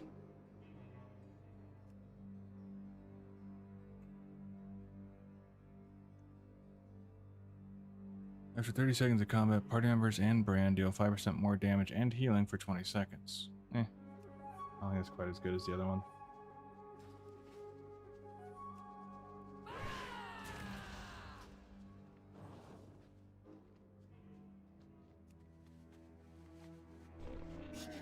I have many, many wares.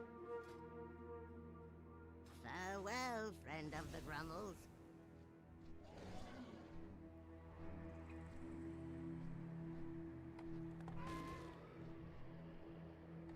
Oh.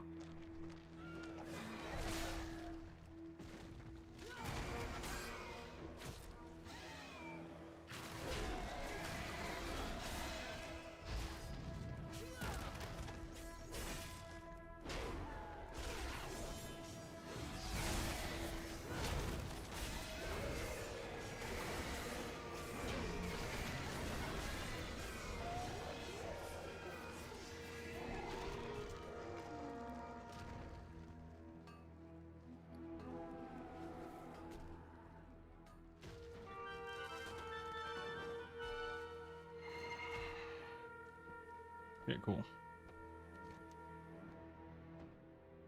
The lamplighters are stretched thin.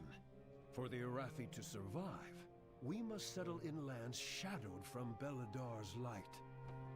The darkness strikes out with threats not even our key flames can dispel. Aid us, outsider. Be our beacon in the darkness. You know, I totes would, 100%. But what if I do something different?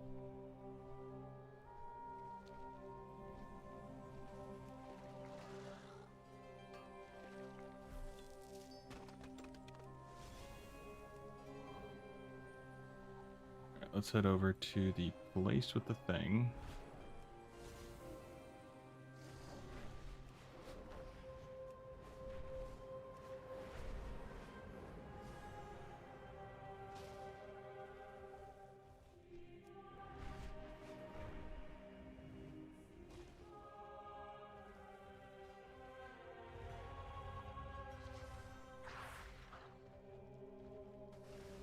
Oh, it's in the water.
Something cool did happen though.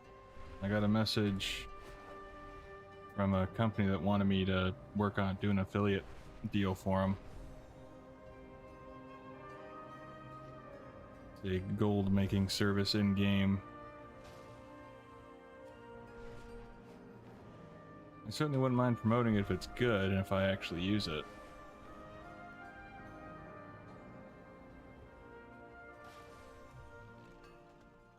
But I don't exactly know how lucrative it would be for me with a portion of my audience really not caring about making gold in game.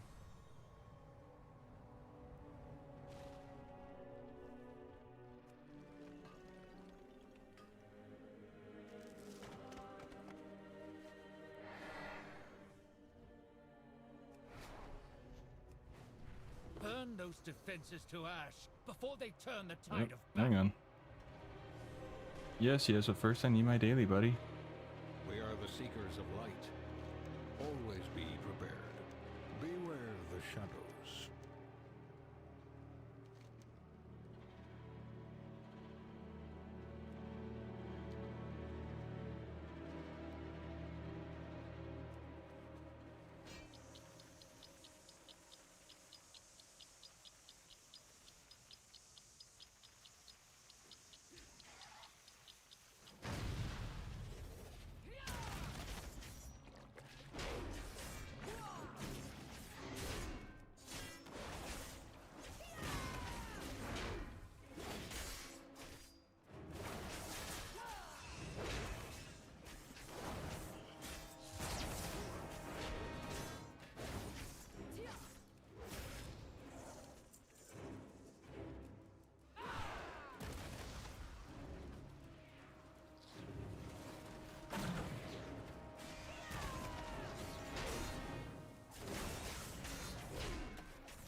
we're doing this now.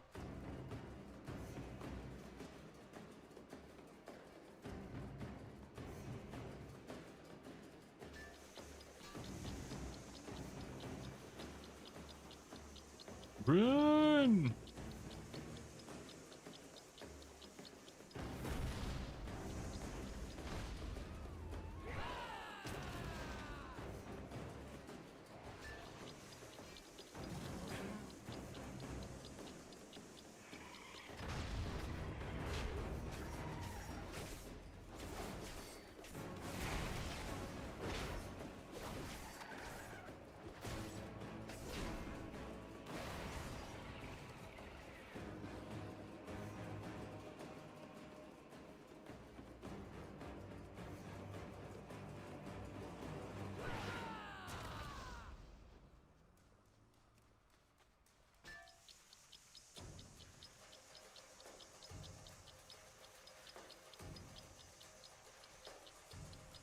Oh, come on. Can we make it? Barely. A mighty adversary has taken the field. Get in there, soldier! Yeah, just give me a minute. I need to get my ore.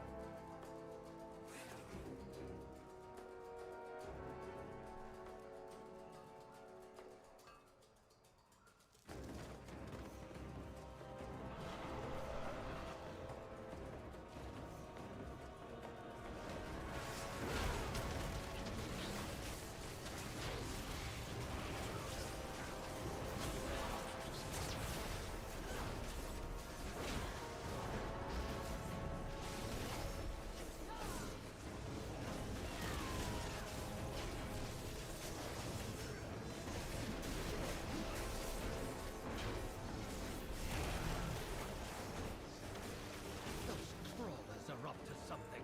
Destroy the target at once!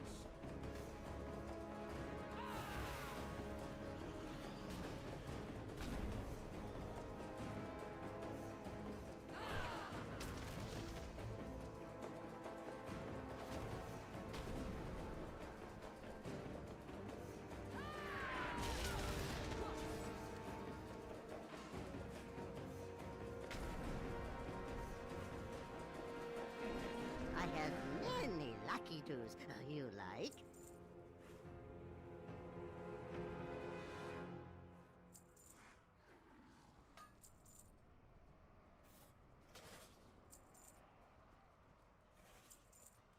Good fortune to our friends.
A mighty adversary has taken the field. Get in there, soldier!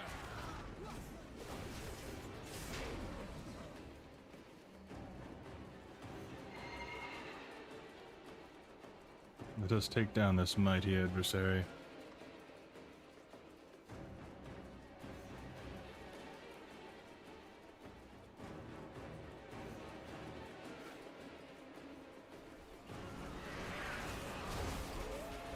Is that the best warrior they can offer? Get in there and show them the strength of the flame!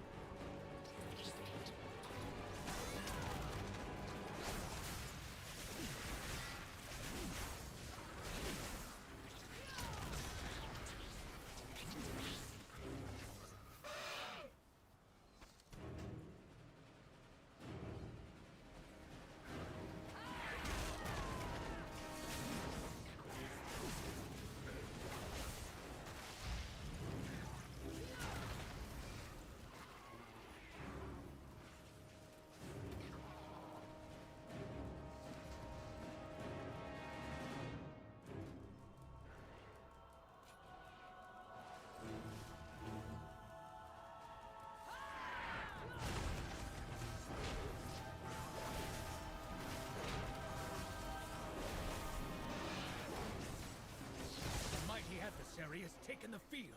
Get in there, soldier!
Turn those defenses to ash before they turn the tide of battle.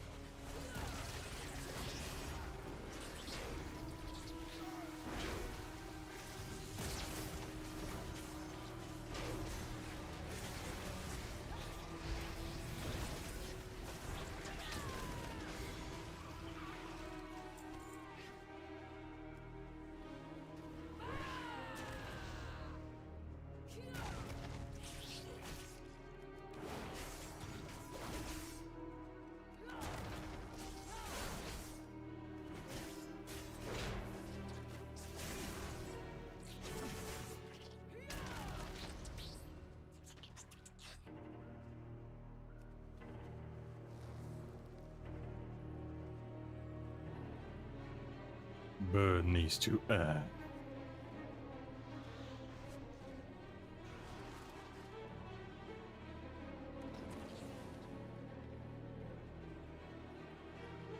Can I get one more?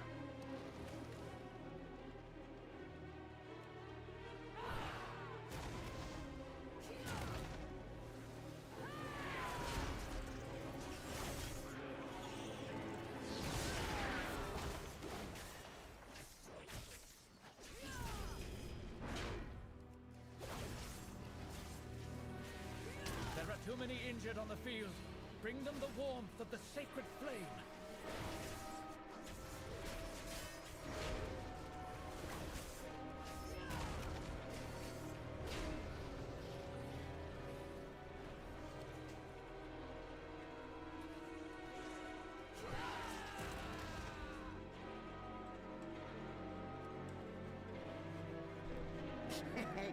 Many deals for a friend of the Grumbles, like you. Is that the best warrior they can offer? Get in there and show them the strength of the flame!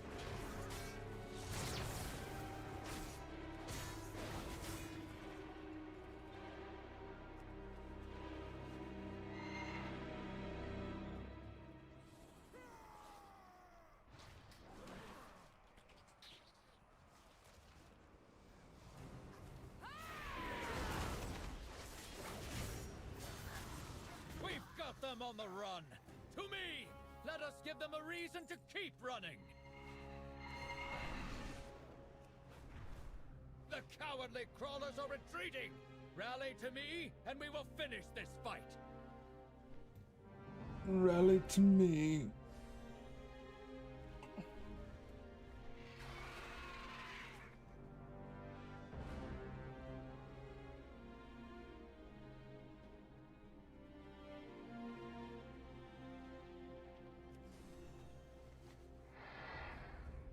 We are the Flame's radiance! defenders of Mereldar, and today we hold!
Your strikes decisive and your aim true.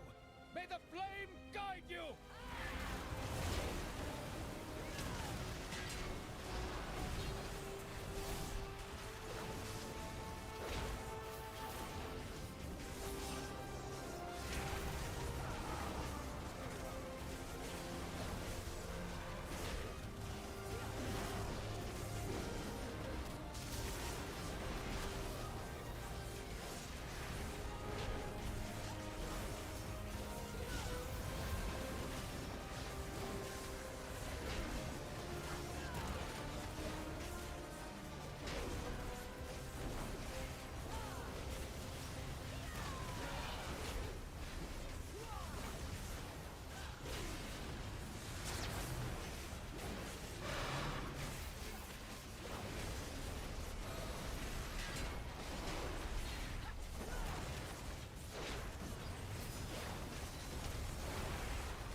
sacred flame blesses us with victory. But stay vigilant. The enemy will return to throw themselves upon our blades once more. Sweet. Victory for the flame's radiance! Take a moment for celebration, but stay on your guard. They'll return soon enough.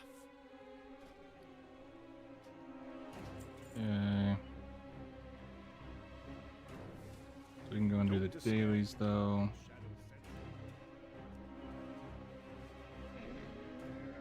And then after we finish the dailies, I'll have to go. I was gonna sell that.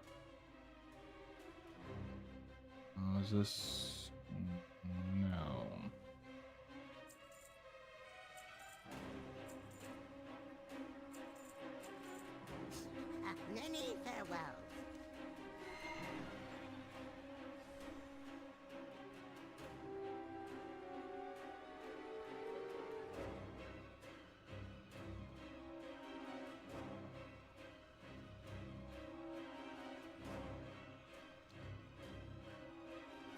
Whatever.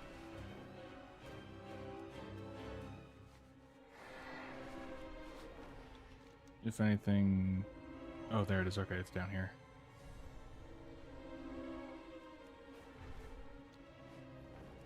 Got the dailies were in Hollowfall today.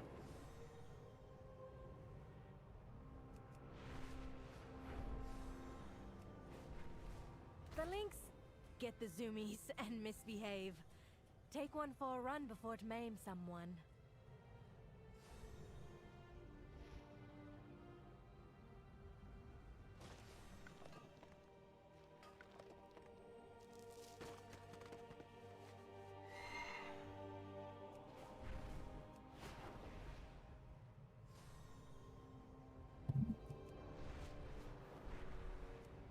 Mm-hmm.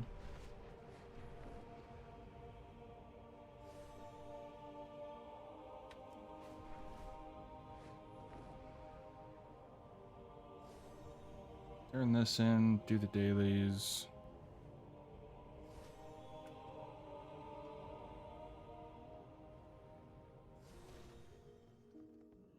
We have strayed from favor. Obey the testament of Merildar. Merildar.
Step into the light. When the star shifts, seek shelter. Okay.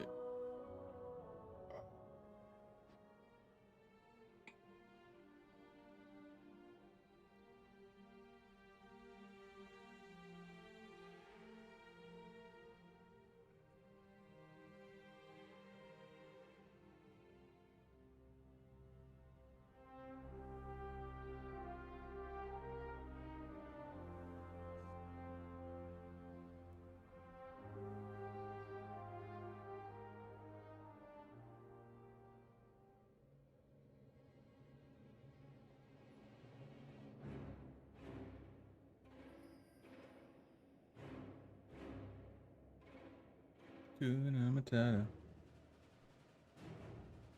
It's a wonderful phrase.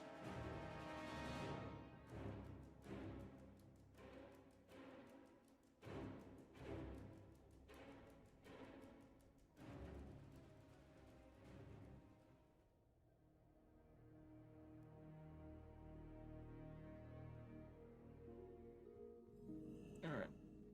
First bathroom, then we do dailies.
God of Shadow.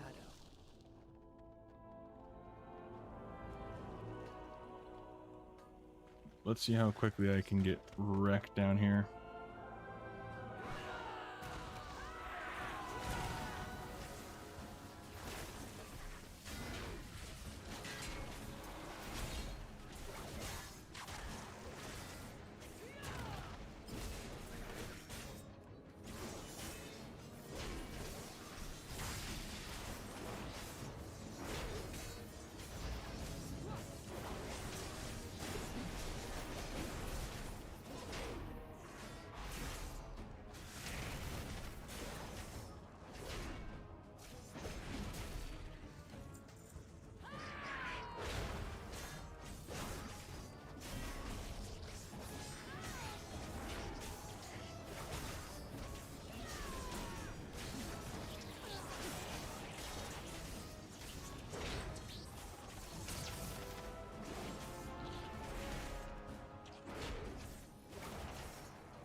Oh, I do love leveling protection.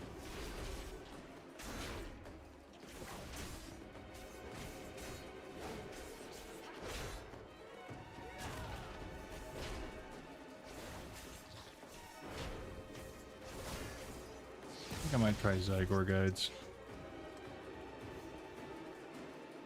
See how much quicker it is for leveling.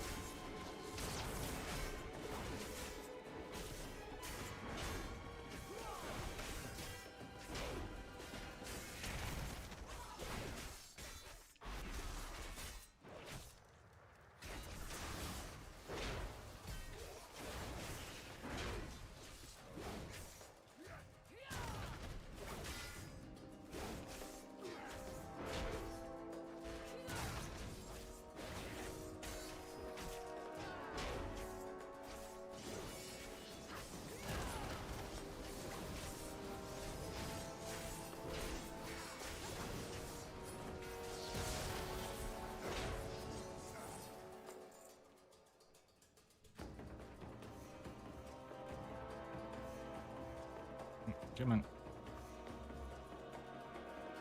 Alright, fine, let's kill you.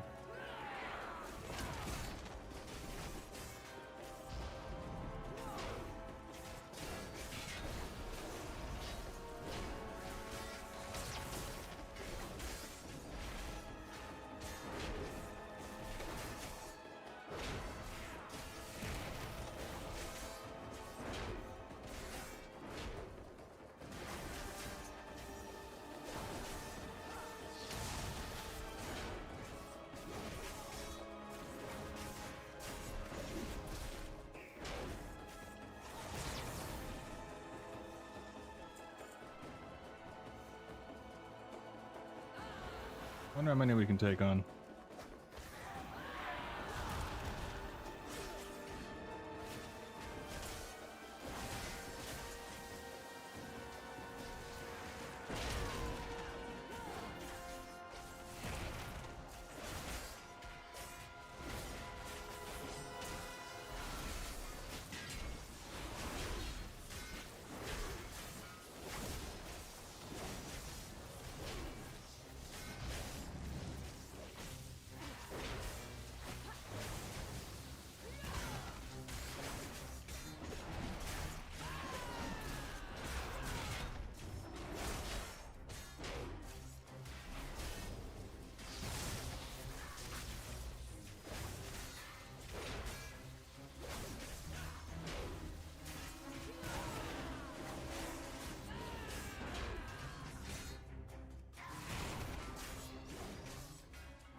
Protection for the bloody win.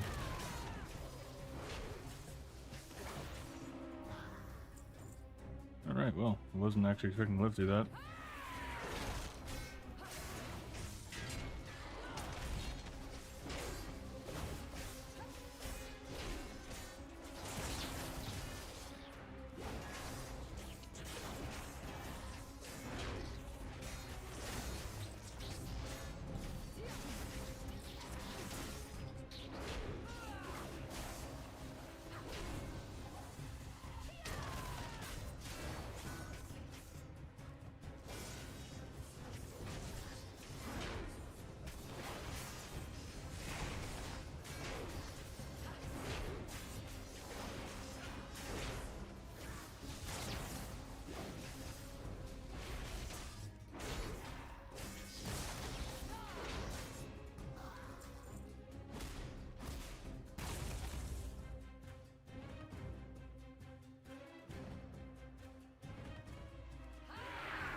Someone must have just come through here because there is no mobs. There's some.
Alright, let's round them up.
Time to kill the Sareki.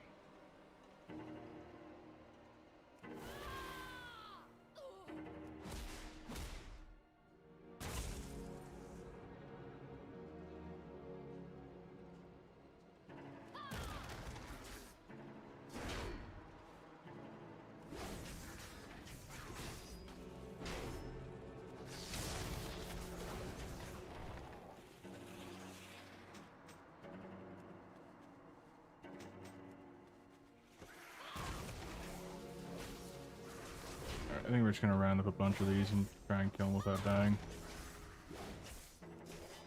I don't really want to take this one slow and easy.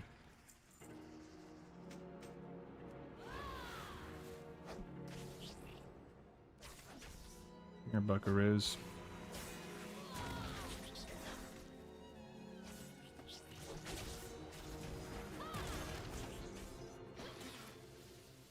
Really? Only those? Last time I was here, there was a crap ton around here. Oh, here's more.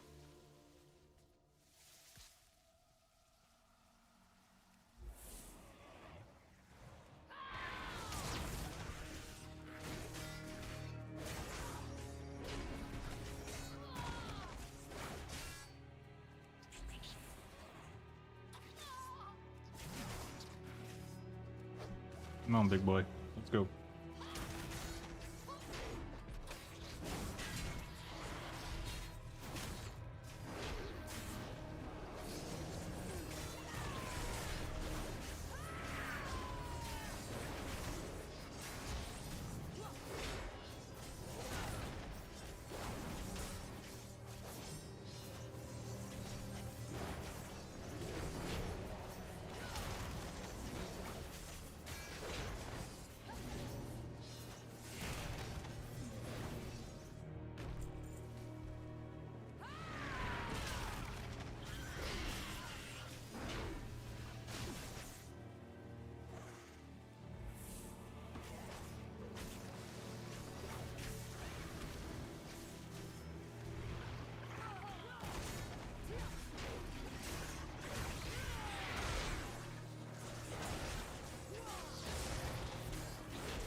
You're bollocks.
There we go.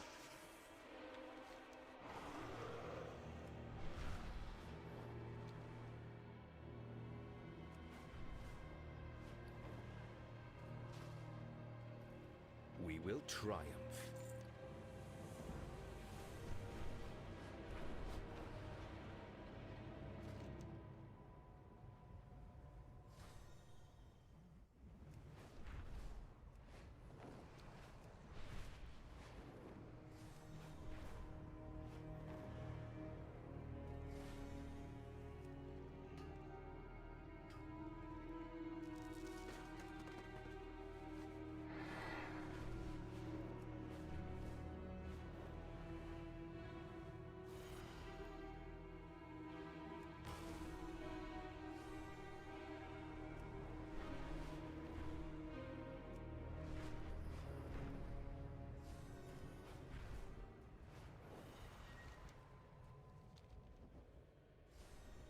And over here.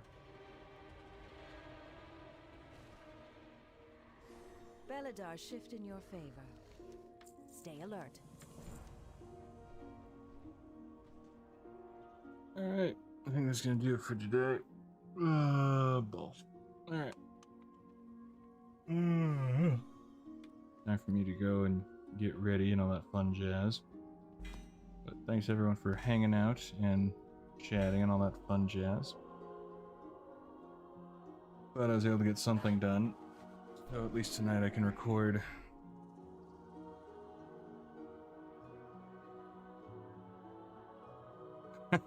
What's going on, Haunted? My comments just trying to say that I would happily watch any lore from you. Not that you need more content. No, I figured that out. I always want to get more content out though. Just to satiate my need to get more content out there. My brain isn't quite at the point of feeling like I can just rest and work on something in due time, kind of a thing. I have many lucky doos But you like. nah, don't worry. It wasn't. You weren't like putting extra pressure or anything like that on me by any stretch. I do that to myself. A lot. Okay. But thank you very much for the kind words. Oh, Jesus. I gotta go and get ready to go over for my mom's birthday thing. And, yeah. But thanks all for hanging out.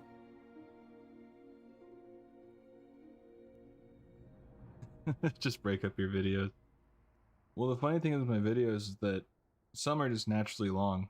Like my Valera one, I could have broken that down into more chapters or something like that, but certain things it's just nicer to have it be in one big swath. And then for like the Northrend lore stuff, that was broken down into separate bits, then I combine it for the supercut. Stuff like that, to where in theory I could break down like the Garrosh video more, Gromosh, or I mean Ilaria, but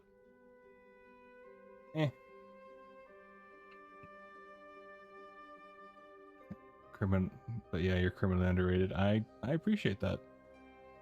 I think I don't know. I don't really know where I would rate, but Farewell, friend of the Grummles. I'm just glad I have a good community that doesn't try and force me to get more content out, more, you know.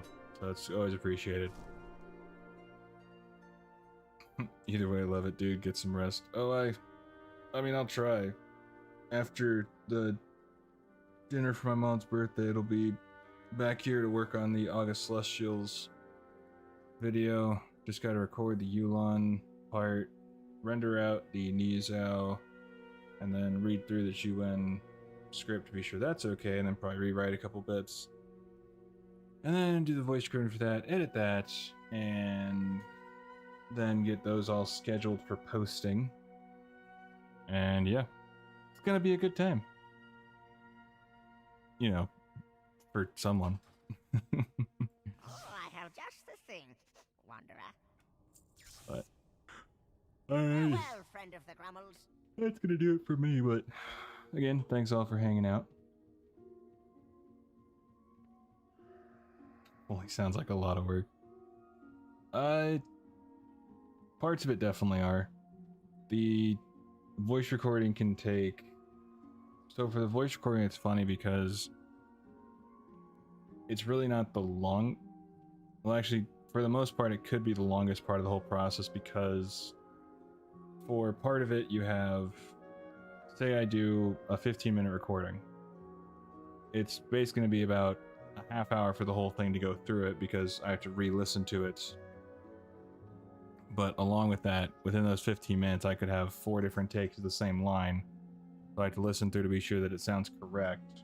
But then sometimes I screw up all the takes, or I screw up a take that I didn't realize, so I have to go back through and record that. So the voice recording is definitely one of the more annoying parts. But yeah, so alrighty, take care everyone, and we're nearing 10,000 subscribers, which is absurd, but I might do a specific stream for like Q&A or something. I don't know if people would really care to tune in for that and ask questions or send in questions or something, but yeah, something to look forward to. At least I'm looking forward to it. So, alright.